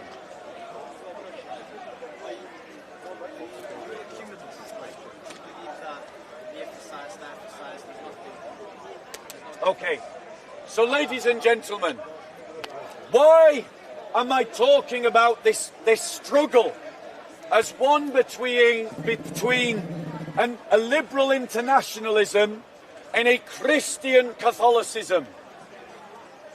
Because Catholic means universal. Universal means that it is open to all ethnicities, ladies and gentlemen. And I am advocating for a new Christendom, which is open to people of all ethnicities and cultures.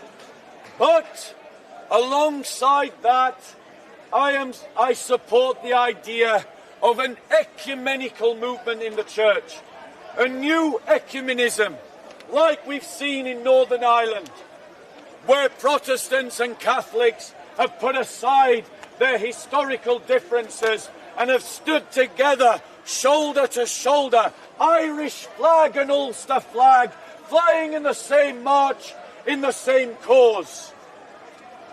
We as Christians must put aside our differences, because the battle against liberal internationalism and the battle against Islamisation is far bigger and far more important than your squabbles between Protestants, Catholics and Orthodox. When we've dealt with the bigger problems, then let's return to these discussion points. Go on, sir. Why don't you wipe out all religion, just disregard all religions and just work on a neutral base where no one has their God higher than anyone else's God? Nice neutral base. I'm from New Zealand, mainly an atheist country, no problems like we've got here. Right, ladies and gentlemen, let's be clear. The liberal progressives tell us, they try to dupe us, that a secular, non-religious state is a neutral state. But, ladies and gentlemen, the God of liberal secularism is the idol of humanity and the God of the self. The United Kingdom, France and the USA are all following the ideology proposed by this gentleman here. And that ideology has given rise to the abuse of women through transgenderism.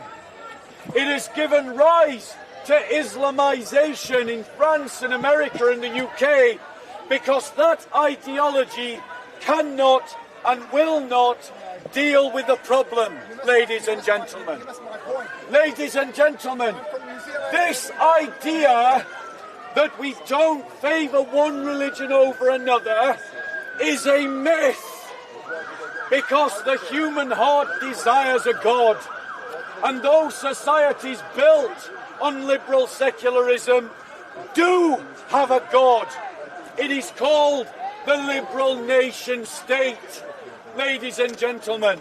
And the idea that there are no problems in New Zealand is not true.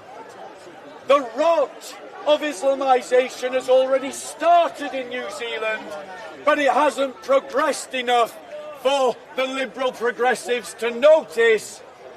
But if they don't believe me, they can look at France, they can look at the UK, they can look at the USA, they can look at secular Turkey, they can look at the birth of secular Pakistan, secular Egypt, that all started implementing what this man suggests and resulted in, ladies and gentlemen, the problems we are seeing in our society today. In other words, this brother is saying, let's double down on failure. I'm saying, let's hack our way back to a path that once worked. Christendom, ladies and gentlemen. Any other questions? We touched on the Islamization in France. What do you think should be done? What do you think of the Islamization in France happening now? Ladies and gentlemen, if anyone wants to know how bad things can get, they only need to look at what is happening in France at the moment. In France, they have uncontrolled Islamization, where women have disappeared from certain suburbs in and around Paris, where armed groups have literally walked through the street carrying weapons, Kalashnikovs, where churches are regularly attacked in their thousands, ladies and gentlemen.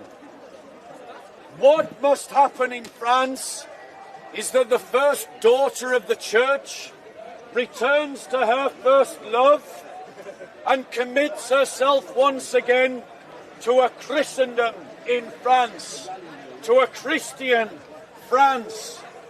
And make no mistake about it, ladies and gentlemen, Christianity is growing in France.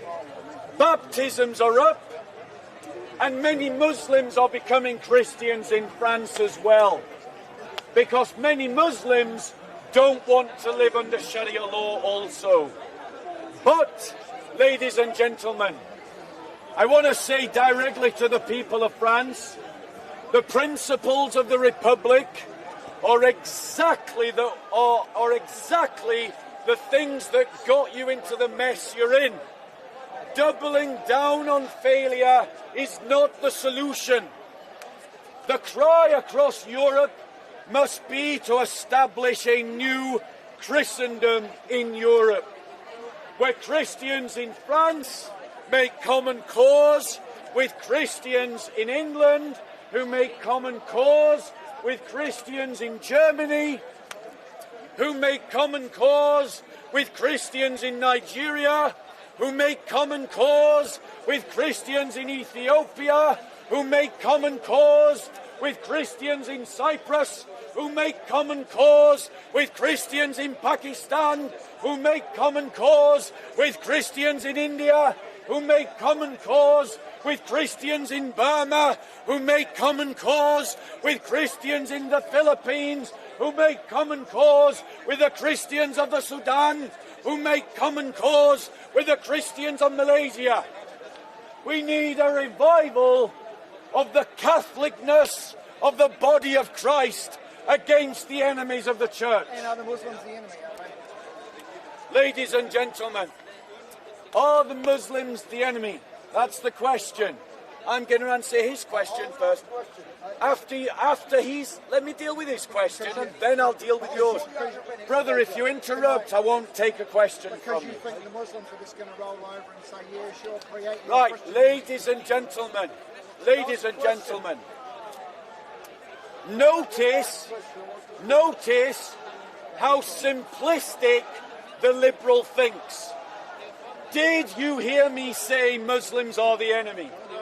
No, I didn't say that, did I?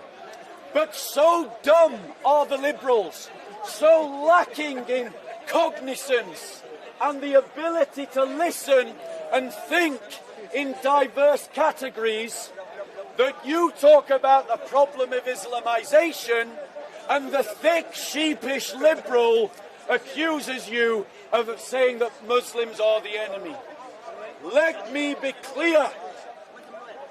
Muslims are not the enemy, but Islamization is a real problem. No, it's not. And ladies and gentlemen, let's be clear. Guys, don't bite. Don't bite. He's a troll. He's a Muslim troll. Don't bite. Yeah, but the whole point, He's going to feed on your energy. Ignore him. Ladies and gentlemen, ladies and gentlemen, this is the liberal troll. He wants to say to me, and this Muslim apologist wants to say to me, that Paul's churches are not a problem. Which you gave a very, very good description last week. Anti-Christian pogroms are not a problem. The anti-Christian genocide is not a problem. The turning Christians into divvies and second-class citizens are not a problem. And if I should dare say that these things are a problem, they accuse me of spreading hatred. Well, I want to point out to them that your apathy allows hatred to spread. Your silence allows church attacked. Your silence killed. It is not that people like me are the problem. The problem is people like you. Why, brother? JC, did you invite him? Right, ladies and gentlemen, any other questions? Any other questions, ladies? Yeah, go on, sir. It doesn't disgust me, does it? There are some cultural conservatives to probably they will probably cast me as one of them. That believes that the evil, wicked, evil Islam, you cannot destroy Islam unless you destroy the source. And to destroy the source, you must look at their culture that came from. What's the question? So my question is, how to put it, do you agree with that view? Right. So, ladies and gentlemen. Yeah. Thank you, Bob. The question is... What's the question, Bob? How, ladies and gentlemen, do respond to Islam? Okay. So, ladies and gentlemen, which gave us the new system. We need to respond as Christians, ladies and gentlemen. Which is why it started. We need to unashamedly critique and expose.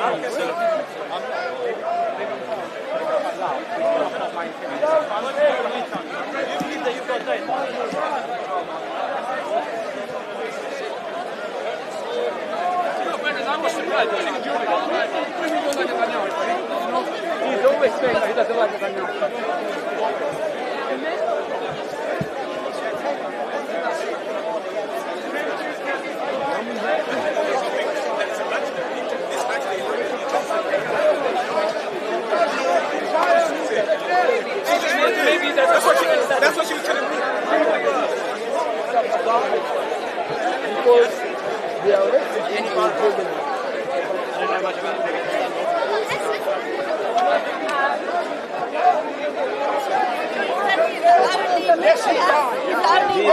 for you.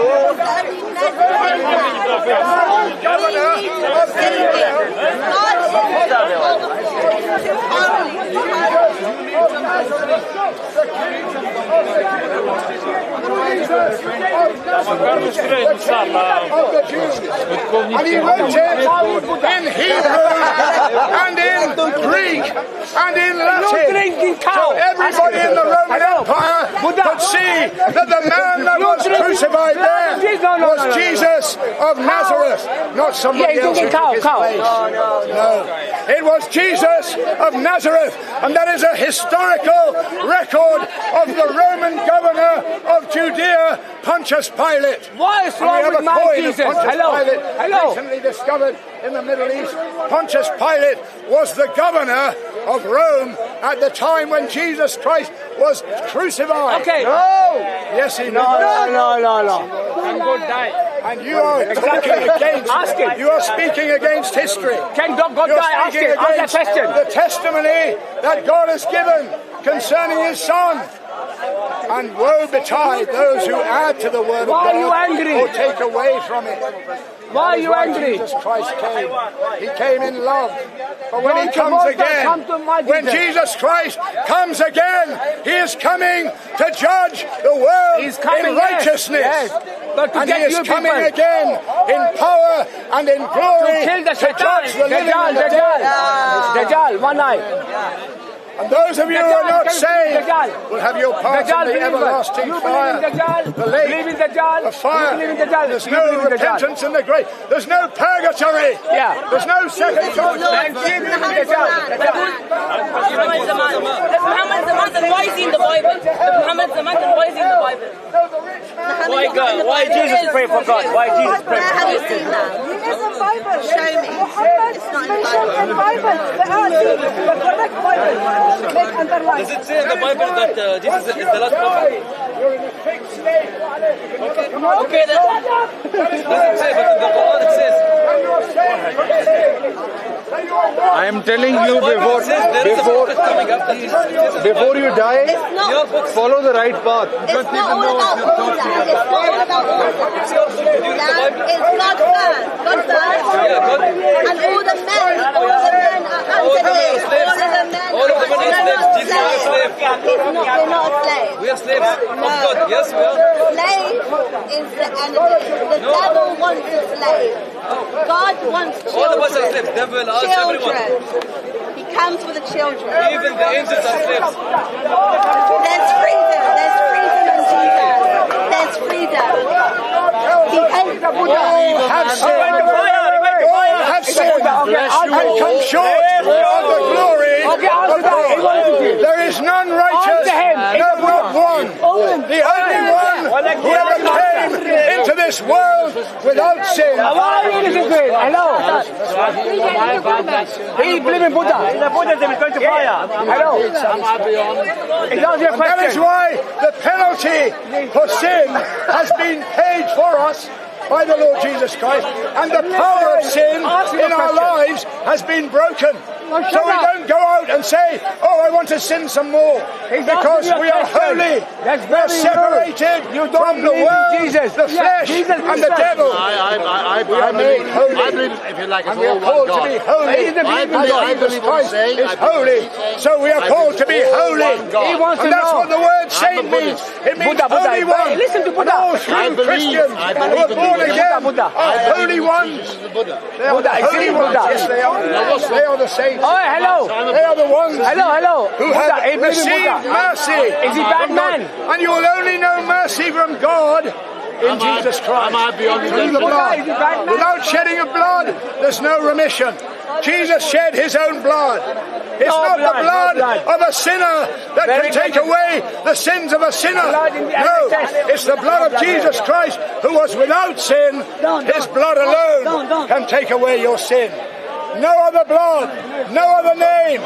There is no name under heaven Good afternoon to all of you watching. My name is Wendell Daniel and welcome to Street Mic, and we're coming to you live and direct from the regular Sunday mayhem down here at Speaker's Corner. And don't forget, if this is the first time you've seen Street Mic, make sure you hit that subscribe button. So if this is the first time you've seen Street Mic, make sure you hit that subscribe button. To be crucified with Christ. As the Apostle Paul did.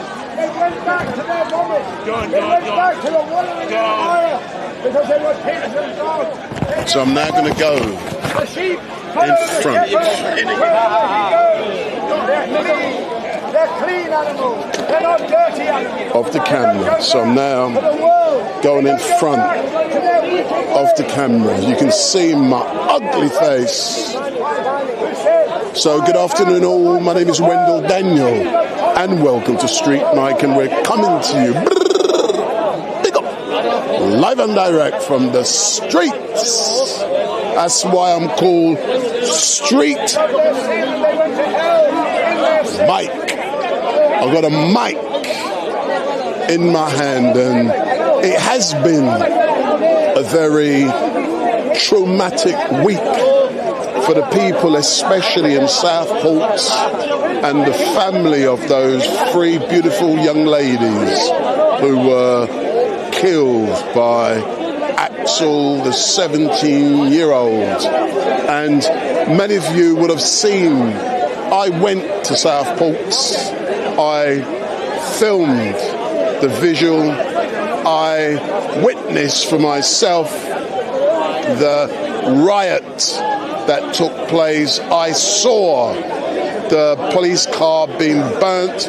I saw for my own eyes walls being torn down, smashed, and bricks being thrown at the police. And the question is, why were people feeling so angry that they felt it was necessary to do what they did? It's not for me to answer that question, but I believe they were angry at a failure by the system. And when people are angry, they do things which are irrational, and it's not their normal behaviour. But when I went down there to Southport, I arrived 5:30, and I witnessed the visual that was so peaceful. Thousands of people were there showing their respect to the three young ladies of 6, 7 and 9 who had lost their lives. And my condolences go out to the family and friends of those three beautiful young ladies who passed away. And also we wish a speedy recovery to all of the victims who are still in hospital now. But let's talk specifically about the troubles that ensued. We've heard about what happened in just down the road at the location where,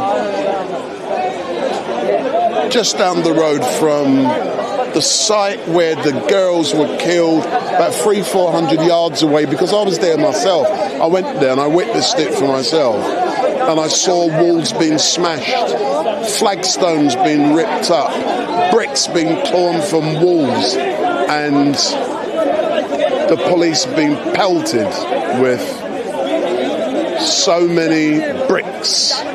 And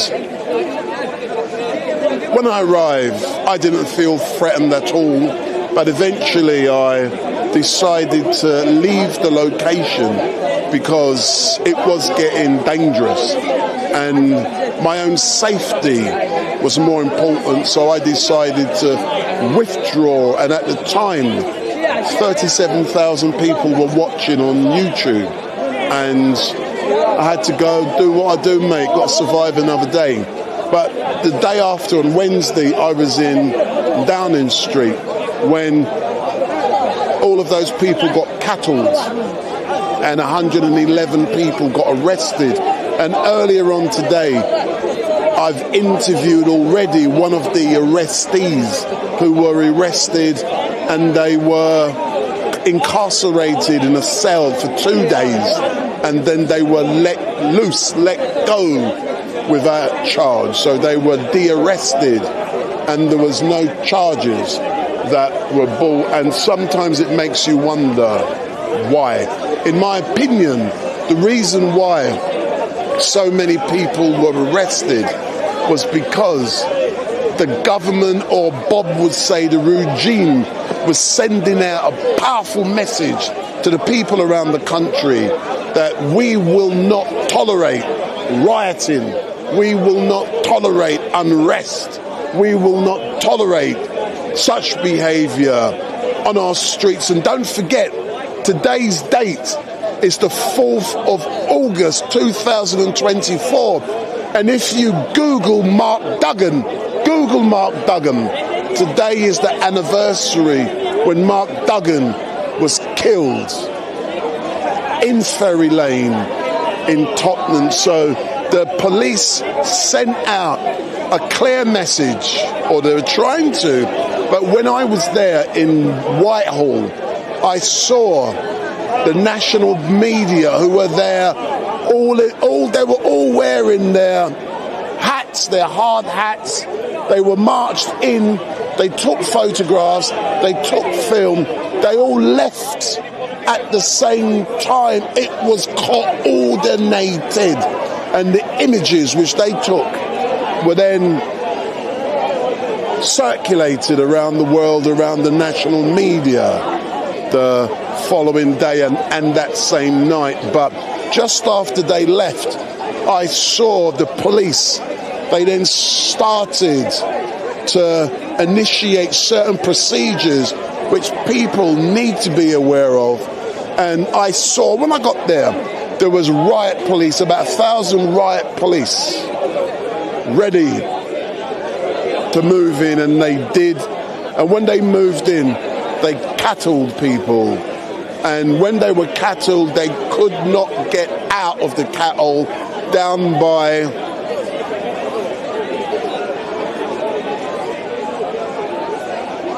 the cenotaph. And I saw it coming. I informed people, but they continue with their own thing. And the police just picked 111 people off. And I am not yet aware of anyone who has appeared in courts. Most people have been released without charge. So what was all that about? But today I'm currently waiting the arrival of Ali Dawa. And Ali Dawa, I have communicated with him, and I've said to him that I would like to interview him about the threats to burn mosques, and he has agreed that can happen. So I'm waiting for Ali to arrive down at Speaker's Corner, and Ali has yet to arrive at Speaker's Corner. Oi, you've got nothing better to do, have you? So you've got nothing better to do. So I'm just waiting Ali's arrival, and when he does, hopefully I will interview him. But normally he gets here around 4:30, 5 o'clock. So the police look like they're moved there. Let me see if they're going to nick someone. I know you love fights. Let's see. Let's see what's going on.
Not too bad. Let me see. Ali's not here yet, is he? No, he said he's coming. I wanna. He said I can interview him. What do you think of Islam? Huh? What do you think? What's going on? I've been up there. I was in Southport. But they're destroying their own country. Huh? They're destroying their own country. Let me out. Did any of them try attacking you? I'm decent.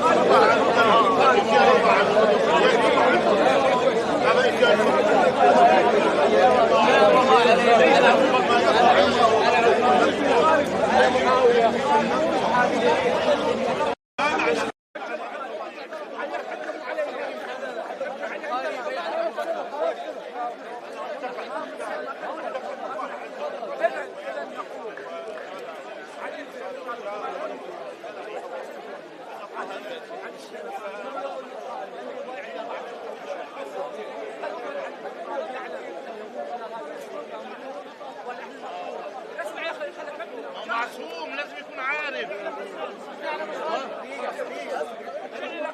معصوم مش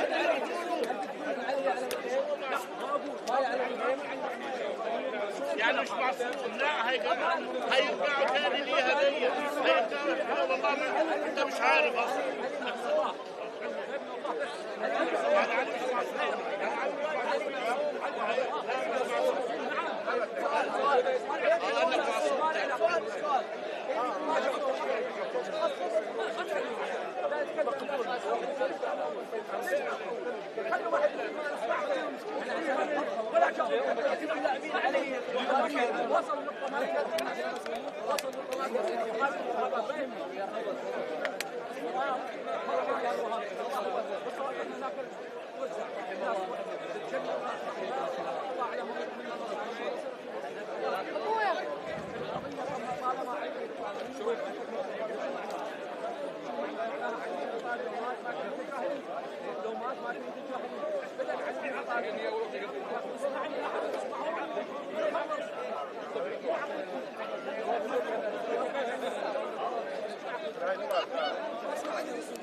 So for those of you who are watching, just to let you know, I'm by the Muslim table, so I'm just waiting to ask the Sheikh if I can interview him, because I'm currently waiting for Ali Dawa to arrive. So the Sheikh is here, so I'm going to ask the Sheikh if I can interview him about the events that occurred in Southport earlier on this week.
Just a new Muslim.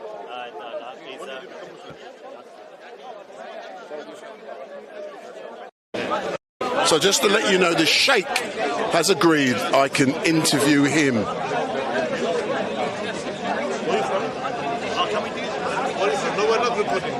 are you from?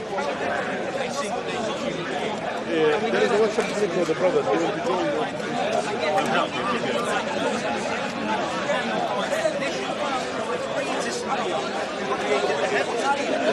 spend time masquerading on the earth as an angel, and then come in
Thank you, sir.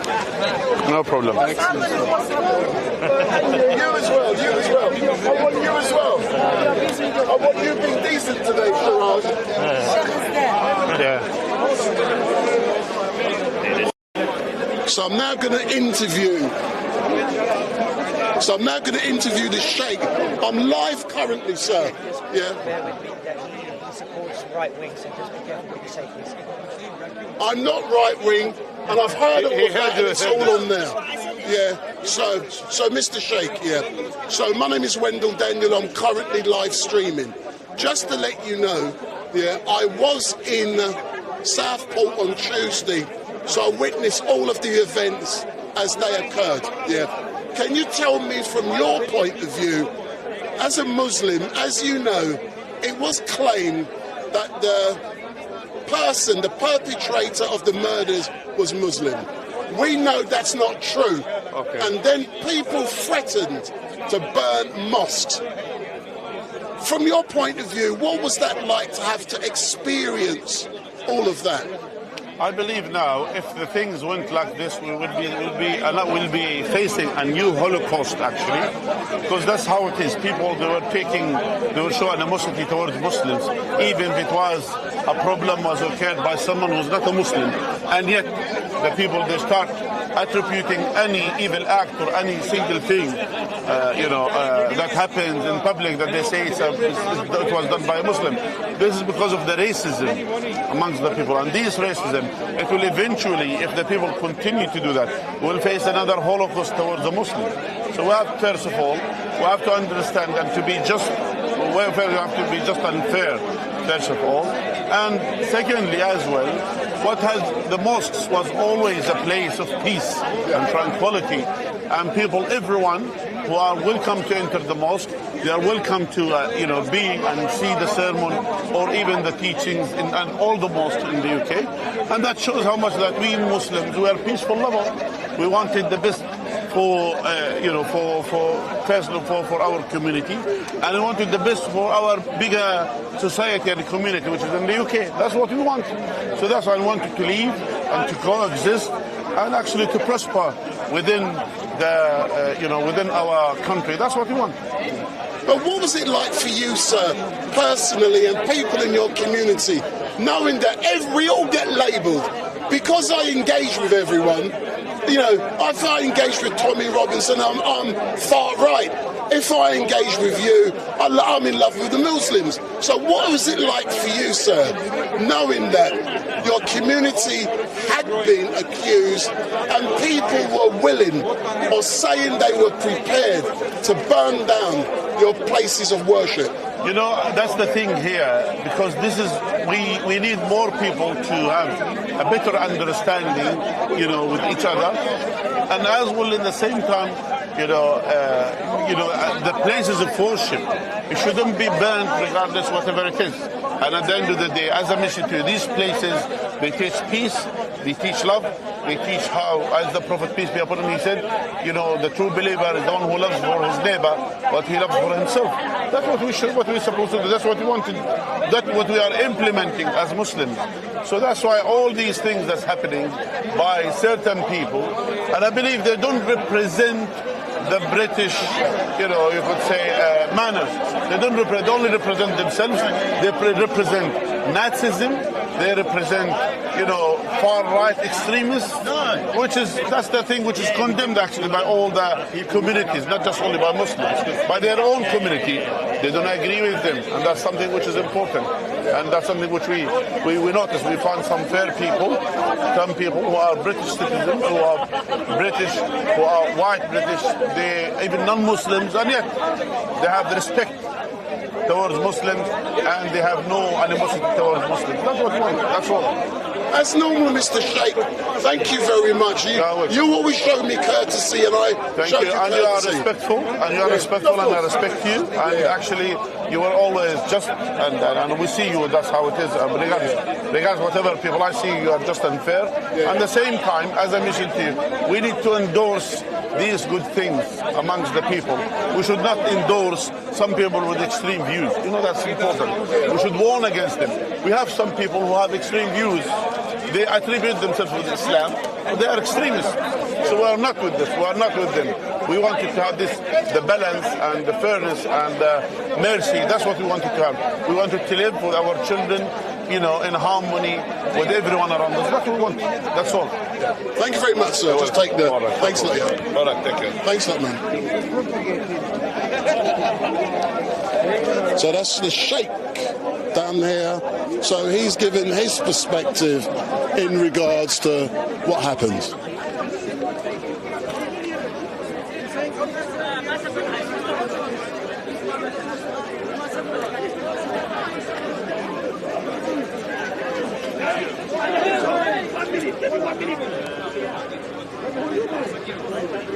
Hey, come, talk to me. Come. Get round there, get round. I want to ask you about what's happened in Southport, yeah? So go round. What do you mean? Scared, go. I'm not scared of anyone. I know you're not scared. I was born to die. Go round. I'm gonna die anyways. But that's mine. So go round in the light, man. Go round. What do you mean? Shut. Yeah. I want to capture you. What do you want? That's it. Second? Oh my God, too noisy. Let's move out of this. Too noisy. Oh, you're lucky I'm meant to be interviewing Ali. He says I can interview him. Where is he? He's meant to be here. He's meant to be here. So for the people watching you, just introduce yourself because they might not know you. Hold on, yeah? No, I'm doing something.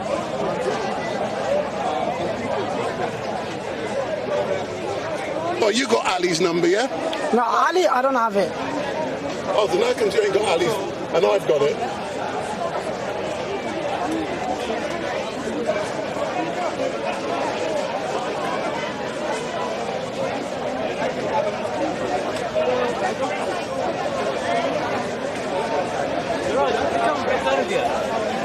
He's just asking about me and about Southport. That's Ali. He's meant to be coming so I can interview him. So look, I'm not. You can bring your camera. Bring your camera. Yeah, let me. Get your camera. So I'm just gonna interview. This guy is. I got a lot of things to say. I know you have. This man is Muhammad. Now and the context. Yeah, he's Muhammad Hijab's right-hand man, underling. Let him bring his camera. Yeah.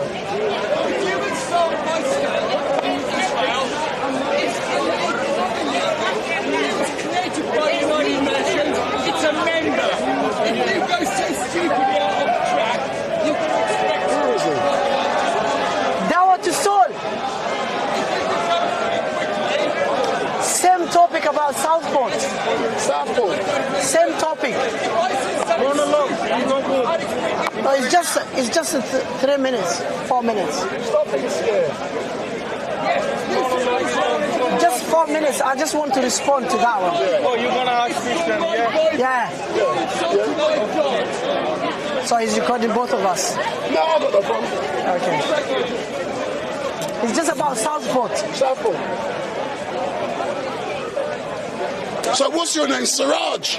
But I saw you in, what's his name? In the far right. No, he's just doing that. He just wants to record. It makes me laugh how we all got labelled. I'm far right, I'm Muslim, I'm anti-Muslim, Now, are you far right? Let me ask you. Do I look like I'm far right? No, I'm just asking you. We're all far right. No, the reason he's saying that because he saw you recording and being with them. Hold on, let's talk about it. People with the far right. Hold on. Siraj, do I engage with everyone, yes or no? Yeah, you do. I get cussed when I engage with you. Yes. So are you ready? Yes. So Siraj, yeah, thank you very much for giving me this opportunity here. I was in Southport on Tuesday when the riots kicked off. Yeah. As you know, police cars were burned and there was a threat to burn a mosque. Yeah, and that has subsequently been threatened around the country. From your point of view, you know, what's it like knowing that people want to burn your places of worship? First of all, I would like to say around the world, we have many different people in Muslim country, whether it's a Muslim country or Christian country, African countries, or Asian countries or Arab countries. We have white people live there. No one goes against them. No one protests against them. No one destroys their properties. In Islam, it's against that. If a Muslim, if a Christian or non-Muslim, whatever, lives in a Muslim country, in Islam, it's not allowable to attack that person. We have to give them peace. As long as they give us peace, we give them peace. But what they forget is that we have white people live in Arab countries, Muslim countries, Asian countries, African countries. Have you ever seen African people or Asian people, Arab people or Muslim people demonstrating, protesting against the white people who live in those countries? You will never see them. That's a good example for them. No one one destroys them. No one destroys their properties. No one attacks them. But when people come here, why they attack people and destroy mosques or places of worship or protest against an immigration? So we have many people now, like in Arab Dubai, the United Arab Emirates. We have many white people live there and work there. They have business there. Have you ever seen them people? Have you ever seen people demonstrating, protesting against them? The answer is no. So they would take a good example as African people, Arab people, Asian people. I'm not talking about the bad ones. I'm talking about in general. You will never see African people or Asian people, Arab people, Muslim people protesting against white people in Muslim countries, whether it's Arab countries or Asian countries, African countries. You will never see that. Why they do this to here? Guess what? And also, what they're doing is they showing hate, and they showing that they do not have any kind of respect towards this lovely government. So, by saying you love your country and your people, you have to obey the law of the country, and you have to obey the government. You have to respect your country. Destroying things is not a solution. You're just making the situation worse. But did you see events as they unfolded in Southport on Tuesday? The burning, the rioting. I just talked about that. I said it doesn't bring any solution. No, but did you see it? Yeah, I've seen it. I was in the middle of it, and it was my images that were going out. I was there. I've seen it. What was it like for you to actually see that was happening, and subsequently around the country? But what I'm saying is, it's not going to bring solution anyways. No, I'm not talking about solution yet. Yeah. I'm asking you, what was it like to see it? It's horrible. It's unacceptable. So imagine if a Muslim does that in a Muslim country or in African countries, if African people would do the same anti-immigration, what would happen? Yeah. Same. They would feel bad. So also us, we feel bad as well. So it's not right. We treat them good when they live in African countries, Arab countries, Muslim countries, Asian countries. But when people come here, you're going against them, you protesting against them, you've been double standard. If you hate foreigners, why would you go and travel to their countries for holiday and stay there? You make no sense. You don't want the people, but you want their country and their good things, and to have a holiday in their countries, or live there, or work there, or stay there. It's not all every time, all immigrants here, not all of them, is because they have poor life in their countries. Many of them, some of them have money, but they like the country, UK, to live in UK. They like to live in France. It doesn't mean if someone comes into your country, doesn't mean he's a poor person. He's a poor person. He's not. But it's just like the country, to live in the country. Same as an English person would also go to Oman or United Emirates or African countries and live there. That doesn't mean he's a poor person. He's staying there, he's bringing good things there. No one is going against him. We're not protesting about that. But why would they protest about us? That's double standard. I see there's no humanity. I believe there's lots of lovely white people who are not getting involved about this. And I'm saying my message to African people, to foreigners, all immigrants people, do not get involved with some of them who have no values and have no humanity in them. We do not need to react like them. That's all I'm saying. Because all I know, not all white people are bad, not all Muslims are bad, not all Christians are bad, not all African people are bad, not all white people are racist, not all black people are racist. I know some black people are racist, some Arab people are racist, Indian people are racist, white people are racist, but not all of us. So what I'm saying is, do not treat people equally. Treat the negative things differently than positive things. So do not just go with the negative things, what others are doing, and do not judge others because of few people. That's all what I'm saying. That's all I'm saying. So Siraj, where do people find your channel or find videos or live streams from you, because, you know, I keep saying that you are Mohammed Hijab's trainee, because one day down here you're going to be bigger than Mohammed Hijab. So where can people find videos from yourself? Because you've become a peacemaker like me. No, I have no channel. I have no channel. You don't need one? No, I don't need one. I don't need it. No. All what I'm saying, stay calm, everyone. This, I would say, is nonsense. Imagine if we do the same thing in Arab countries, Muslim countries, African countries. What would they feel? And guess what? African governments are working with European people. Without them, Africa would have peace country. Would have peace. They wouldn't come here. Who would come here? No one. Who's taking the goods from Africa? Asian, Arab, Muslim countries. Who's taking? Their people.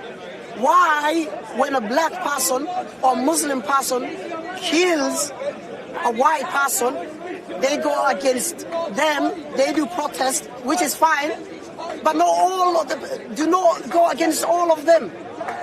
Why they cannot do or protest, demonstrate, protest against white people when white people are killing the white people? Why? You will never see that. Why? It's kind of racism. Have you ever seen white people killing other white people and other white people protesting against them? You will never see that. Why is that? When black people do the same... Hold on. Oh. Let's be very specific on that, yeah. Last 2 years ago, Sarah Everard, the white woman, was killed by a policeman. Yeah, and you had nationwide protests. So just to debunk what you just said. That one was just once. But it's happened. I'm talking about general. It happens sometimes. But not often. No, I'm saying not often, frequently. It happens sometimes. But when I'm talking about general, I'm not talking about specific things. Do you understand my point? Of course. So what I'm saying is, now around the world, the world is gone crazy now. It's in the name of power, oil, and in the name of religion, some of them. I'm not saying I'm perfect or my religion, my people are perfect. We have bad people, others have bad people. But I cannot treat people same. If I see someone is a bad person and the other person is a good person, I'm not going to treat them same. See now? So what I'm saying is, they should do the same and protest against the white people who is taking the goods from Africa and say, why would you do this? Why they're not going against their people? I'm not saying all of them are taking the good things from Africa or Asian Arab countries or Muslim countries. Without them, we wouldn't be here. All we would stay in our countries. Who destroyed our countries? Who invaded Iraq, Syria? Is it black people? Is it black people? Is it Asian? Is it Arab? Is it Muslims? We know who destroyed. Who destroyed African countries? Are we talking about even that? Why they're not protesting against that? Why they're not protesting against what they're doing to African people, Arab people, Asian people? Their leaders did this. Why they're not protesting about that? Why they're protesting only against immigrant, or foreigners? Why? Double standard. Sort out your people, then come to us. Or bring solution. Otherwise, stay in your houses. Do not talk. Every time they're destroying the cars and destroying the police vans, what you bringing solution? You killing your own people. Officers are nothing. Officers are innocent. Why would you attack them? Why would you ban their cars and their vans? What did they do to you? If you believe you love your own people, your country and your cities, why are you destroying? That tells me you do not love your country, your lovely government, and your lovely people. Simple as that. Otherwise, you're being double standard. I love my country and my people, and I destroy my country and my cities and my people, and my government doesn't add up. As normal, Siraj, thank you very much, sir. Anyways, my last thing. Yeah, go on now. I have no problems with white people. Clear cut. I'm not against with anyone because of his race. Black people, Christian, white people, Asians, then Hispanic, Latino, wherever you are, wherever you're from. I don't care about your nationality. What I care about is your character and your behavior towards me and towards yourself and towards others. That's as long as you have important, humanity, I'm giving you peace. Of course. I'm not against you. That's all I'm saying. We give them peace. If he goes to African countries, Arab countries, Muslim countries, white people, no one is protesting against them, no one is fighting against them, no one is destroying their properties. I would think they should do the same and respect the police officers and the country, the beautiful country they have, the lovely country they have, the lovely government they have. That's all I'm saying. I'm saying Satan is taking advantage from them and anger. So they ruin their countries. Nothing else. What are they doing now? Tell me. Is there any benefit they're doing now? Nothing. So if they love their country and their government and their people and the officers, please respect the government and the law. No one is above the law. Respect the country and the government and the beautiful country and the beautiful people. That's all. Big up, Siraj. Thank you very much, sir. I know you always engage with me. And just behind you there, you've got the law. And I don't want you getting arrested today. Siraj is a legend. Thank you very much, sir. Hey, thanks a lot, man, yeah? What's up? Yeah, but see what on the channels, man. Say that again? See what the march last week, man. I'm everywhere, man. I'm live. So, good evening all. My name is Wendell Daniel, and welcome to StreetMic, and we're coming to you live and direct from the regular Sunday mayhem down here at Speaker's Corner. And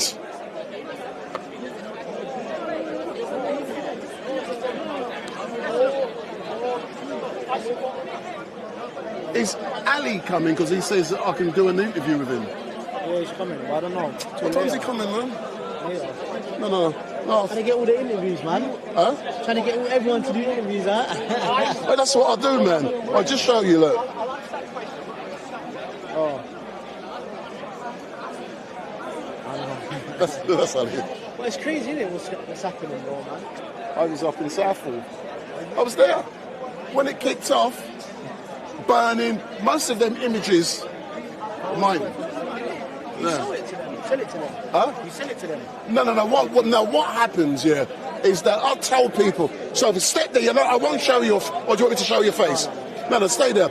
So what happened was that I'm a live stream, and because of the quality and the standard of the stuff, what they do, they tap in to your live stream, That's why I use this equipment, it's broadcast standard.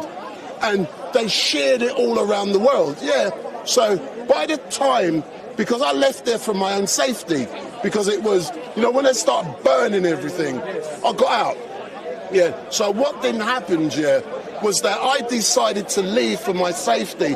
When I got back to my hotel, my phone was ablaze with national broadcasters. They wanted the footage. Because, I like to get in there. Listen, as they're chucking Brit, I'm right in the middle of it. The van that's burning, I was like, So a company bought the footage off me, then distributed it. That's how it works, man, you get what I'm saying? But I just wanted to interview Ali specifically, and I've told him, you've seen, I've had the Sheikh, I've also had Siraj. I want from his mouth what it was like knowing that a Muslim had been blamed for the incident on Monday when it was not. And I believe it would be great if Ali or Mohammed, but you don't see Mohammed like once or twice down there a year. But Ali, I would like him. Ali Dawa was going to have an interview. I don't want you. Who? I thought Ali Dawa was going to have an interview with Who? you. What do you mean who?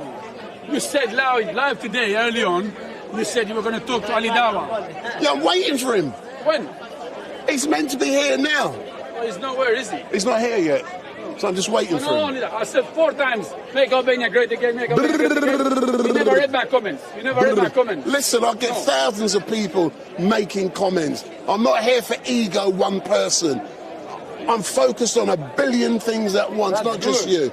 So anyway, for those of you who are watching, if this is the first time you've seen StreetMic, Give me the thumbs up, make your comments down below, and subscribe. Share and follow.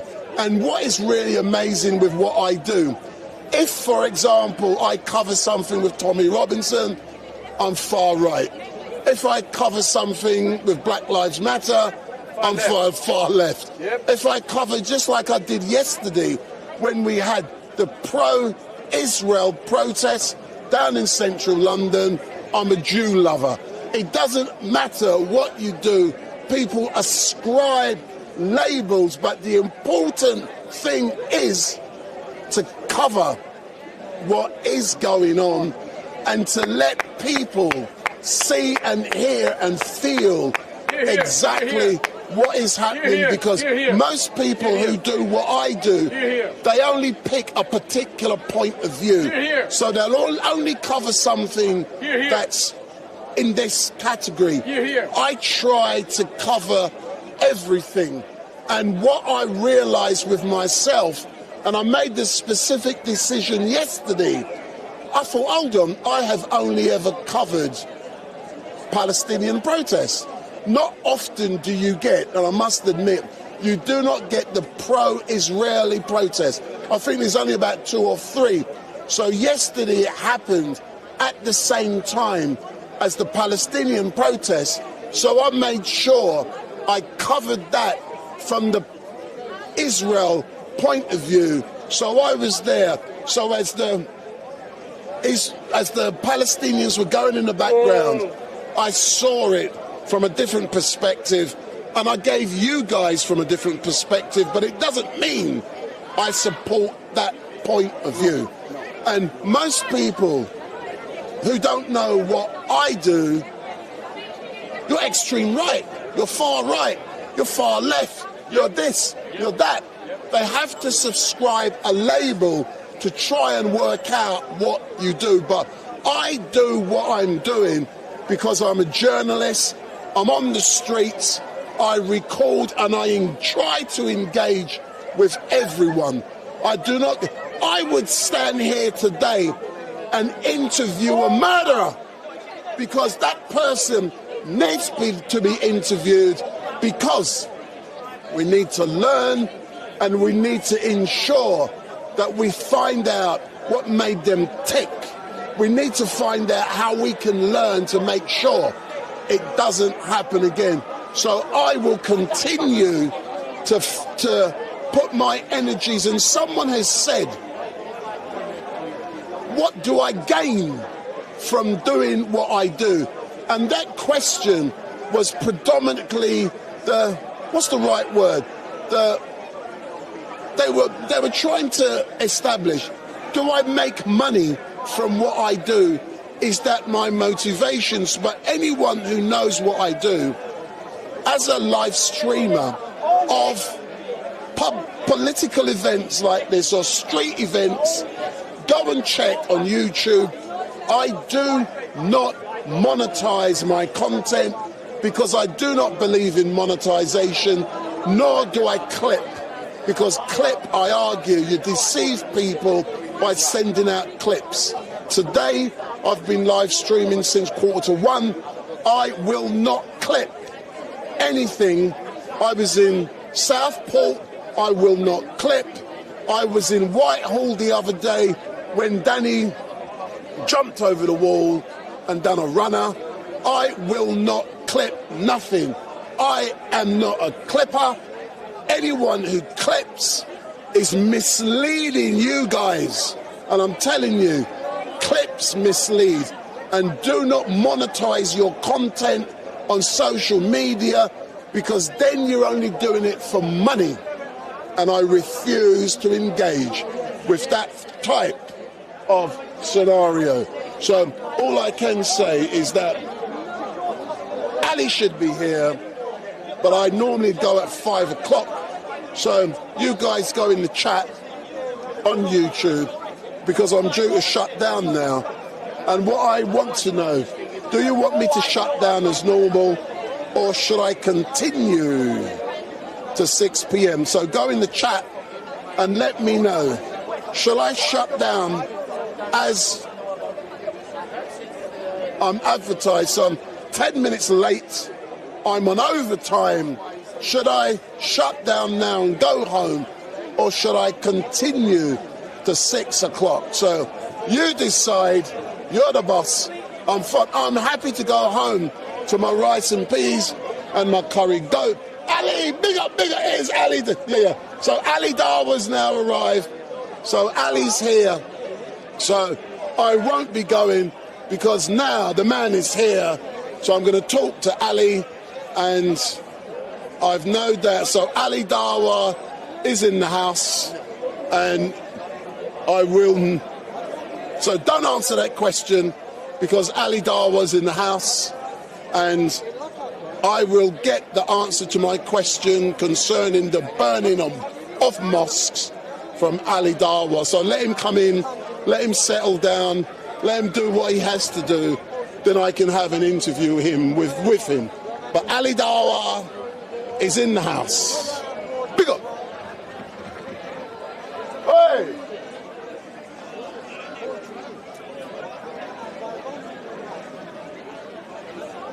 So we can see Ali's in the house.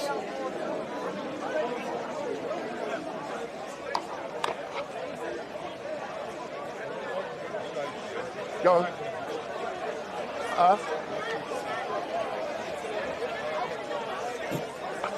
I don't say that again, sir. I just said magnificent what you're doing. Just keep it going. But what, in regards to what I do you like? The fact that you're impartial and you just show it as it is. Yeah. It's raw. I try to be impartial. I'm not impartial all the time. You're pretty bloody good, all I can say. Listen, it's hard.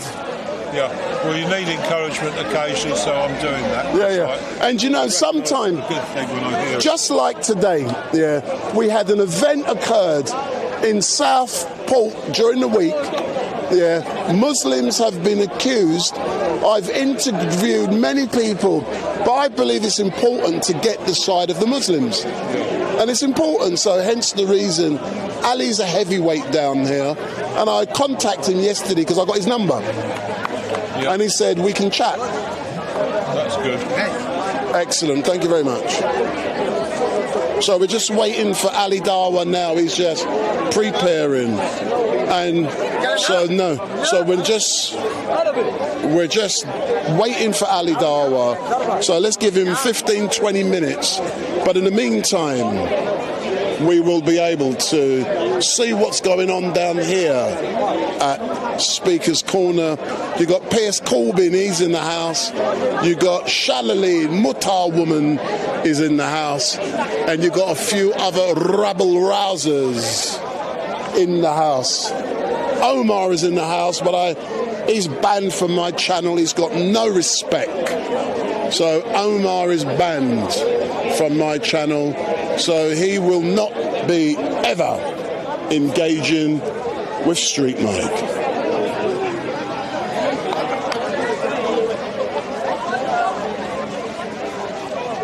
Yeah, that was nice and easy. Huh? You know the lighting up in South? I was there. I was there. It was first parents and no such thing.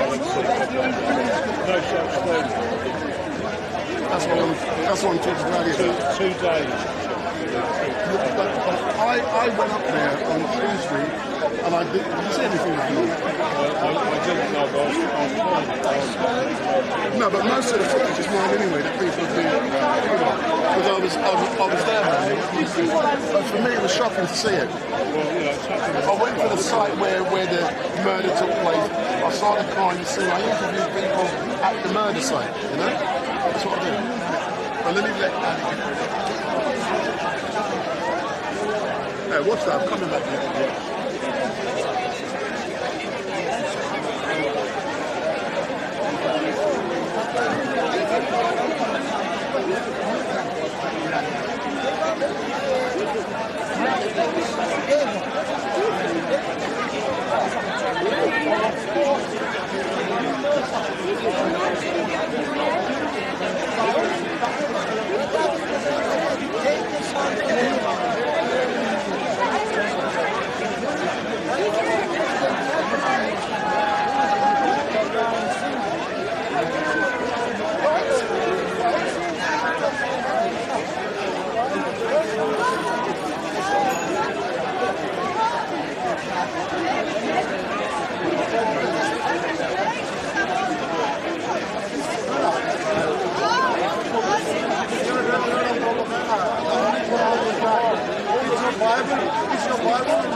Let me get out of the sun.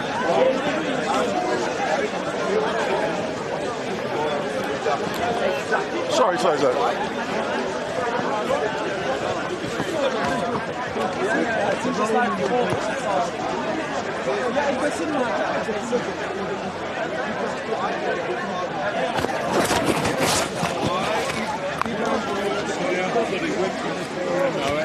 that again?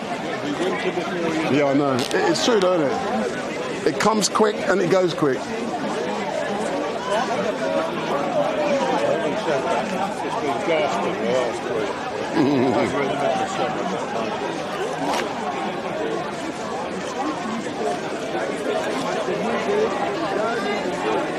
Let me pull back a bit.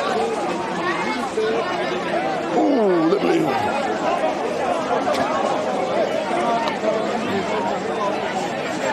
So for those of you who are watching, I'm just waiting for Ali Dawa, and Ali's only just arrived here at Speaker's Corner, and so he's just setting up. So I've just had a quick word with him, and he says he's ready for you guys. So Ali Dawa is ready, but I'm just giving him time to set up because he's only just. So he's only just arrived. So when he's set up and everything, I'll be chatting with him about the events and in Southport and what's happened subsequently. But don't forget, my name is Wendell Daniel from StreetMic, and I do try, I use the word try, to be impartial. I engage with everyone.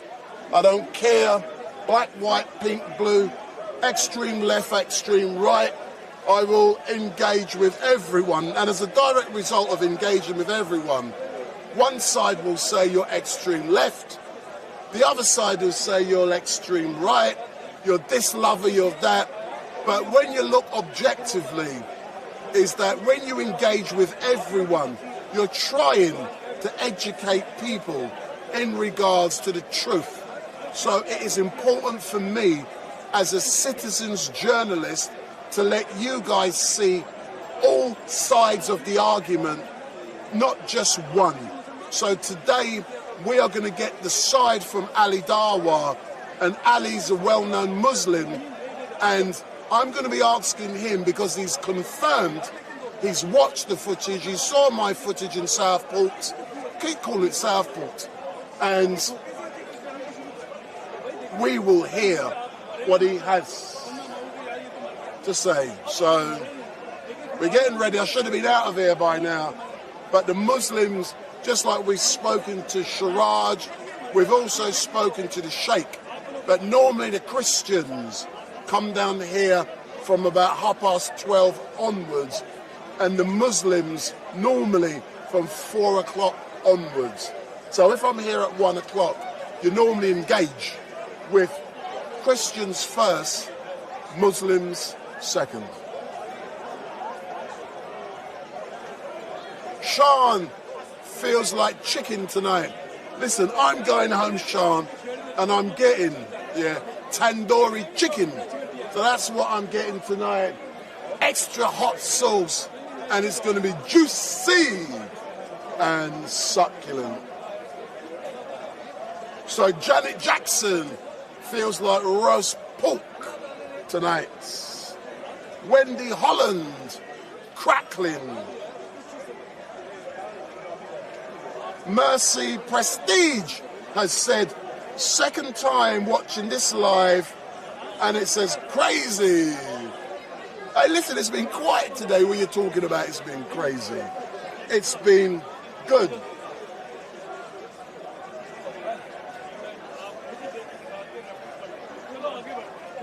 Jamal Fowler has said, please respond off of emotion, not facts. So it's going to be an interesting debate with Ali Dawa here down at Speaker's Corner, and Ali is just getting ready. So Ali is setting up. So I said to him I'll give him half an hour. So what I'm going to do, I'm going to circulate around Speaker's Corner. But as soon as I finish with Ali, I'm done, because, you know, my time down here is 5 p.m. and that time has expired. So I'm just waiting now. So over there, open your eyes.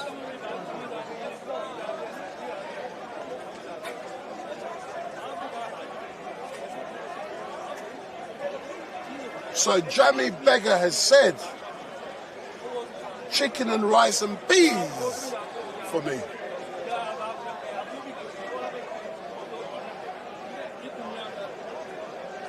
Daily Stoic has made me laugh. Daily Stoic has said, and he's nicked a quote from George Galloway, and he said, I did see it, StreetMic kisses both sides of the butt. It's called being balanced, boss. It's called being balanced. So, you know, it has been a very painful week seeing what has happened in Southport. You know, 3 beautiful young girls, their lives have been snuffed out. For what reason? And, you know, I went down there and I saw the visual, and also I saw the rioting that has taken place. And I'm just waiting to engage with Ali Dawa in regards to burning of churches. So he's who I'm waiting for now. So, but it'll be here in a minute. But come quick, come quick. You have to be quick. You have to. Sorry. No, I was just here to congratulate you on your great work. I was watching. He was up there. Was it the place you? Southport. That's Southport. That's so right. Come. My voice is gone. So come here. Yeah. So what is your perception on seeing on my live stream on what happened in Southport? I believe that those globalists, white supremacists, troublemakers have caused, through the mismanagement of the government, by, I suspect, state capture, I should say. State capture has caused the government to make decisions that are contrary to what the majority of the people of this country believe in the values that they have. So that's what I suspect is the foundation for all these for these troubles. Yeah. All right, then. So let's focus specifically on you. Yeah. People are used to seeing IC3 set up at Speaker's Corner for about over a year now, I believe it is. Yeah. You haven't been seen here. Yes. Why not? Yeah, the reason is that I'm trying to bring the Speaker's Corner ethos to other areas like Tottenham, Enfield, and sometimes my setup, I also do it at the School of Oriental and African Studies, at the London School of Economics. In Bloomsbury. That's right, that's right. So I set up there. I went Birkbeck. Yeah, that's right. I did my law. Oh, okay. So basically, I've been taking the Speaker's Corner, what I do at Speaker's Corner, around London, and trying to get people that are not used to discussing intense topics to get them to learn how to do that. Because usually people say you must never discuss religion or politics and so on when you're in social context. So I'm challenging that and saying, the other people outside of Speaker's Corner, they must learn the art.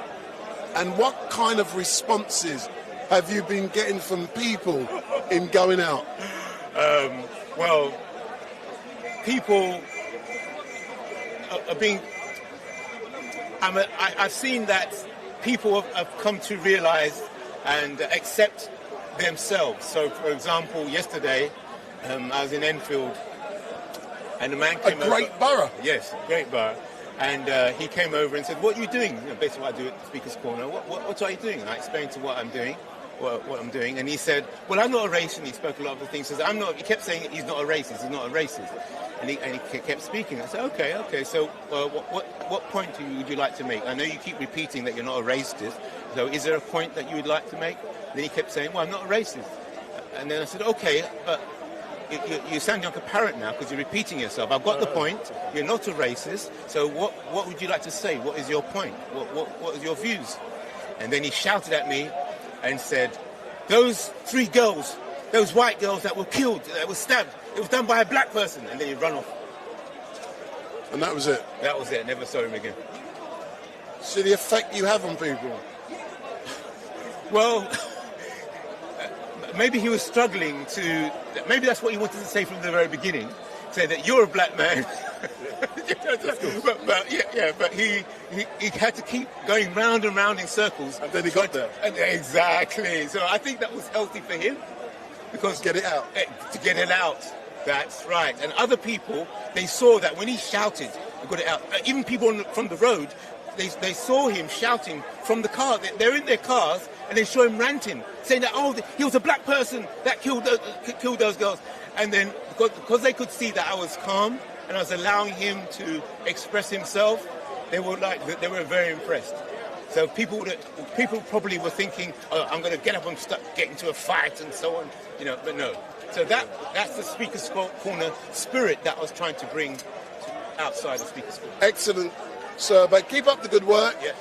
And I've no doubt it's going to expand. Okay. Big up.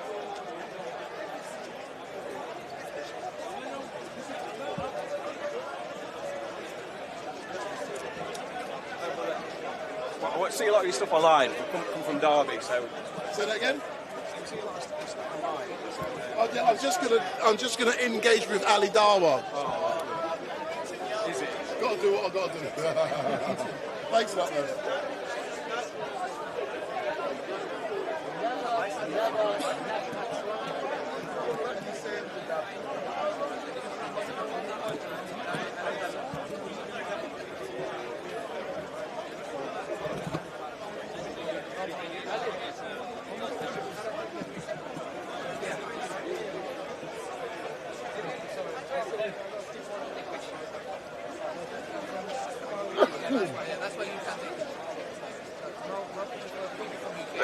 Oh my God. Thank you very much.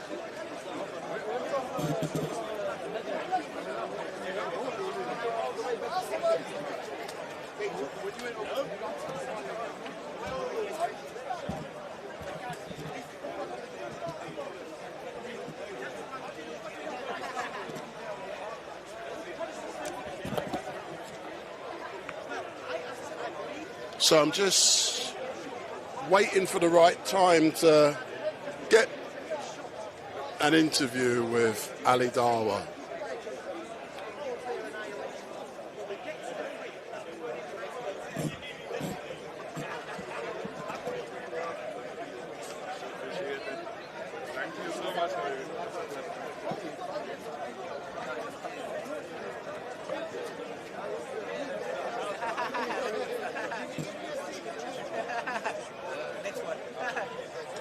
Ali, big up! Big up, big up, big up. Let's get this out of the way. Can we put that on there? I bet it's going to conk out now. I've put it on you, innit? Come on, I drained that energy. I drained that energy. No, just going to do the interview. Is it live? I don't video record, mate. I'm always live. Let's go. Where's your man? Doesn't he want to... Who's my man? Where's my man? I don't see him no more, man. Oh, Mehmet's retired. Is he retired? He's retired. Oh, all right then, say no more. So, Ali, as normal, thank you very much for giving me this opportunity to interview you. Earlier on this week, there was a horrific murder or murders in Southport. Yeah. As you know, I visited the location there, and I was down there when the riots erupted. Yeah. From your point of view, can you tell me what it was like for yourself knowing that people were blaming Muslims for carrying out the murder, and also it was claimed that mosques were going to be burnt. Yeah, I mean, to be honest, it obviously shows the reality of the EDR that was founded by Tommy Robinson. When it was first registered, it was registered as the English and Jewish Defence League. We don't know what that means, but obviously we know where the money comes from to Tommy Robinson. So it's very clear. It shows that, for example, the far right are looking for any excuse to blame the Muslims. And I've given this example, and I'll give it again. And I really asked this question. I said, if we was to give Tommy Robinson, Paul Golding, and the far right a time machine, and we said this time machine can go back and save the three girls' lives, there's two options. The first one is the following. This time machine goes back, and these three girls will never be harmed. Second option, the girls will be harmed, but the perpetrator who did it will be a Muslim. They would say, they'll never say this on camera, they would rather go for the latter option. Why? Because their hatred to Islam is greater than their love for those little girls. I believe this. Why? Because I bet you any money, and when I spoke to his ex-colleagues, Caden Robertson and Lucy Brown, they all said what? They said whenever there is a terrorist attack that's done by ISIS, Tommy Robinson will get happy.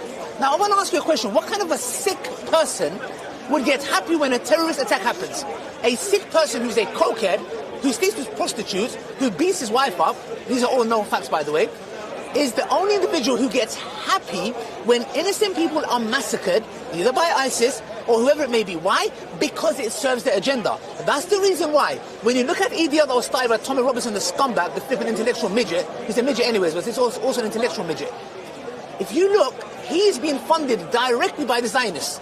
So, do you think it supports his narrative when there is an attack? Of course. That's why they jumped the gun immediately when they heard an attack happen, and there was rumours going around that it's a Muslim, etc., and they were wishing it was. But the fact that they did not even verify and started targeting the mosque, and then when the news came out that it was an individual called Axel, whatever his name is, and his family were Christians who were going to the church. The reason I'm mentioning this has got nothing to do with Christianity or church, but because if it was a Muslim, it would be his which mosque he went to, where did he learn the Quran, but he was a church-going individual who carried this massacre out. Even then, they are still going and attacking Muslims. Now, it's not even a Muslim issue. They attacked an innocent, as you see, another flipping clown, yeah? They attacked a black guy in the park. Now I'm telling you, what on earth did that black guy do? They attacked an Asian man who was walking past. They've been attacking Dawa tables. So the question I have to ask is the following. Their hatred is now for Muslims. When they get rid of the Muslims, they're coming for you black people.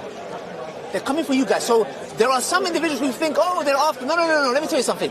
They have a deep hatred towards Islam. They use it for their agenda. And let me tell you something. Do you think the guy who killed those innocent three girls and Tommy Robinson, do you think they are different? They are exactly the same. Why? Let me tell you. Sorry? He's exactly the same. I'll show you. I'll tell you how. Let me ask you a question. That scumbag who killed those three innocent girls, they are the age of my daughter, 7-year-old. He went and killed, he stabbed 9 girls and killed 3, correct? Okay, good. Is Tommy Robinson and his movement not the same movement that is defending Zionists who are blowing up Palestinian kids? Say that you would have to assert that Tommy Robinson would want his movement to be. I'll repeat it again. ISIS claimed to be Muslim, correct? Yes. Okay, there were some ISIS members who came to this park that we as Muslims confronted that they were supporting ISIS. Yes. Anjem Chowdhury just got sentenced for life.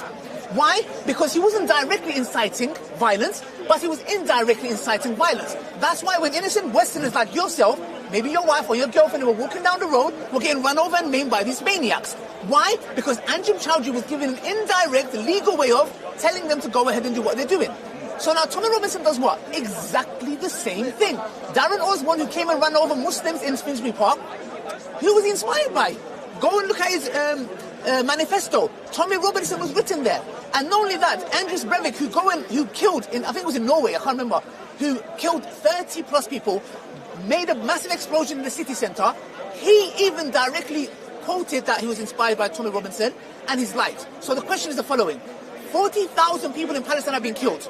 Tommy Robinson has said with his own mouth, he said, those people have voted for Hamas, so indirectly he's basically saying they have to suffer the consequences. Guess who says the same thing? Bin Laden and ISIS. Bin Laden and ISIS said the same thing. Why do we attack the Western world? Because they voted that man in, and they are attacking our countries. So this is the reason why when I come and say, that deluded, deranged boy, scumbag, who, by the way, he should get capital punishment. In an Islamic country, mate, he will be beheaded. Then I'll be watching with popcorn. Sweet. I'll be watching it with popcorn. That man who went and killed those innocent girls, Tommy Robinson, is the same person who's advocating directly the support of the Zionist movement, who is massacring babies and children as we speak. So that's why I tell you, my friend, with all due respect, that boy who carried that attack and Tommy Robinson are identical twins. Identical twins. They were both born in the UK. They're identical twins. And if anybody thinks I'm wrong, I'm ready to be challenged. Let's talk about the threat of burning mosques. What was that like for you on discovery that people wanted to burn mosques? The point is this. The perpetrator was not a Muslim and they're burning mosques. Now imagine if the perpetrator was a Muslim. So the point is what? Why are they not in front of a church now protesting? Why are they not trying? And by the way, I don't want them to attack any church. It's got nothing to do with the religion. You're attacking a church, a mosque, when it's got nothing to do with Islam. So it shows me, you know what? You are looking for any excuse. It's like me. If I said I don't like black people, and I'm just looking for any excuse, some white guy does an attack, I'm going to take it out on this black guy. My friend, what's it got to do with him? That's the point I'm saying. They do not like anybody. And that's the reason why they attacked that black guy in the park. Why did they attack him? He wasn't a Muslim. Why did they attack him? Because they don't like us. I've lived in a very racist town when I was young, Grimsby, the most racist town I've lived in my life. They are racist. And these people, again, do not represent the whole of UK, because there are many people, like the people who came together in, was it Liverpool? No, Southport. Southport. They came and rebuilt the mosque, the wall. So you can see they're not the same. And they were against these idiots who came out of nowhere without verifying information. They're drunk crackheads. Just like Tommy Robinson, it's a cokehead who goes to prostitutes. Anyway, Ali, as normal, you always engage with StreetMic, and I look forward to engaging with you again, sir. Which one's your mic? The best one, the middle one. The best one is ours, sorry. Thanks a lot, man, Yeah. So that's Ali Dawa down here. I would love to hear your take on the matter, but like, to me, they're no different, man. What's your name? Ryan. Eh? Ryan. Ryan? Right, yeah. Right, Hey, do you want to go around there? Oh, you don't want to be seen? No, I'd rather stay. No, he's a handsome guy. I mean, he wants it. I don't want everyone getting jealous. Yeah. So what's your take? So my take would be, we can all agree what happened was absolutely disgusting. There's no, but what do you really... mind if you come in so I can hear you? Yeah, sure, yeah. You don't want me to show you, no? No, it's all good. Yeah. Let me put a microphone for good sound. Let me put a microphone for good sound. Hold that. Sure. Let me put that back. I like good sound. Sound of yourself. So, I would say we all know what happened was disgusting. But the reason why the mosques were attacked, and I'm not condoning that by any way, stretch or imagination, the Muslims were not involved in it, that is much is clear. But it was because of the misinformation. Now, you can say misinformation was spread by X group, and that was the reason maybe you might think... Some people were Russians. Some believe it was some Russians. Some Russians, well, whoever it might be. Misinformation was spread, people got the wrong idea, and then the mosque was unfortunately attacked. Now, you made the assertion, and you said that Tommy Robinson's followers, they would rather the children have died, but it be a Muslim, than they not have died. Yes, I can't... Let me tell you why, look. I believe their hatred towards Islam is greater than their love for those innocent girls. Yeah. Why? Because, look, what happened was horrific. My daughter is 7. I can't even let alone fathom what my daughter, if that was my daughter, in that dance club, just her, can't defend herself, a crazy deranged man with a knife stabbing people around, she's going to be the next. I wouldn't want to be in her position, let alone me as a father knowing my daughter was going through that and I couldn't be there for her. Yeah. I cannot even put it into words what the family's going through. Yeah. So I know what's happening is very disgusting. But to me, what is more sickening is when people take advantage of these things that happen and use it for their own agenda. Yeah. Now, if the far right didn't have, which I'm telling you, that their hate for Islam is greater than the love for those girls, they would have said, hold on a second, we don't even know what's going on. Let's wait and see. Tommy Robinson didn't do that. The far right didn't do that. The first thing they did was what? The rhetoric of indirect incitement of what? He was a Muslim that came on a boat that... Radia, where did you get that from? Where is it automatically that if your coffee is flipping cold, it's the Muslims? It's like ISIS. They were claiming responsibility for everything. So much so once I burned my toast and I said it must be ISIS. It cannot be any other one else. No, nobody else. For some odd reason, they always claim responsibility. So when I look at the far right, and I look at these individuals, I'm saying how sick in the head you have to be that you are attacking a mosque, you haven't verified any information. And then what does Tommy Robinson do? He does a video trying to give, a bit of context because it's going to backfire. He realizes it's not a Muslim. But then he goes and attaches that story of the young girls and goes, yeah, but there are Muslims who are walking around with knives. And why did you have to bring a Muslim into the story? Why does there have to be a correlation? It's like Daily Mail. They talk about a story, for example, about migrants. And they take a picture of 3 hijabi women doing shopping in Oxford Street. The picture they're trying to put in your head is the following. Subconsciously, migrants, evil, bad. Just remember these hijabis. Remember these women in veils.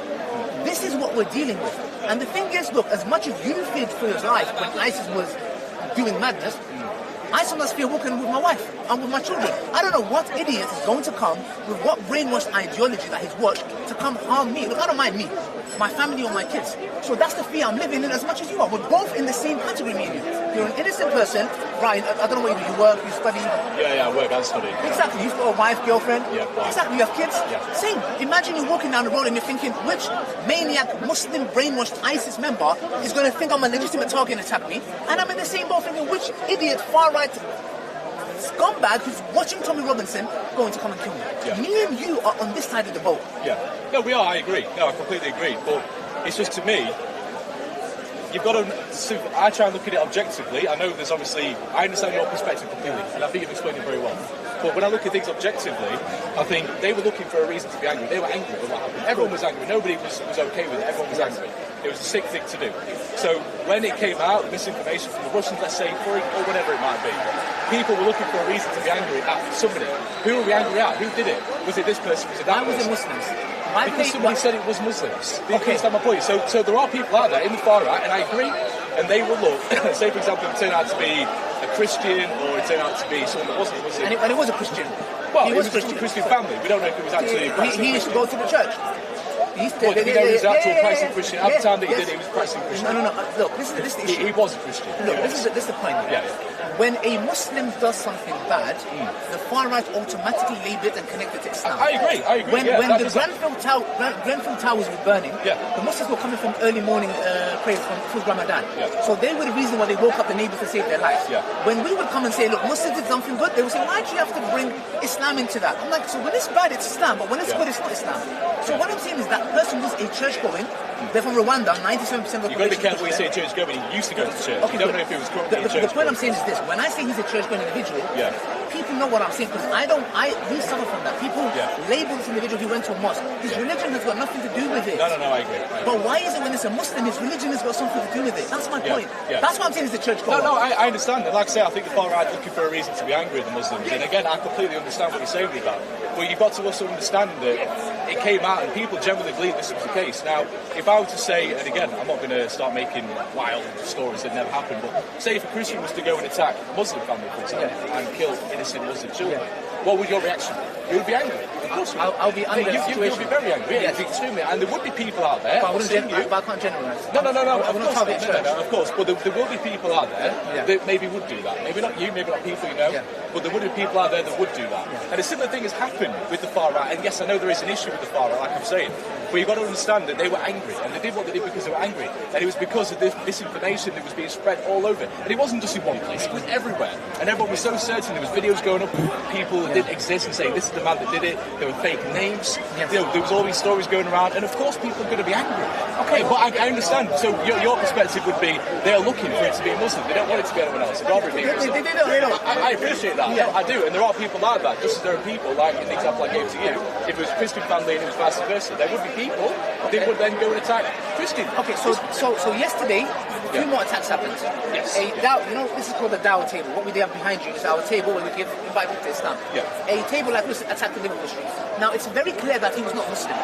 Why are there protests being demonstrated now and they are attacking Muslims? So I'm trying to understand. That's a good question. No, but the point is this though. It shows you they don't care. They just want to look. If they could, they would somehow magically blame him to be a Muslim. So where is this obsession coming with Muslims? Because the thing is, to me, is the only people, or should I say the state, that you cannot criticize is Israel, Zionists. When you talk about freedom of speech, if there's any particular group that you cannot talk about, it's Zionists. You cannot talk about Israel. Tommy Robinson is directly being funded by Zionism. directly being funded. So the question I have to ask is the following. That's why I believe if they had a time machine and they went back and gave Tommy Robinson and Paul Golding 2 options. Go back in time, the girls will never be killed. Second option, they will be killed, but the perpetrator will be a Muslim. I swear to God, the sick man will say, I'll rather go back because you know why? It helps our agenda to get rid of Muslims. If we're going to lose 3 girls, let it be so. This is what I believe. You know why? Because it doesn't come from me. Kaylin Robertson, who used to work for Tommy Robinson, told me clearly, I don't know if you know me, I went to one of his march, Tommy Robinson's march, and we got attacked. I don't know if you know. Okay, so yeah, we got attacked. Freedom of speech. Yeah, okay. Okay, it was really freedom of speech. Yeah. So he said to me, anytime a terrorist attack would happen, Tommy Robinson will get happy. That's coming from an insider. Meaning what? How sick do you have to be that you are happy that a group of innocent men, women and children like yourself were killed? Why? Because it supports your agenda. Then now do you understand, Ryan, when I say his hatred to Islam is greater than his love for his people? No. That's where I'm coming from. No. You might disagree. I understand you're expensive, but no, I can't accept that. That's where I'm coming from. I personally can't accept that Tommy Robinson, although... Then why would he get happy over it? When he hears, oh, who was it? It was Muslims. Okay, he's happy. Have you ever seen him rejoice about people being killed by Muslims? Or did you see him rejoice with the 3 I have direct evidence from Kaylin Robertson, who told me he's worked with Tommy Robinson, and he was staunch. He was really, really close with Tommy Robinson. Yeah, they're the ones who arranged the events. Lucy Brown, Kaylin Robertson, and George. He said to me with his own mouth. He said, when a terrorist attack happens, Tommy Robinson will get happy. If this is true, this does not say to you this man is a sicko. If it's true, he's a sicko. Yeah. And I believe it's true because I didn't pay Kaylin Robertson. He wanted the interview. We had an interview, and he said this. And I said, you know what? I know he does. I have no doubt this man is so sick. You know why? It's the same with ISIS. When certain things happen, they get happy. You know why? Because it aids their agenda. Because they're like, we want to attack the Westerners.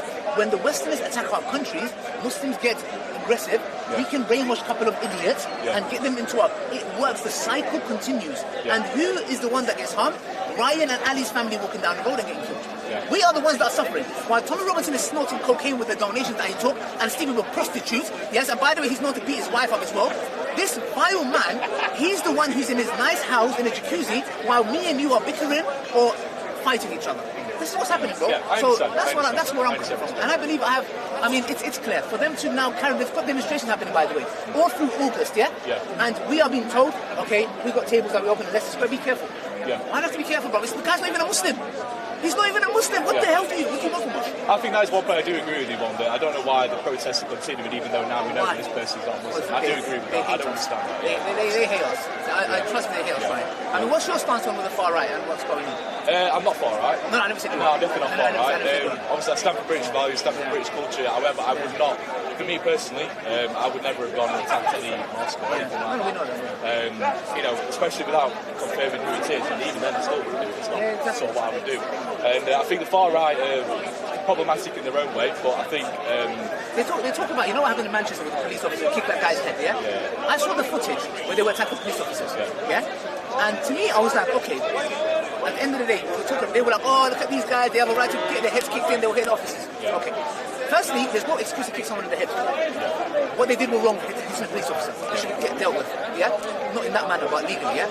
But now, they are the ones that are throwing rocks, and about 40 or 45 police officers were injured. So, see, I don't understand. When it's a Muslim, kick his head in. When the far right attack police officers, it's okay. Do you see what I'm saying? The point is, why is it that one rule? You know what that shows? Dehumanization. This happened in Nazi Germany.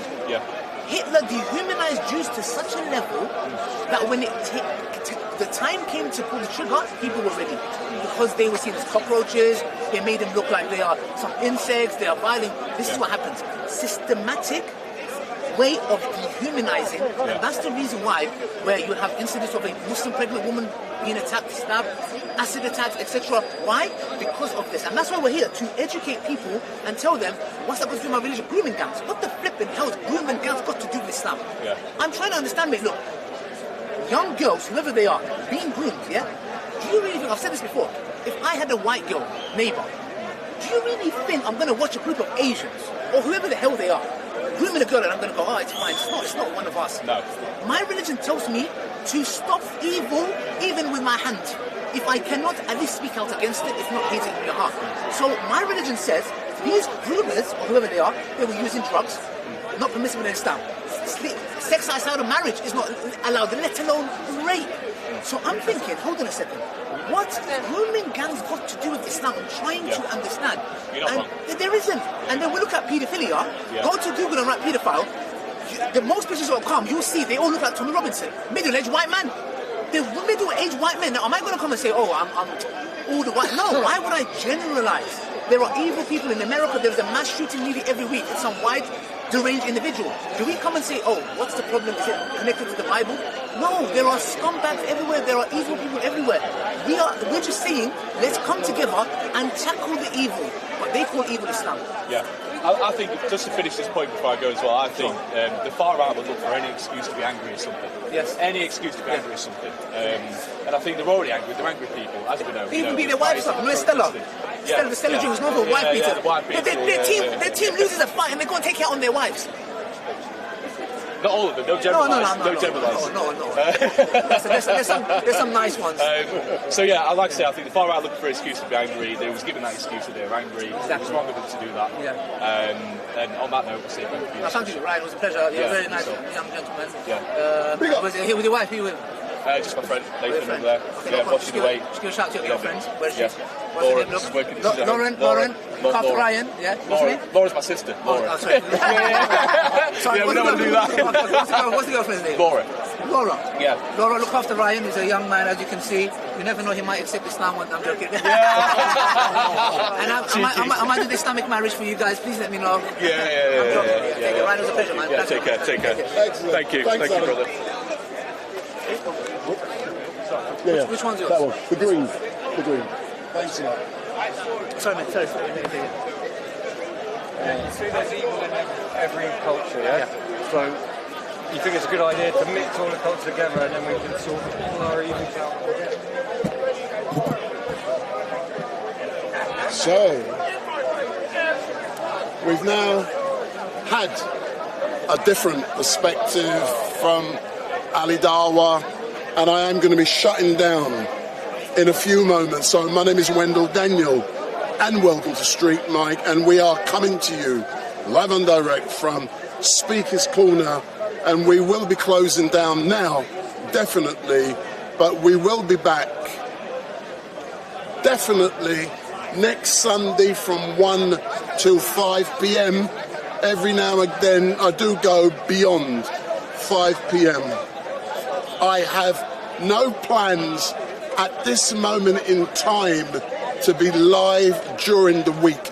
However, if national events continue to occur, it is possible you may see StreetMic live stream somewhere at another event here in London. Sorry. Excuse me. So, I've just seen someone. So, like I said, it is likely that I will live stream if events, riots continue, and you may see me someplace during the week coming. So my name is Wendell Daniel from StreetMic LiveStream, and we are now shutting down, but we've had the opportunity to engage with Ali Dawa, the Sheikh, Siraj. We've also had some nutcase earlier on this morning called Dust.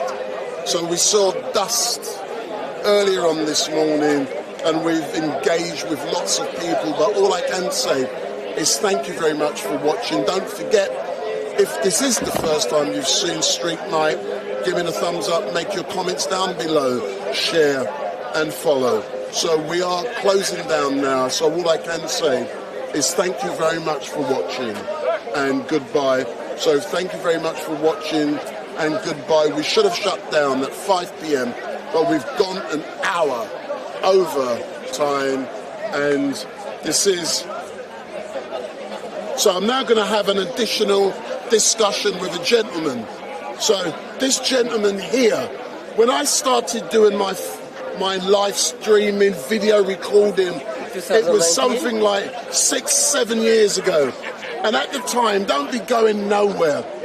At the time, I'd become the focus for the Sudanese revolution. And I ended up going to Sudan when Omar al-Bashir had become deposed. I was in Khartoum on the front line in front of the military base where thousands of people were being killed. True or not? It's true. Yeah. No, I'm live. I only do live now.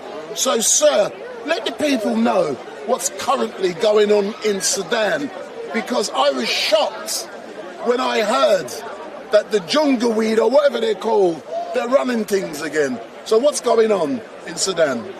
There is a war started in 15th of April last year between the Sudanese army and the rebel forces. And now, about 16 months, and when it started was just in the capital. Now the wars cover about 10 states of Sudan.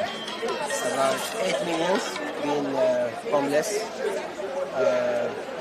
Number of kills, I can't remember. I don't have a figure, but more than 20,000. Yeah.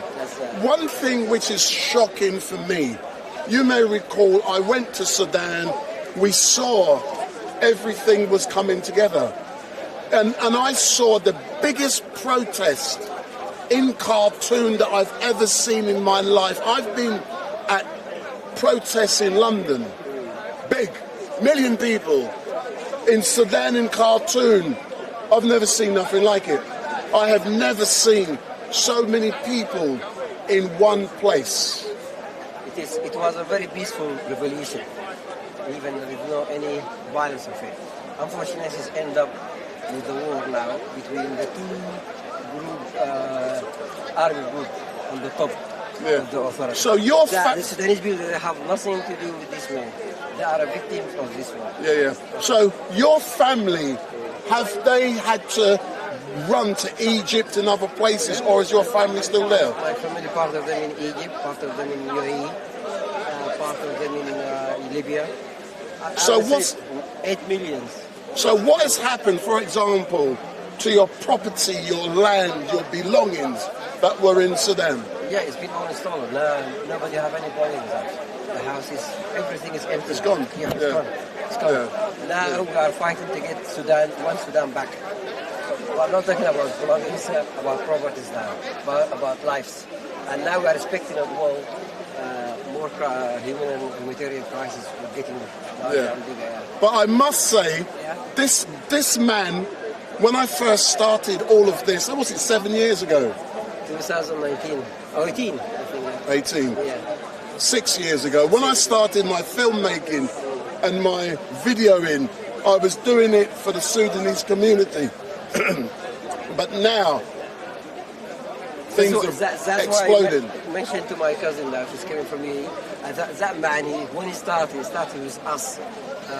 Supporting our Sudanese community and our religion, and he's been very famous in Sudan before he traveled to Sudan. Yeah. I appreciate your contribution. And can I tell people quite often that it was with you guys that I started, but now I've probably had millions this week. Yeah. But I'm live now. But I remember I used to do video recording. I no longer do videos. I'm live and direct. That's very good. I'm so impressed. I'm so happy to meet you again. And I've still got your number, but thanks a lot. Let me call my son. Where is he? Basil. Where's Basil? He's probably listening to Ali Dawa. But Ali Dawa, I've just interviewed Ali about the atrocity, the incident which took place in Southport. Southport? Oh, wow. I was actually I went there and I filmed it and I saw the riots taking place. So I was there on Tuesday. So I was asking him questions about mosques being, people threatening to burn mosques. But you know Ali Dawa? Yeah, I know him. He's got 1.2 million followers. So I've interviewed him already. So that's what I do now, man. Big up. Thank you.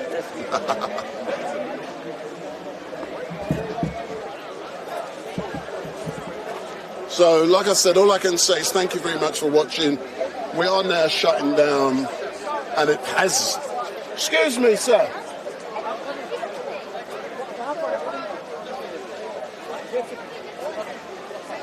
This man is the only person I would eat from at Speaker's Corner. I wouldn't eat from anyone else. Okay.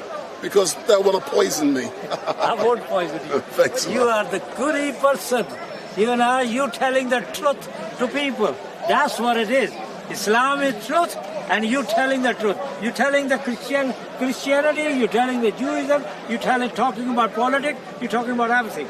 So you are a good man. But you know something? Yeah. When you tell people all sides, you're either accused as being far right, far left, BLM, you're everything. This is their mentality. This is the way they think. To find out what kind of person you're talking to, then you find out. Yeah. You know. Thanks a lot. Yeah. Bye-bye. Okay.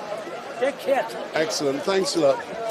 So we're now shutting down, and the best police. Anxiety. So, just eating. Bye-bye.